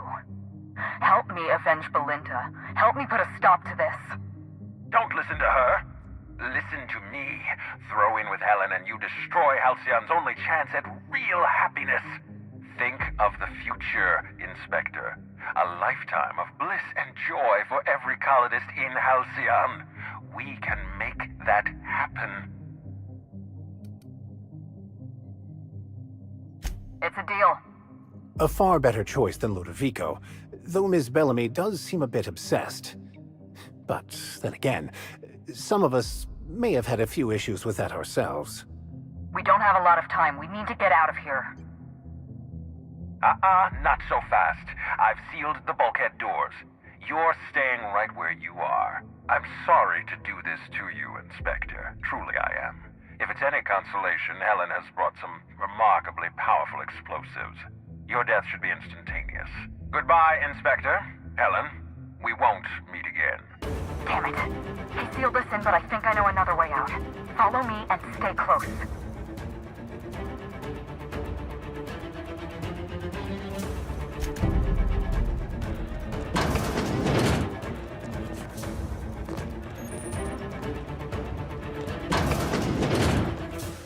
Head through that door.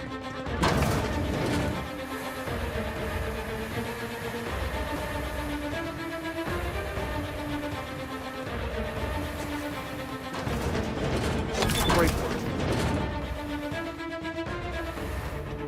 For breaking and entering.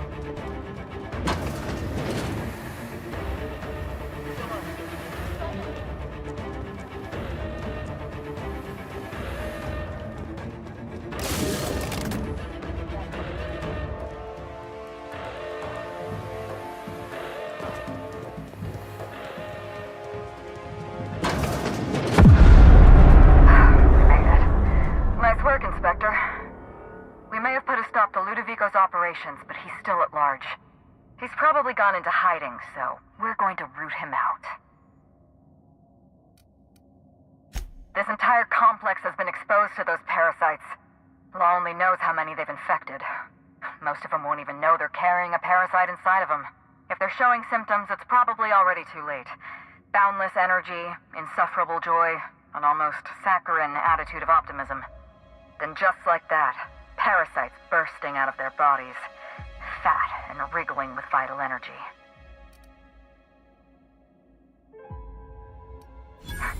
You're a step ahead of me, Inspector. An airborne pesticide of some kind. I think you may be onto something. Let's meet back at your penthouse. We'll ready our next move.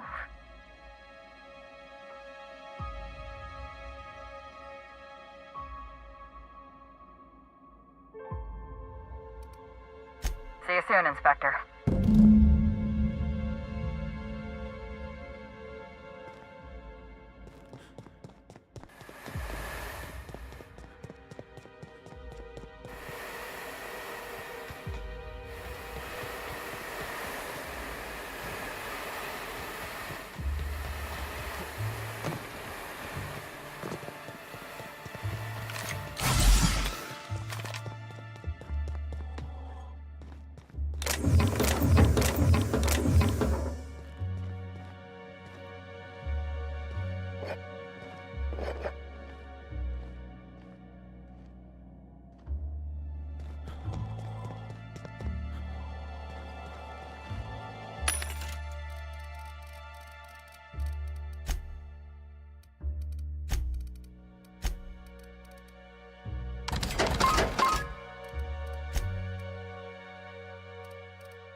They're so polite. Almost makes you forget that they kill us.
Now that you've seen behind the scenes, I bet you're pretty thirsty. Well, not to worry. We have every flavor of spectrum to delight your palate. Please note that tour guests are limited to a maximum of 3 different Rizzo's flavor samples. All beverages must be consumed on the premises. Rizzo's is not responsible for gastronomic distress, mild hallucinations, or damage to your system. Only 3? However will I restrain myself?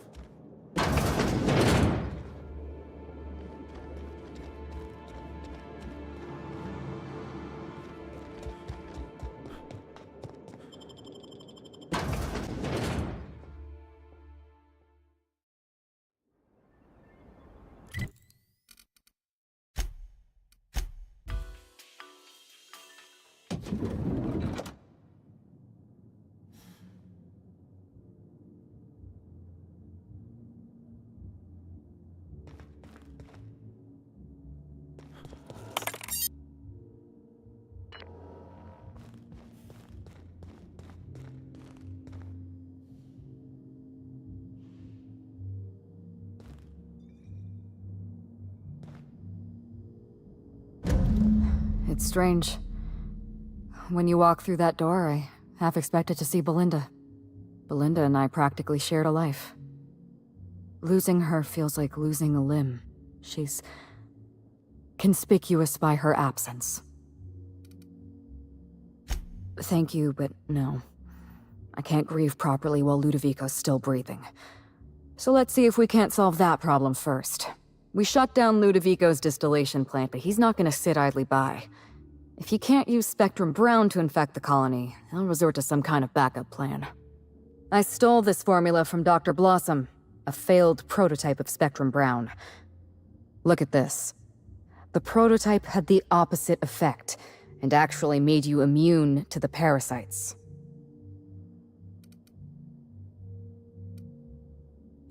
This is Halcyon. Everyone's already miserable. A little more despair isn't gonna make a difference. We're going to need 2 ingredients. A sample of essence of sprat, and 1 intact pod of parasite eggs. Cedric's warehouse in the Perea spaceport almost certainly carries a batch of sprat essence. As for the pod, I'd check the Wilderness Reserve if I were you. I'm glad one of us is an expert. Most of what I know is based on Dr. Blossom's notes. Here's what I understand. Sprats have an adaptive immune system. They don't suffer from the diseases and parasites they carry. It's one reason why you'll see them in every corner of the colony. Dr. Blossom experimented with Sprats and accidentally discovered a way to become immune to the parasites. That's probably when she decided to switch to human testing.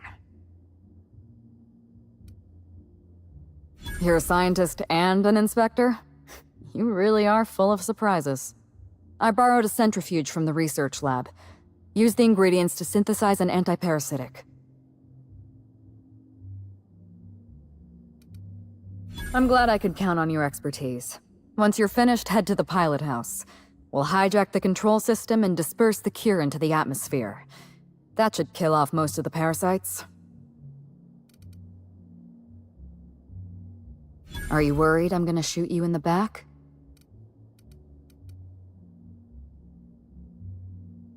You're right. You do deserve the spotlight. Here. You take good care of my needler, and it'll take good care of you. There is one other thing. While you're at Piraeus Spaceport, have a word with Cedric Kincannon. I know Cedric. There's nothing he wants more than a chance to eliminate Ludovico. We could use him on our side. Best of luck, Inspector. I'm counting on you. Why, Inspector? Am I being questioned?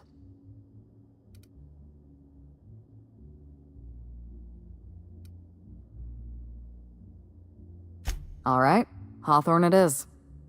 Belinda and I shared the role of Helen, but she was also the only person who knew the real me.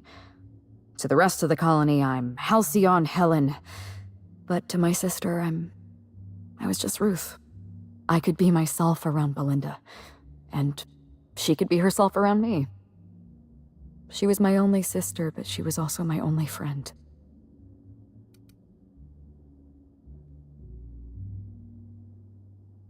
No, Belinda enjoyed the secrecy. She could slip into the role of Halcyon Helen, attend social events on my behalf, perform a few stunts, deliver a few lines. And then, when she grew tired of all the people and all the attention, all she had to do was slip out of the role and be my sister again. She was the secret twin. She had a comfortable life in the shadows, an easier life. I made sure of that.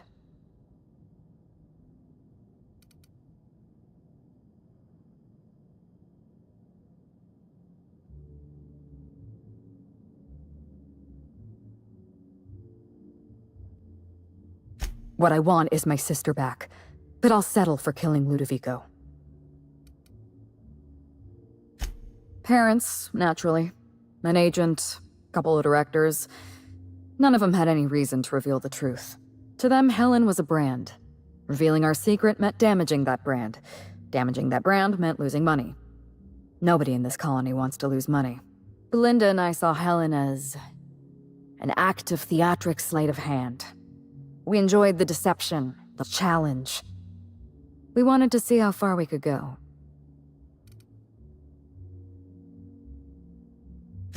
And if I hadn't underestimated Ludovico, you and I probably wouldn't be talking about Belinda in the past tense. We wouldn't be talking about her at all. It should have been me in that ballroom. Belinda died because I was careless. Never mind that. If you've got something else to ask me, now's the time. I'm glad I could satisfy your curiosity.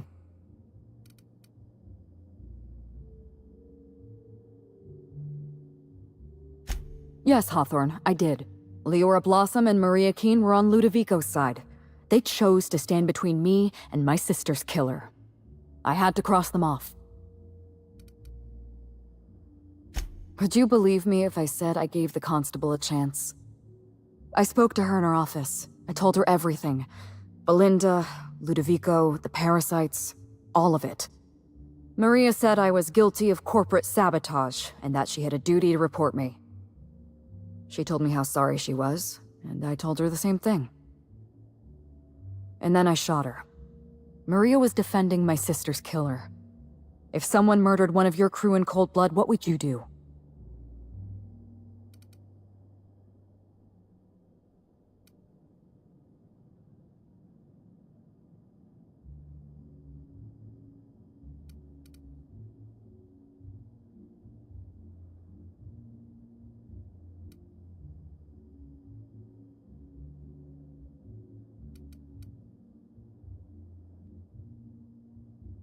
So you do understand. Was there anything else?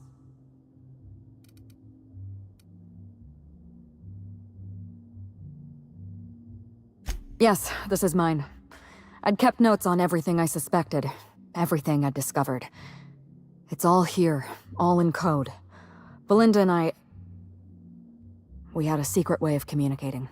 Words and phrases that had a special meaning to us. Numbers and dates that were only important to the two of us. Only 2 people in the universe knew that language. Thank you, Inspector. Keep the datapad. All it's going to do is remind me of things I could never say to Belinda. You don't know how many times I relived this moment in my mind. I discovered what Ludovico was up to when I toured the orchards. I threatened to expose his plan. Ludovico decided to eliminate me. He programmed Burbage 3001 to fire on his command and disabled the security cameras in the ballroom. Only, he didn't know about Belinda. I'm sure he thought it was my skull he caved in with a bottle of Spectrum Brown. Burbage covered his blow with the plasma shot, and then Ludovico wiped his memory.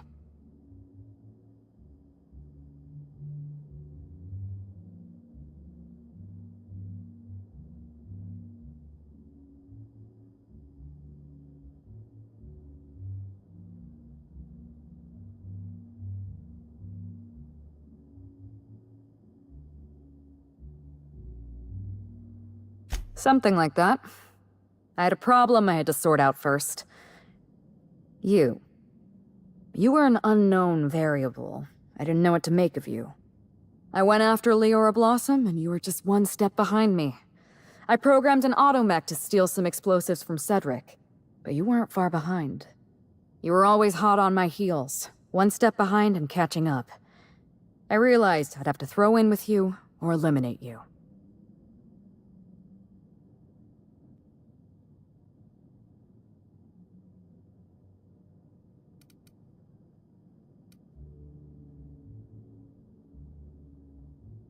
It's a long story, Hawthorne.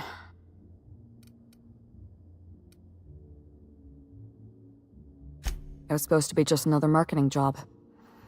Rizzo's wanted Halcyon Helen to be the face of Spectrum Brown. Some hideous concoction served with a dead parasite. All we had to do was spend a few weeks on Eridanos, shake some hands, sign a few autographs, drink a bottle of Spectrum Brown in front of a camera, and try to smile. Belinda didn't want to go, but I wanted a change of scenery. In any case, we couldn't possibly say no.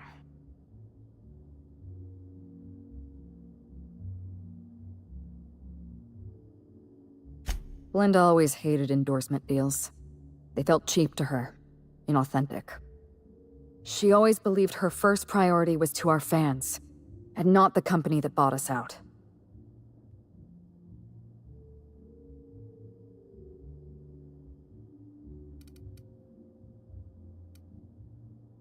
Belinda and I arrived on Eridanos and played our usual game of trading places. We were practically flawless. Even Ludovico didn't know about us. Belinda was unhappy for the first few days, but then she met Bertie Holcomb. Bertie treated her like a human being and not just an Aetherwave icon. They were just about perfect.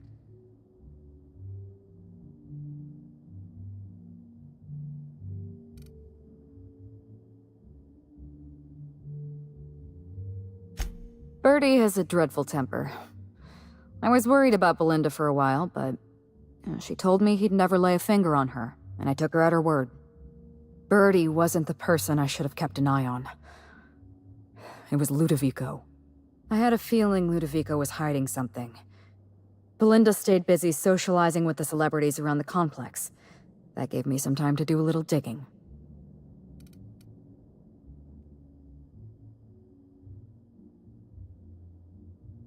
I saw everything. The test subjects, the parasites. Spectrum Brown was never safe to drink. Those harmless, dead parasites at the bottom of every bottle. They were just dormant. They would have sold out in a month. This colony loves novelty. They'll eat up any new product we toss their way. A new cereal, a new Spectrum flavor. Ludovico knows that. From Emerald Vale to Byzantium, a parasite in every brain and a grin on every face. Every last one of us trapped behind a mask of joy. That's what Ludovico wants.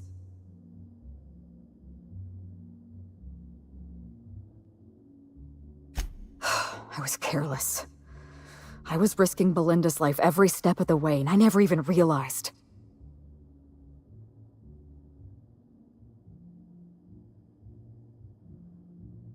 I wish it were that easy. Still, thank you. Was there something else you wanted to talk about?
That's the last of them.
We make quite a team, my friend.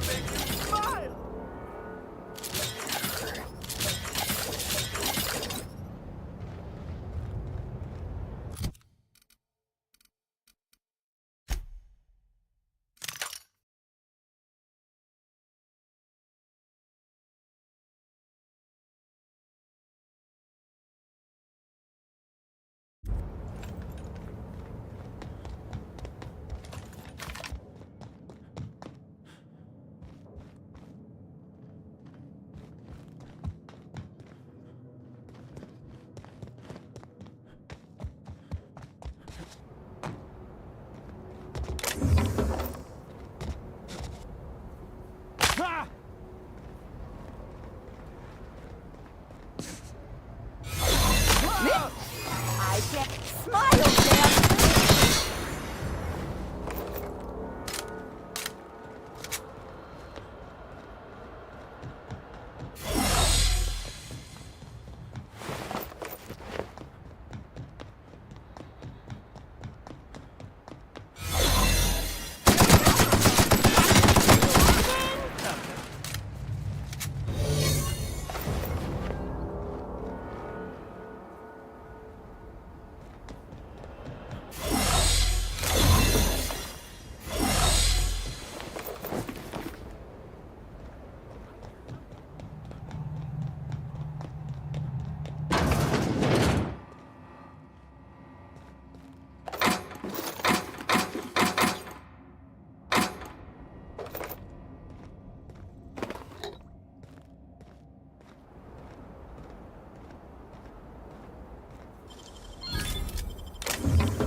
Law, how'd you...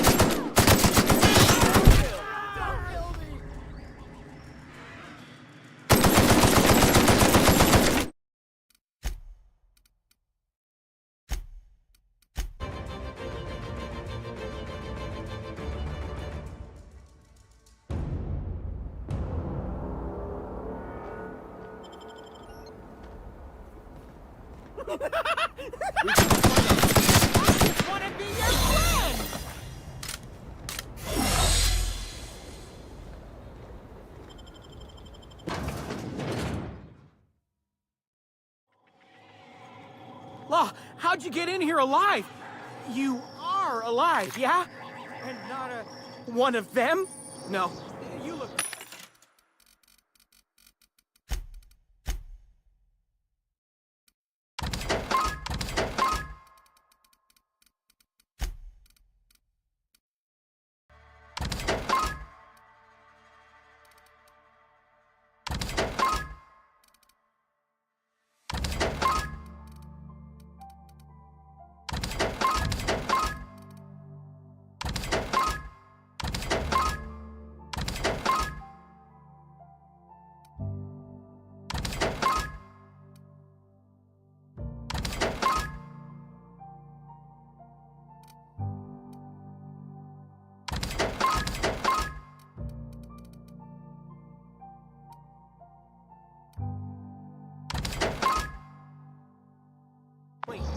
Good. You'd better get inside with the others.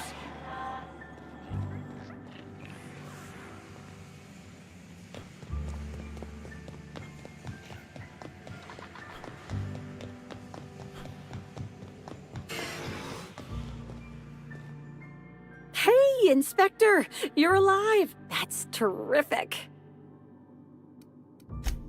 You need... what? Why? No kidding. I should have known you'd be on top of things. That must be what's on my desk. We just got it in. Couldn't find it on any of our shipping orders, and none of us could figure out what in law's name it was. You're welcome to it. Just so you know, it's got a bit of a weird smell. I can't complain. Still slug-free. That is, I'm still slug, obviously, but I haven't been slugged. You know what I mean. You too, Inspector.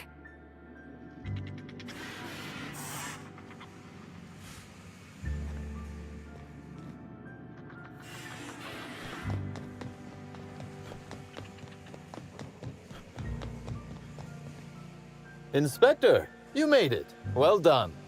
I'm afraid you may find the spaceport is, at the moment, less hospitable than usual. My apologies. Regardless, you must have some purpose here. Do tell. Whew, whatever it was, it happened quickly. Like a wave sweeping across the shore. We were overrun. Survivors are still trickling in. We've put out a call to slug agents not at the docks to keep their distance. With the warehouse's stores, Slug could hold out here for weeks, easily. Possibly months. With Helen? You don't say. That's not terribly surprising, considering present circumstances. This anti-parasitic, it would restore my people to their original, non-infected selves? Safely? I believe I owe you my thanks, then. Both personally and on behalf of Slug.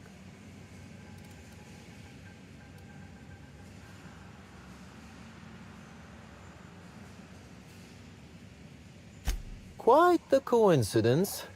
It would seem luck is on your side.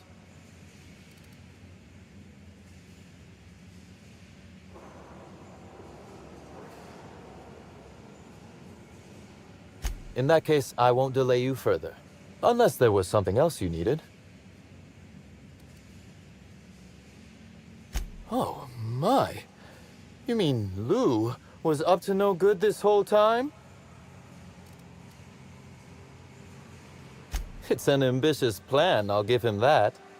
But tell me, why should I help you, Inspector?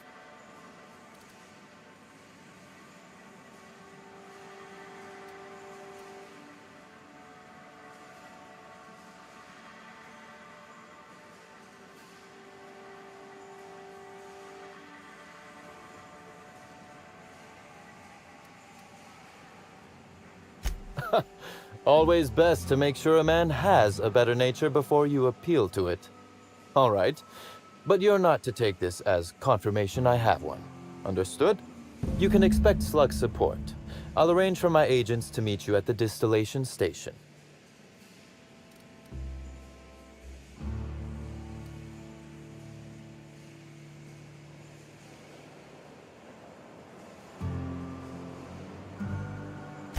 I'll do that. I think one of our checkpoint guards is going through a divorce. As thrilled as I am to assist you in taking down Lou, we have barricaded ourselves in here for a reason. I imagine you have a plan for getting out of the spaceport safely? Are you really? Inspector, you are a marvel. Excellent work. I'll admit, I'm awfully fond of my agents. To see them restored will be a great weight off my soul. Thank you.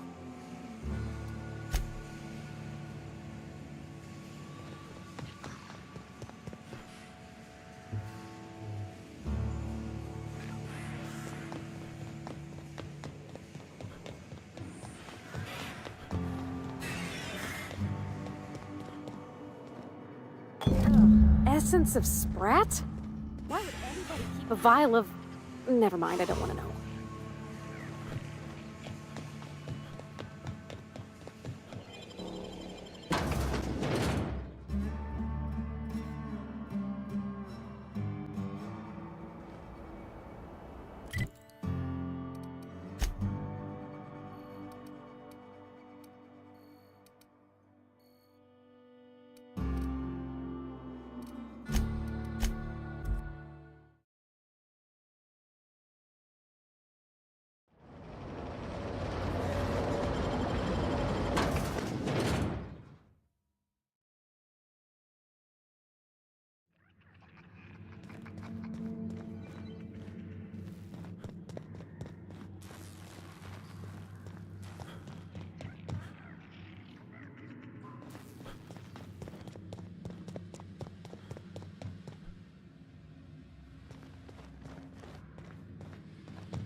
What floor would you like to visit?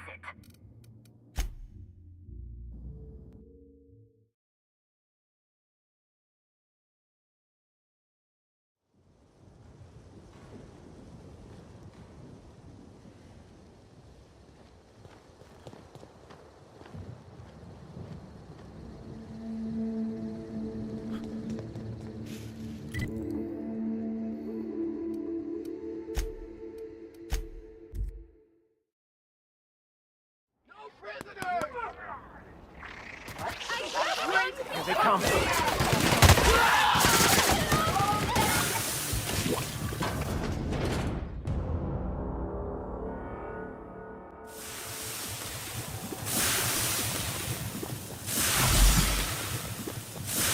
Greeting protocols suspended. All non-essential protocols suspended.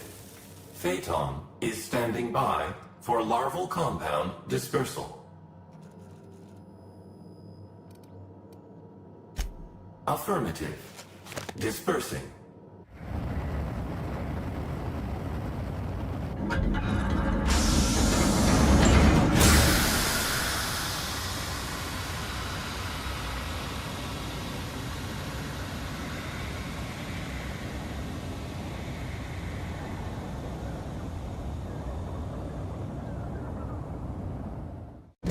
a message from Rizza's distillation station. What have you done? What in law's name have you done? You hijacked our atmosphere. Are you trying to kill us all? No. You're trying to kill my symbiotes.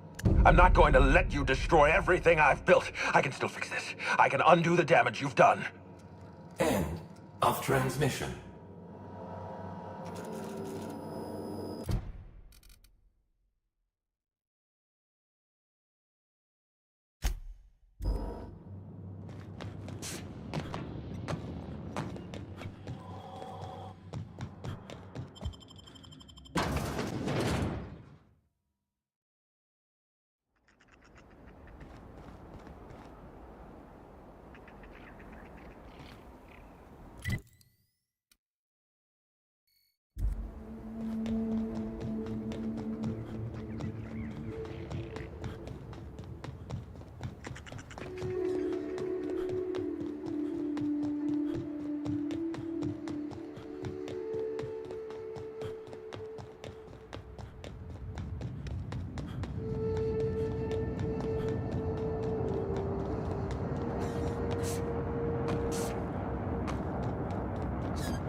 Just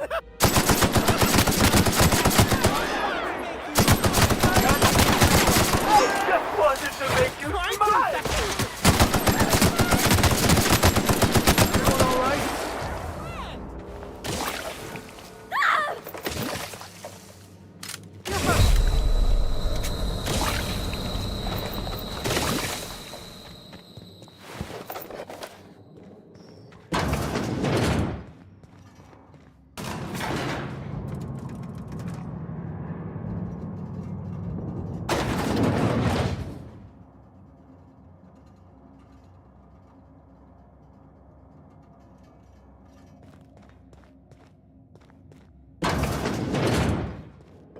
Wonder what they were storing down here.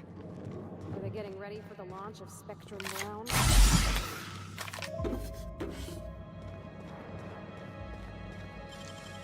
You're a deft hand with a magpick.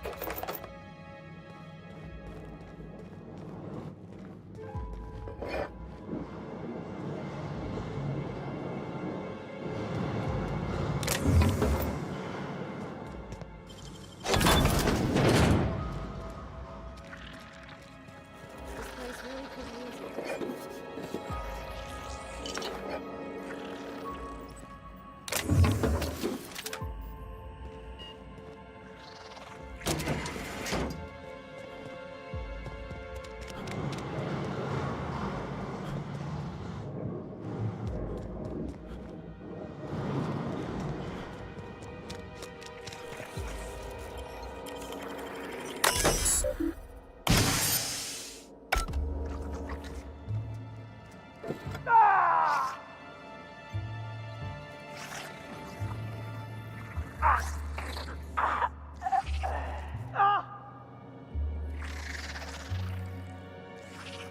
I just wanted to make you smile!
So what's the plan?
Trouble incoming, Captain.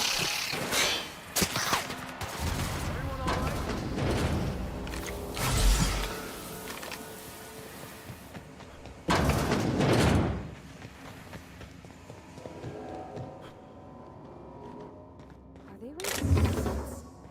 Inside those vats?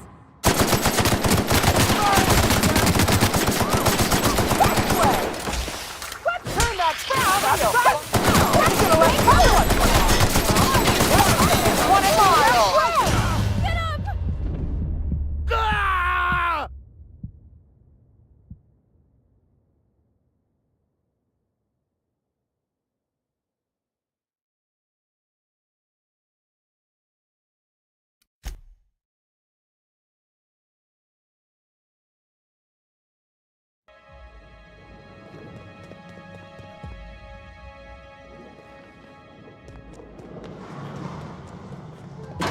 This place really incoming!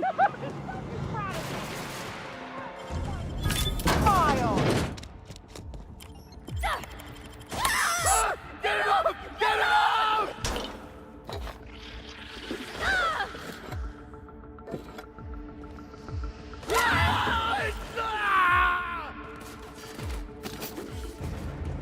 That's the last.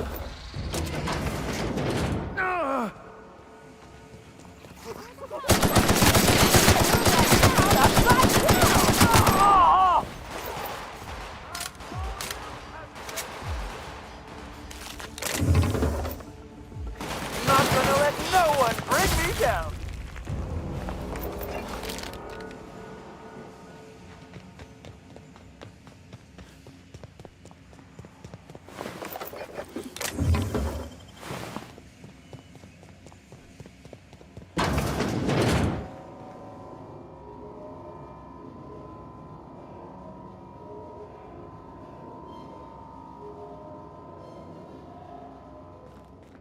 I fear those parasites aren't being raised in the brown manufacturing process.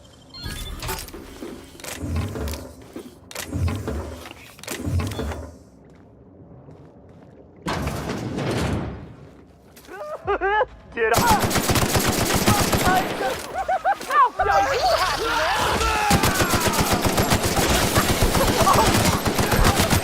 I just want to be your friend!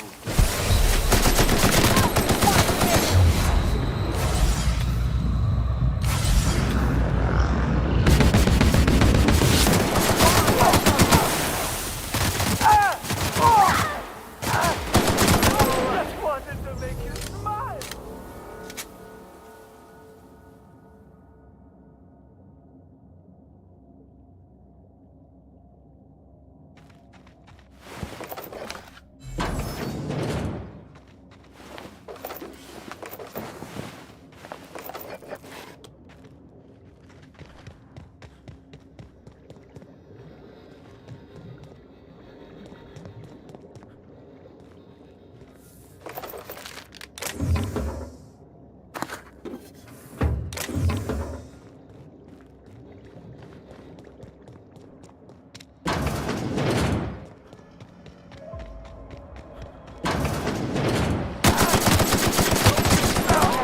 They're fine! I just want to be your friend! I just wanted to make you smile!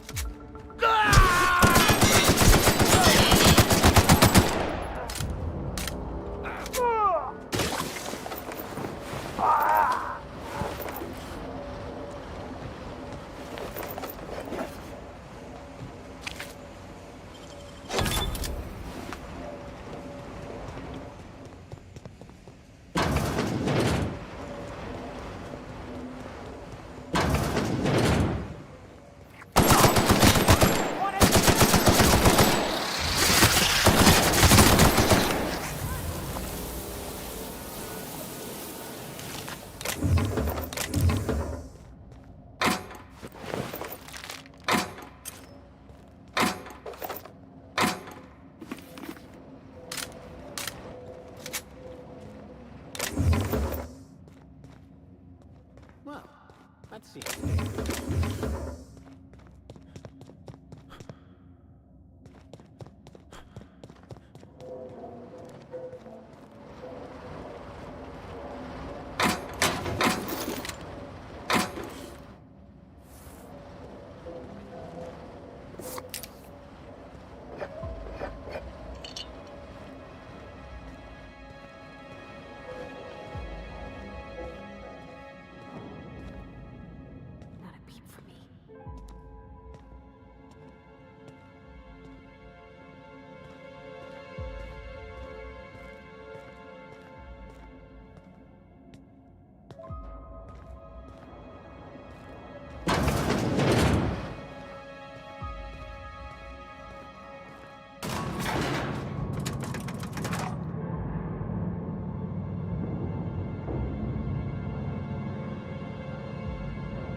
getting me the touch.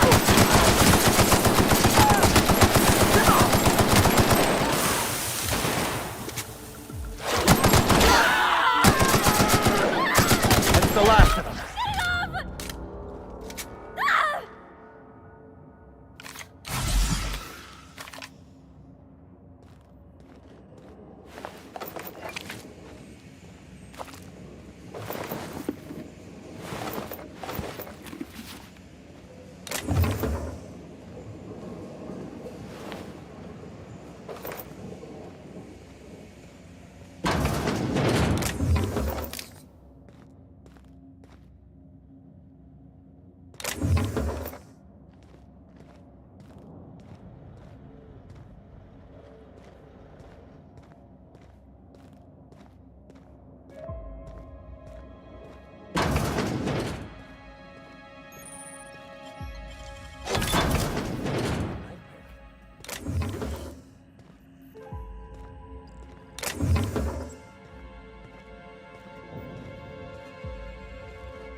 Hey, Captain.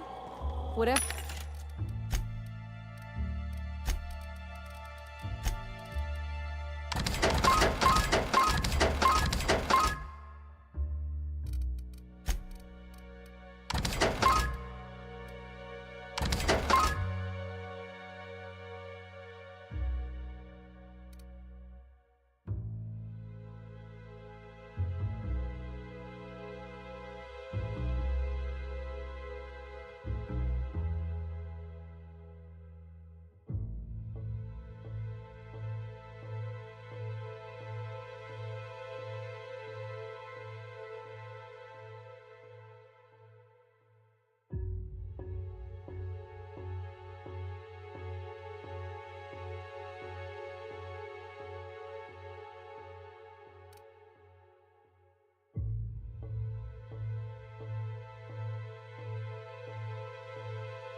Whatever happens, I just want you to know.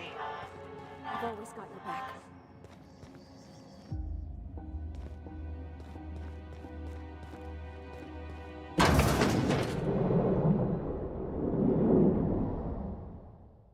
Yes, I know you're hungry. Be patient. I'll feed you soon enough. Just a guest. The one I told you about. The inspector. Welcome. We were just talking about you.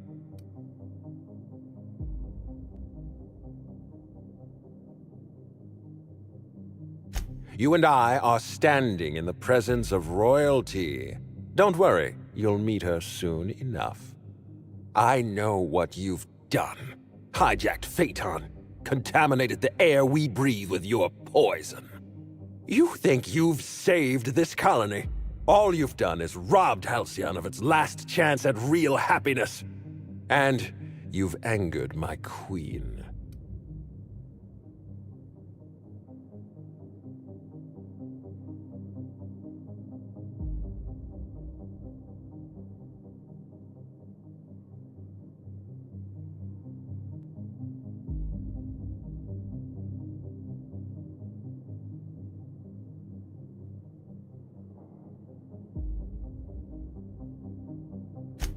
The queen of symbiotes, a creature of endless compassion and unfathomable intelligence. the next sovereign of Halcyon. Here's what's going to happen. I'm going to feed you to the Queen, and then I'm going to find a way to repair the damage you've done. Don't be afraid. She can smell fear, and it makes her absolutely ravenous. Your Highness, dinner is served. Wait, no, not me. Them! Merciful law! Stop!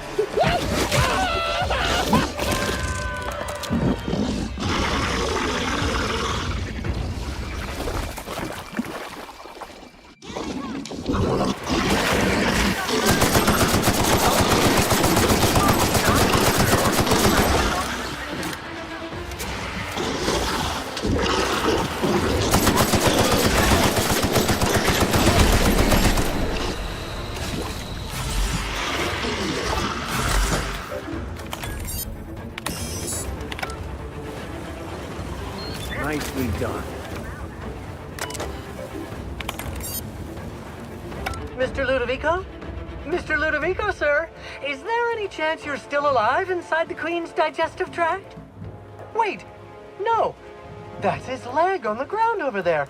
Okay, well, this is interesting. Mr. Ludovico never signed my release, so I'm contractually obligated to stay by my post. Assistant Harwell, Confectioner and Munitions Department. How may I be of assistance?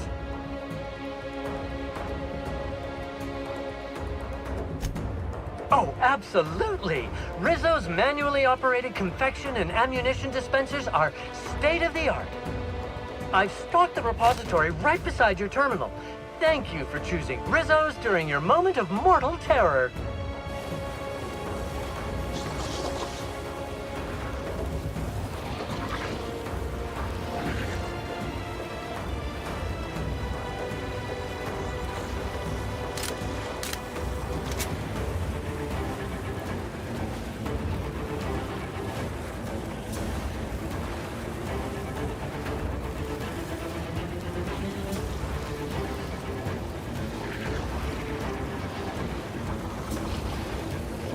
Incoming!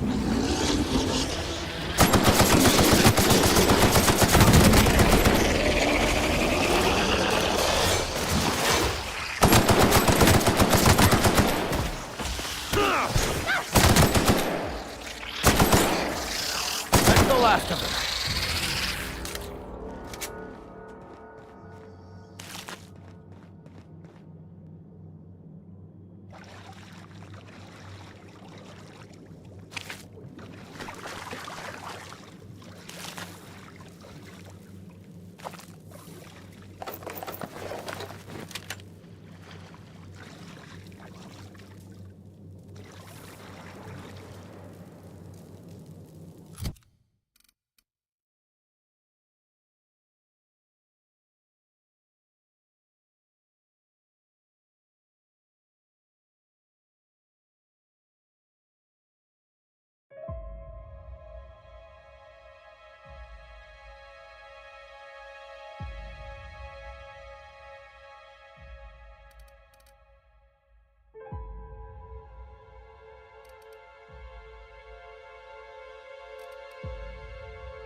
you made it.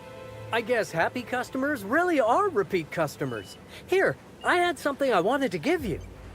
This is a golden ticket, good for one free tour of the Purpleberry Orchards.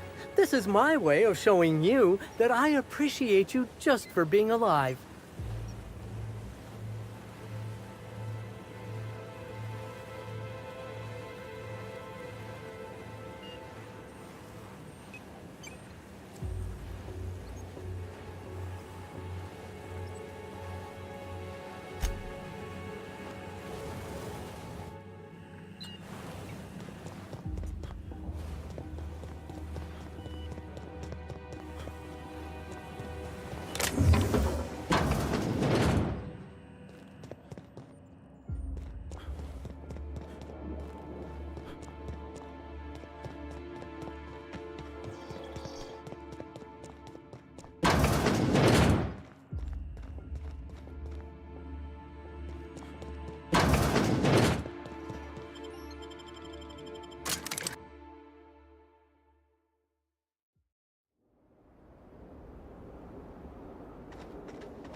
I must have dreamed up 100 different ways to kill Ludovico.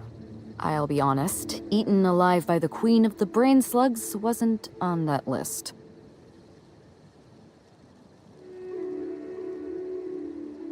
Is that so strange? I imagined this moment would be a little more cathartic.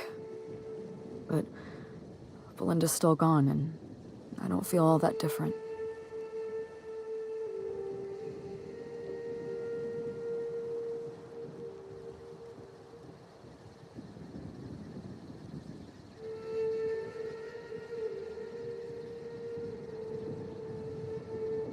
I know.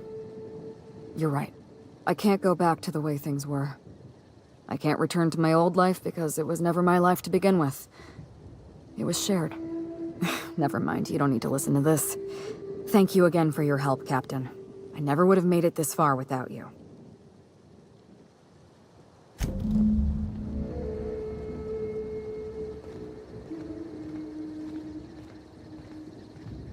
It all worked out in the end, wouldn't you say, Inspector? You've done us a great service here, Inspector. You have my gratitude.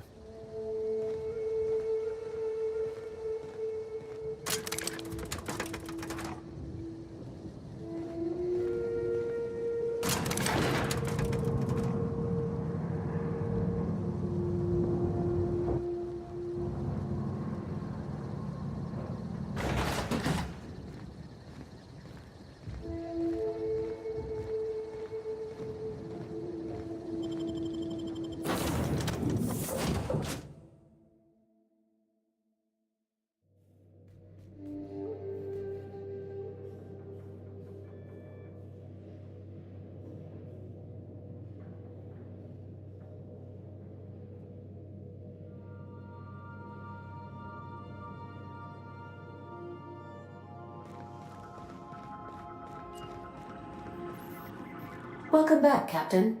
Or shall I call you Inspector? What can I do for you?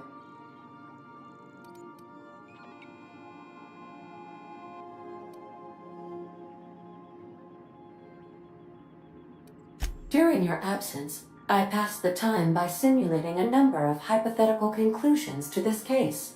Unfortunately, my understanding of the facts is limited, and my appraisal of the individuals involved is not flattering. Therefore, my conclusions are inaccurate.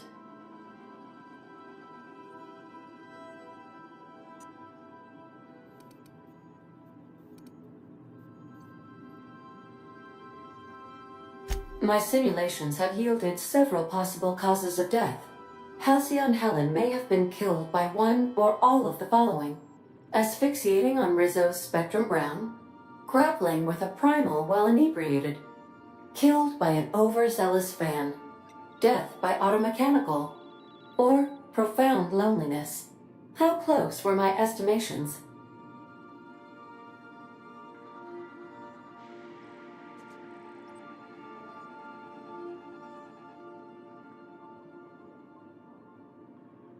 Please, do so.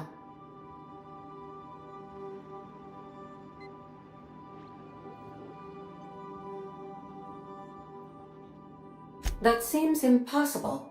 Can you elaborate for me?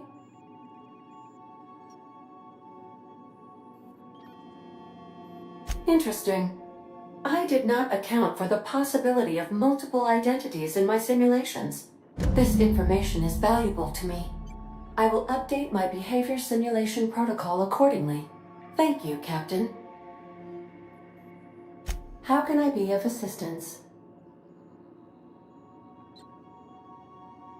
Take care. I require a functioning captain to run the ship.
I am pleased to inform you that we have arrived at the labyrinth. Please be advised that the punishment for trespassing is execution. Please be advised that electrical storms on the surface of Tartarus make departure impossible at this time. Resident count is as follows: 3,071.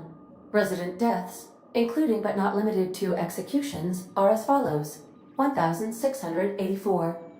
Resident escapes are as follows: 0. The interior can be chilly. Take a scarf with you, Captain. I would also ask that you leave your captain's ID with me, in the event that you do not return.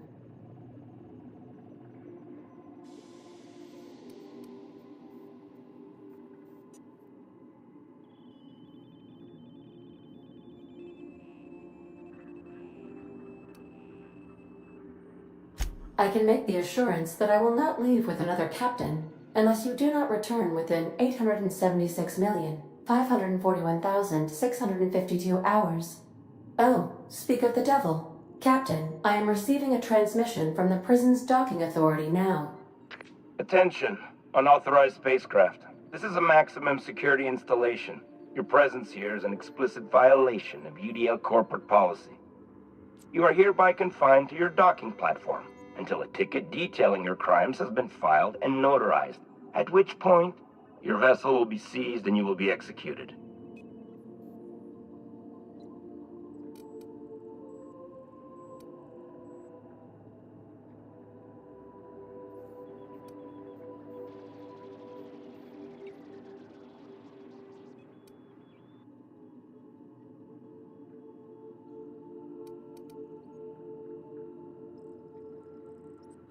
I wager it'll take a bit longer than it takes you to lose your patience and storm out of your ship looking to get shot.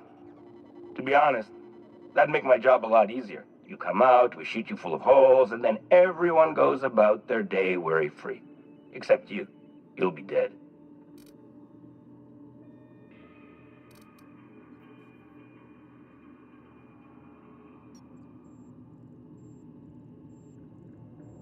All right. I'm feeling generous. I'm transmitting the idea of a productive, law-abiding employee so you can see what one looks like before you die. Anyway, Tartarus Docking Authority signing up. Hang on. Another ship just pulled into your dock. Wait, is that from the Groundbreaker? What the? Pay no mind to that. Just have a pleasant day. Transmission terminated. Biometric ID received. Transferring data to external cartridge. How can I be of assistance? See you soon, Captain.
Captain did right by us. What was that? Beginning. The board will never own Groundbreaker. Not while I breathe. Push on, Mardat.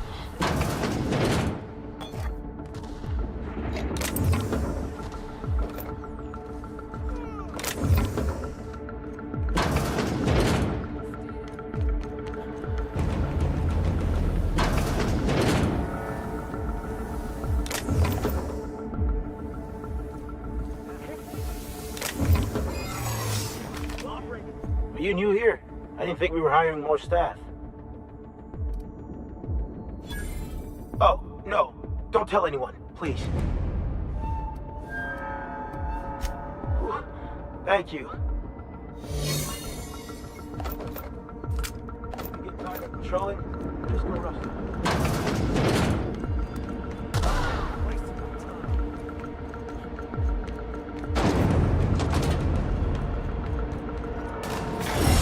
The labyrinth. Perhaps we should all meditate on that as we make our descent.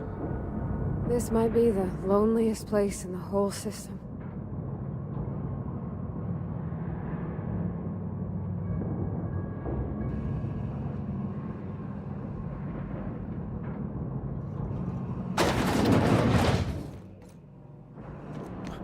I suppose it would be too late to back out now. Fear not, Captain. I'll watch your...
Let's go, troops. Stellar Base counting on us.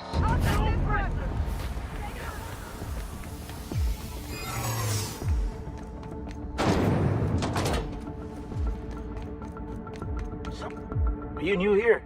I didn't think we were hiring more staff. Oh, no. Don't tell anyone, please.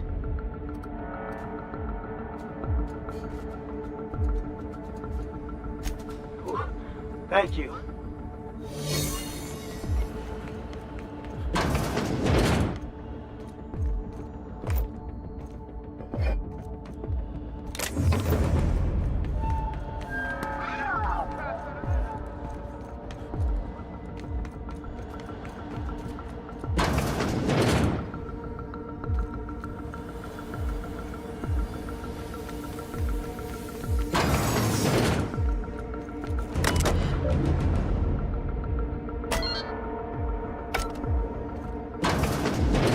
Well, look who it is. I'll be damned. I was prepping the studio for our announcement, and here you are as a bonus. I had heard you'd taken a mechanic under your wing. What's the matter, girl? Couldn't find actual employment?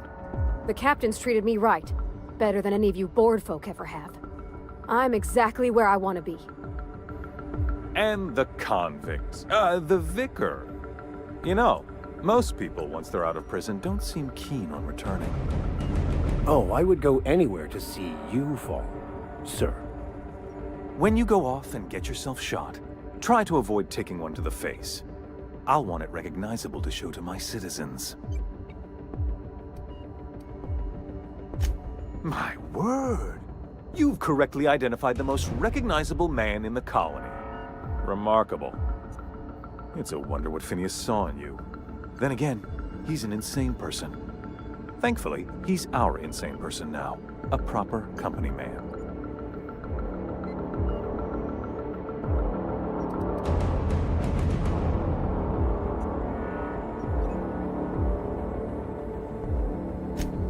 Yes, he is an extraordinarily obstinate fellow, isn't he? Fine, he isn't working for us per se. Semantics, he'll come around. But that's between us. As far as my adoring citizens will know, we've turned a dangerous crackpot into a working-class man. It's a miracle.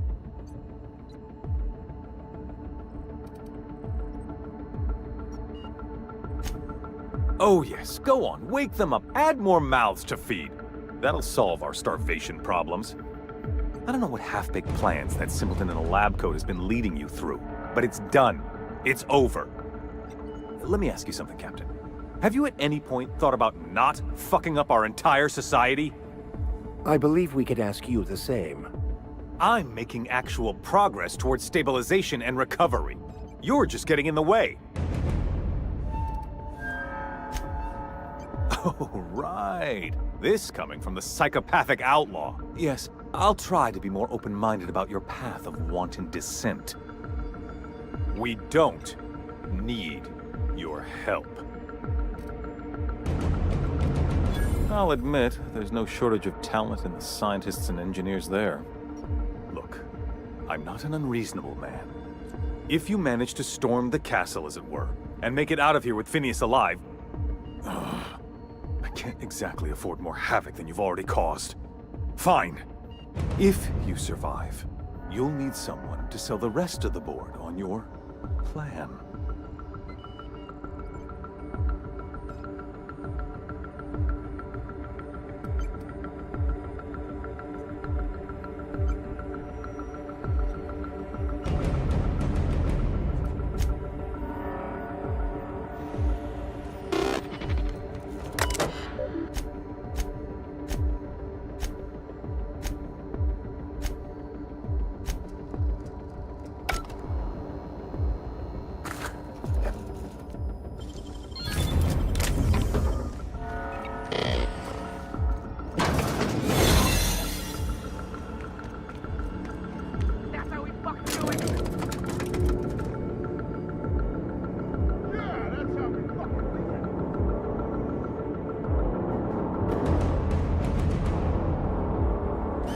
All right, MSI.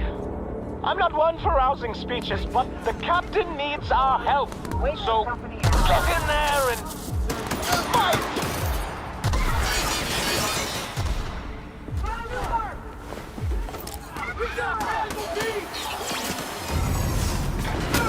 We're really doing this, huh?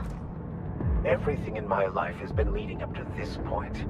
I believe I'm ready for this.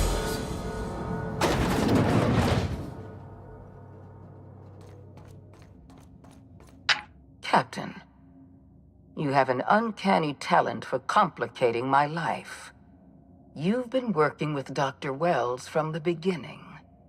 When we moved to arrest him, he was prepared. I lost good soldiers in the attempt. You've disrupted the balance of power. You've upset the natural order of things. You've introduced uncertainty, and there is nothing I despise more than uncertainty.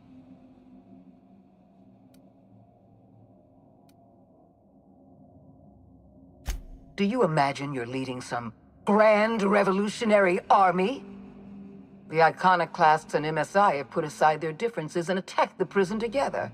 I never imagined such a thing would be possible. But here we are. You're nothing but a rabble-rouser. I'm going to put an end to your little rebellion, and then I'm going to have you and your associates arrested. You make a nuanced and compelling argument. Here's my rebuttal. No. Dr. Wells is being held in my custody. His cooperation will prove invaluable, even if I have to beat it out of him. All that's left to do is put down this riot, arrest you, and then get on with the bloody business of saving this colony. Fair enough. I'm giving you exactly one chance to parley with me.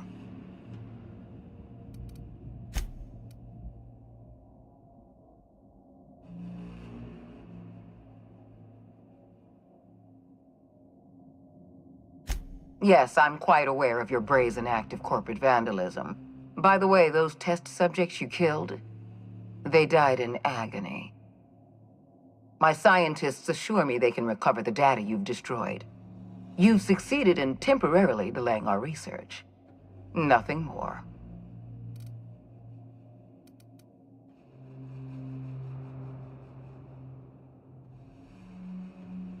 That isn't true. It can't be. You're trying to manipulate me. That experiment was absolutely essential to the program. My scientists assured me they were close to a breakthrough. They gave me their word.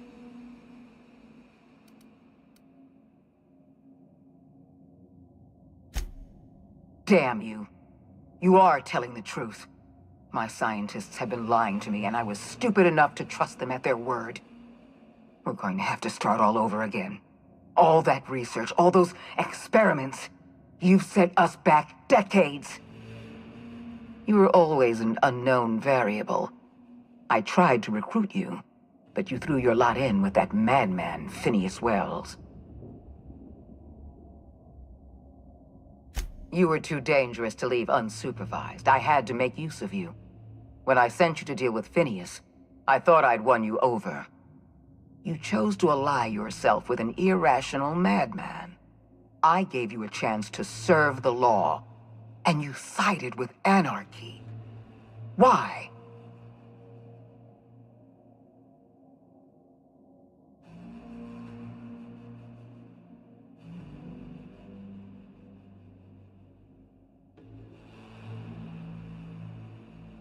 Your convictions are admirable, even if they are sorely misplaced. I haven't given up on the program yet. You've caused some complications, but I can improvise. I can fix this. I haven't lost control of the labyrinth yet. Our security system is still operational. I can still put a stop to you. This prison is equipped with an automechanical warden. I've had it programmed to eliminate you on sight and rinse your remains down a drain. And don't worry. I will inform Dr. Wells that you died heroically, or something.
process sweeping.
Still alive.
Why won't you just...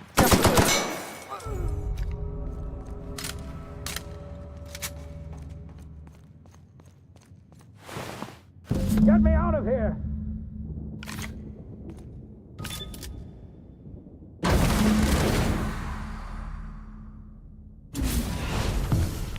You don't know how glad I am to see you.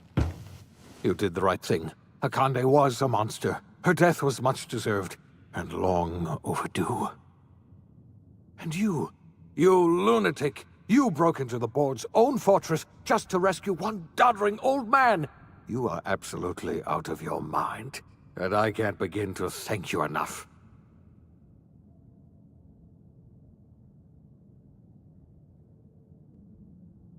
I'm all right, thanks to you. Akande wanted my cooperation. I'm quite sure she would have beaten it out of me if you hadn't arrived. You've broken the board's stranglehold on this colony, and you saved my life. But there's still so much we have yet to accomplish. You and I are going to have to work harder than ever to save Halcyon.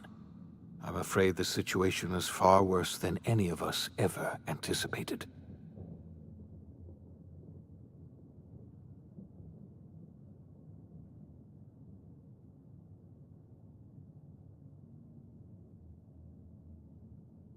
I would like nothing more than to celebrate this victory, but we have a serious problem on our hands. Earth has gone dark. We haven't received a single message in 3 years. There's been no communication, no signals, nothing. 2 years ago, the Earth's Directorate's frigate disappeared on their way back to Earth. We don't know what they discovered when they arrived, or if they arrived at all. Earth is only an idea to us. But that idea is the bedrock the colony is built upon. If people were to find out it's gone dark, the shock could be too much to bear. I don't want to imagine what'll happen once news gets out. Let's just keep this between us for now. You mean we're all alone out here? Really alone? I'm afraid so, Miss Holcomb. Halcyon is the only home we have left. Returning to Earth is no longer an option. We're in serious trouble, my friend. Do you know what this means for Halcyon? We can't rely on Earth for support anymore. We've been cut loose. We're entirely on our own.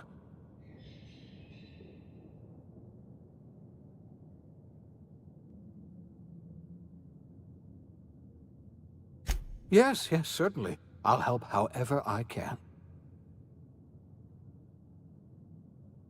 I don't know what happened, but something must have gone horribly wrong. I don't know why Earth's gone silent. I don't even know if Earth exists anymore. We have no connection back to Earth, and return is likely impossible. We're completely alone out here. I heard it from Akande herself. She tried to pressure me into joining her side, you see. Tried to make me realize that all hope is lost, and that we are alone.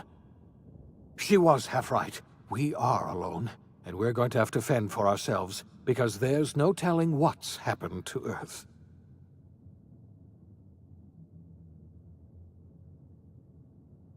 You might have heard of the Earth Directorate's frigate. Half the colony's entire military was on that ship. They were returning to Earth when they vanished without a trace.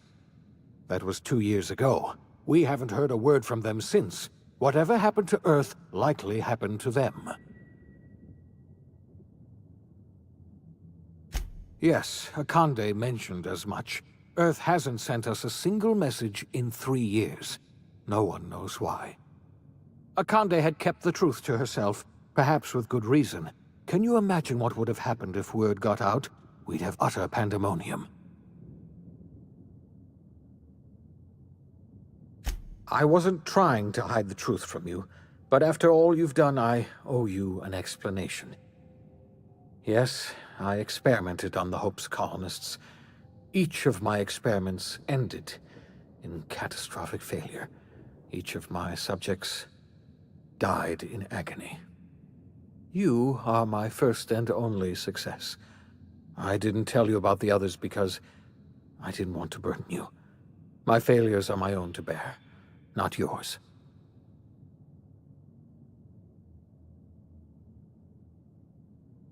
I'm not asking you to forgive me. Law knows I won't forgive myself, but I'm going to try to set things right. My apologies. I need to get a hold of myself. We've far more pressing issues to worry about right now. If you have any more questions, ask me. I'll answer as best I can.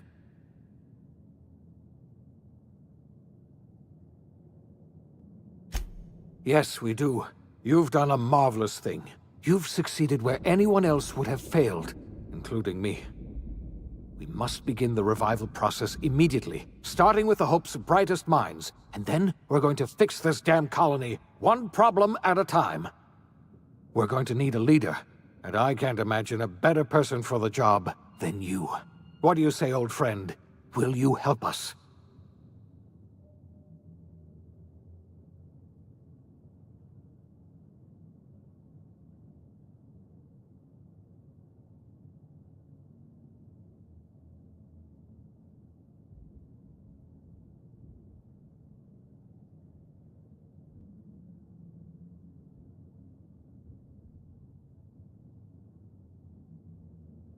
When I revived you, I thought you were going to help me save this colony. I was wrong. I had our roles reversed, you see. You're the one who's going to save us all. I'm just the one who set you on your path. You're the best thing to ever happen to Halcyon. If you want to take it upon yourself to lead this colony, you have my support. We're not a colony any longer, are we? Our last connection to Earth has been severed, and so we have been set free. Our future is uncertain, and no one knows what tomorrow holds. Exciting, isn't it?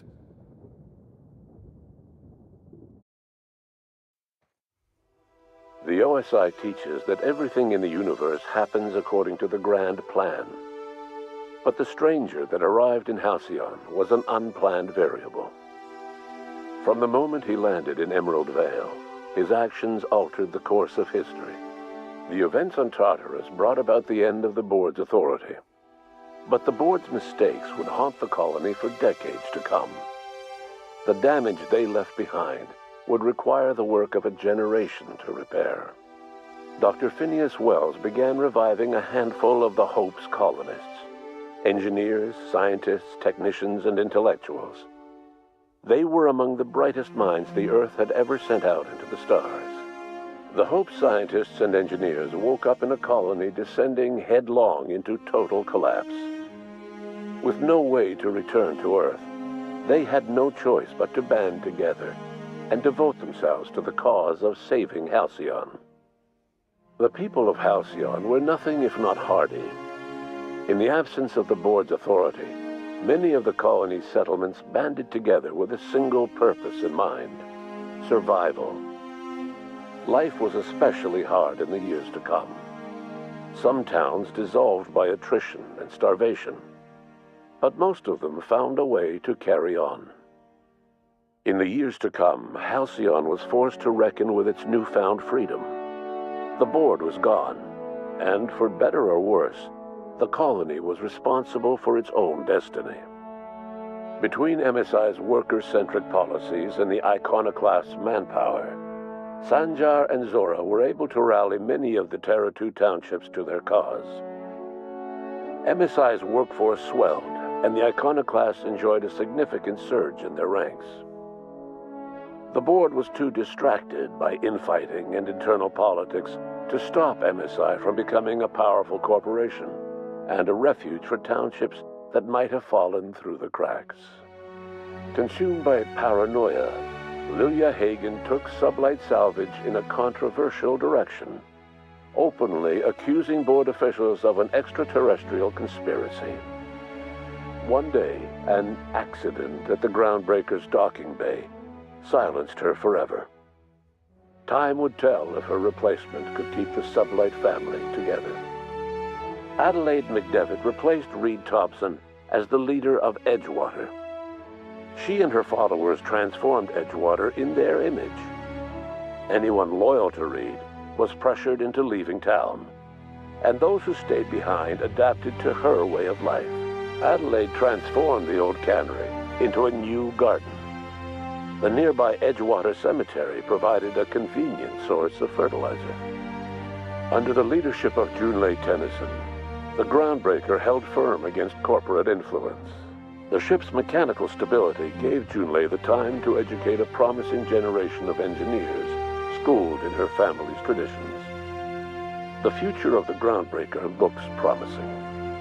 The rediscovery of the Hope and the abandonment of the lifetime employment program forced Byzantium to come to terms with some uncomfortable realities about the state of Halcyon.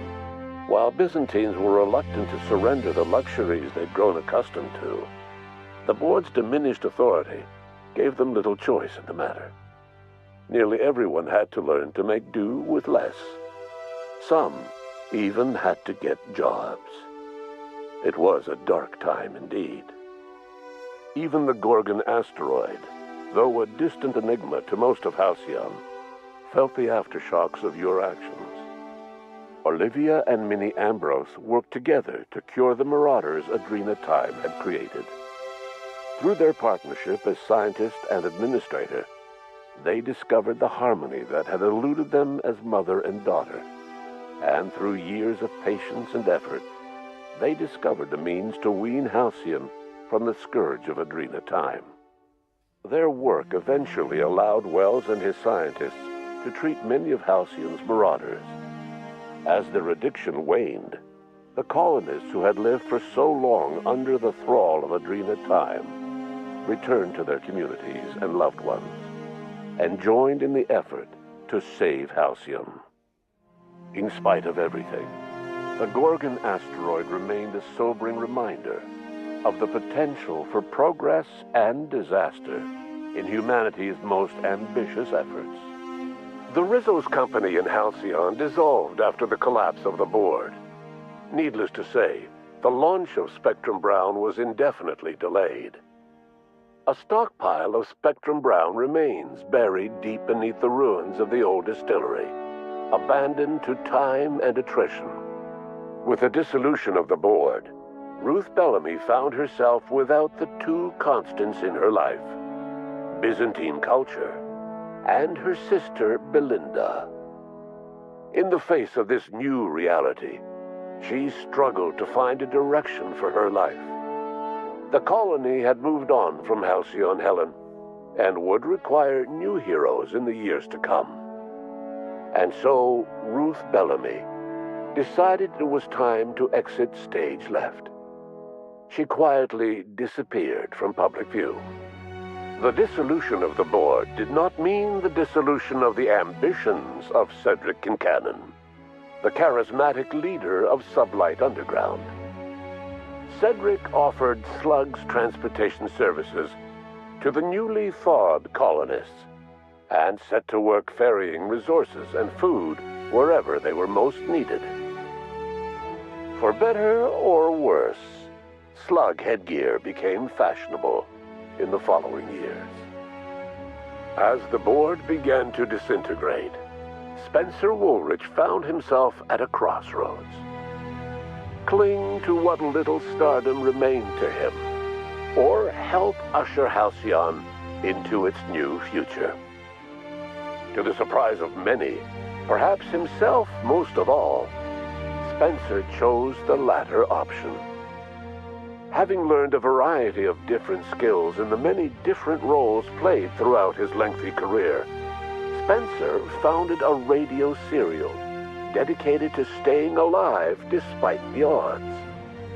His subjects included how to survive violent encounters with only grazing wounds, dispense pithy one-liners for tense scenarios, and, of course, how to look good doing both.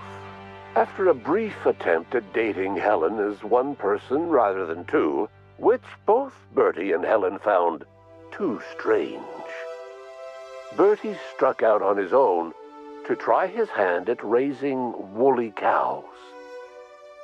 Many of his former Rangers teammates soon followed, accompanied by the woolly cow the team had originally plied with alcohol. The dairy farm thrived under Bertie's leadership and care. The Dairy Rangers privately believed that the woolly cows softened Bertie's temper considerably, although the only one brave enough to say this to his face was promptly headbutted. Due to the board's dissolution, many of the Prophet's old customers no longer found quite the same value in productivity seminars that they once had. With her business drying up, the Prophet chose to take her followers down a new path. Months later, salvagers on Eridanos found clues leading them to a seemingly abandoned bunker out in the wilderness. Inside, they discovered horribly mangled corpses, sacrificed to a blood-scrawled portrait of a sprat-headed deity. The Prophet was not among the bodies. Your influence shifted Ellie's perspective. She finally admitted, albeit grudgingly, that she just might need other people. Sometimes. With a steady income from the life insurance payouts, she was finally able to afford a ship of her own. She hired a small crew and flew supply missions to communities on the fringe. Some of them were even legal. Life in Halcyon was sobering for Felix Millstone. The grand revolution he dreamed of never came. There was no great awakening for the colony, no celebrations in the streets. There was only the hard, desperate work of trying to repair a broken colony. Felix never had a head for numbers, but if there was labor to be done, he was there to help. Eventually, Felix realized that the work of a revolution was done with two hands. As much as he enjoyed his adventures aboard the Unreliable, the vicar, known as Max, eventually decided that it was time to move on, to live out the life he had sought so long to create. He knew there were many in the colony who carried burdens much worse than the ones he had struggled with. and he devoted himself to easing their suffering wherever he could. He only ever took up arms again to defend the defenseless. Unshackled from a lifetime of striving and fighting the universe and himself, Vicar Maximilian de Soto was finally at peace. Once the matter with the Hope colonists was resolved, Junlei bashfully asked Parvati if she'd like to join her permanently on the Groundbreaker, and Parvati enthusiastically, if somewhat awkwardly, agreed.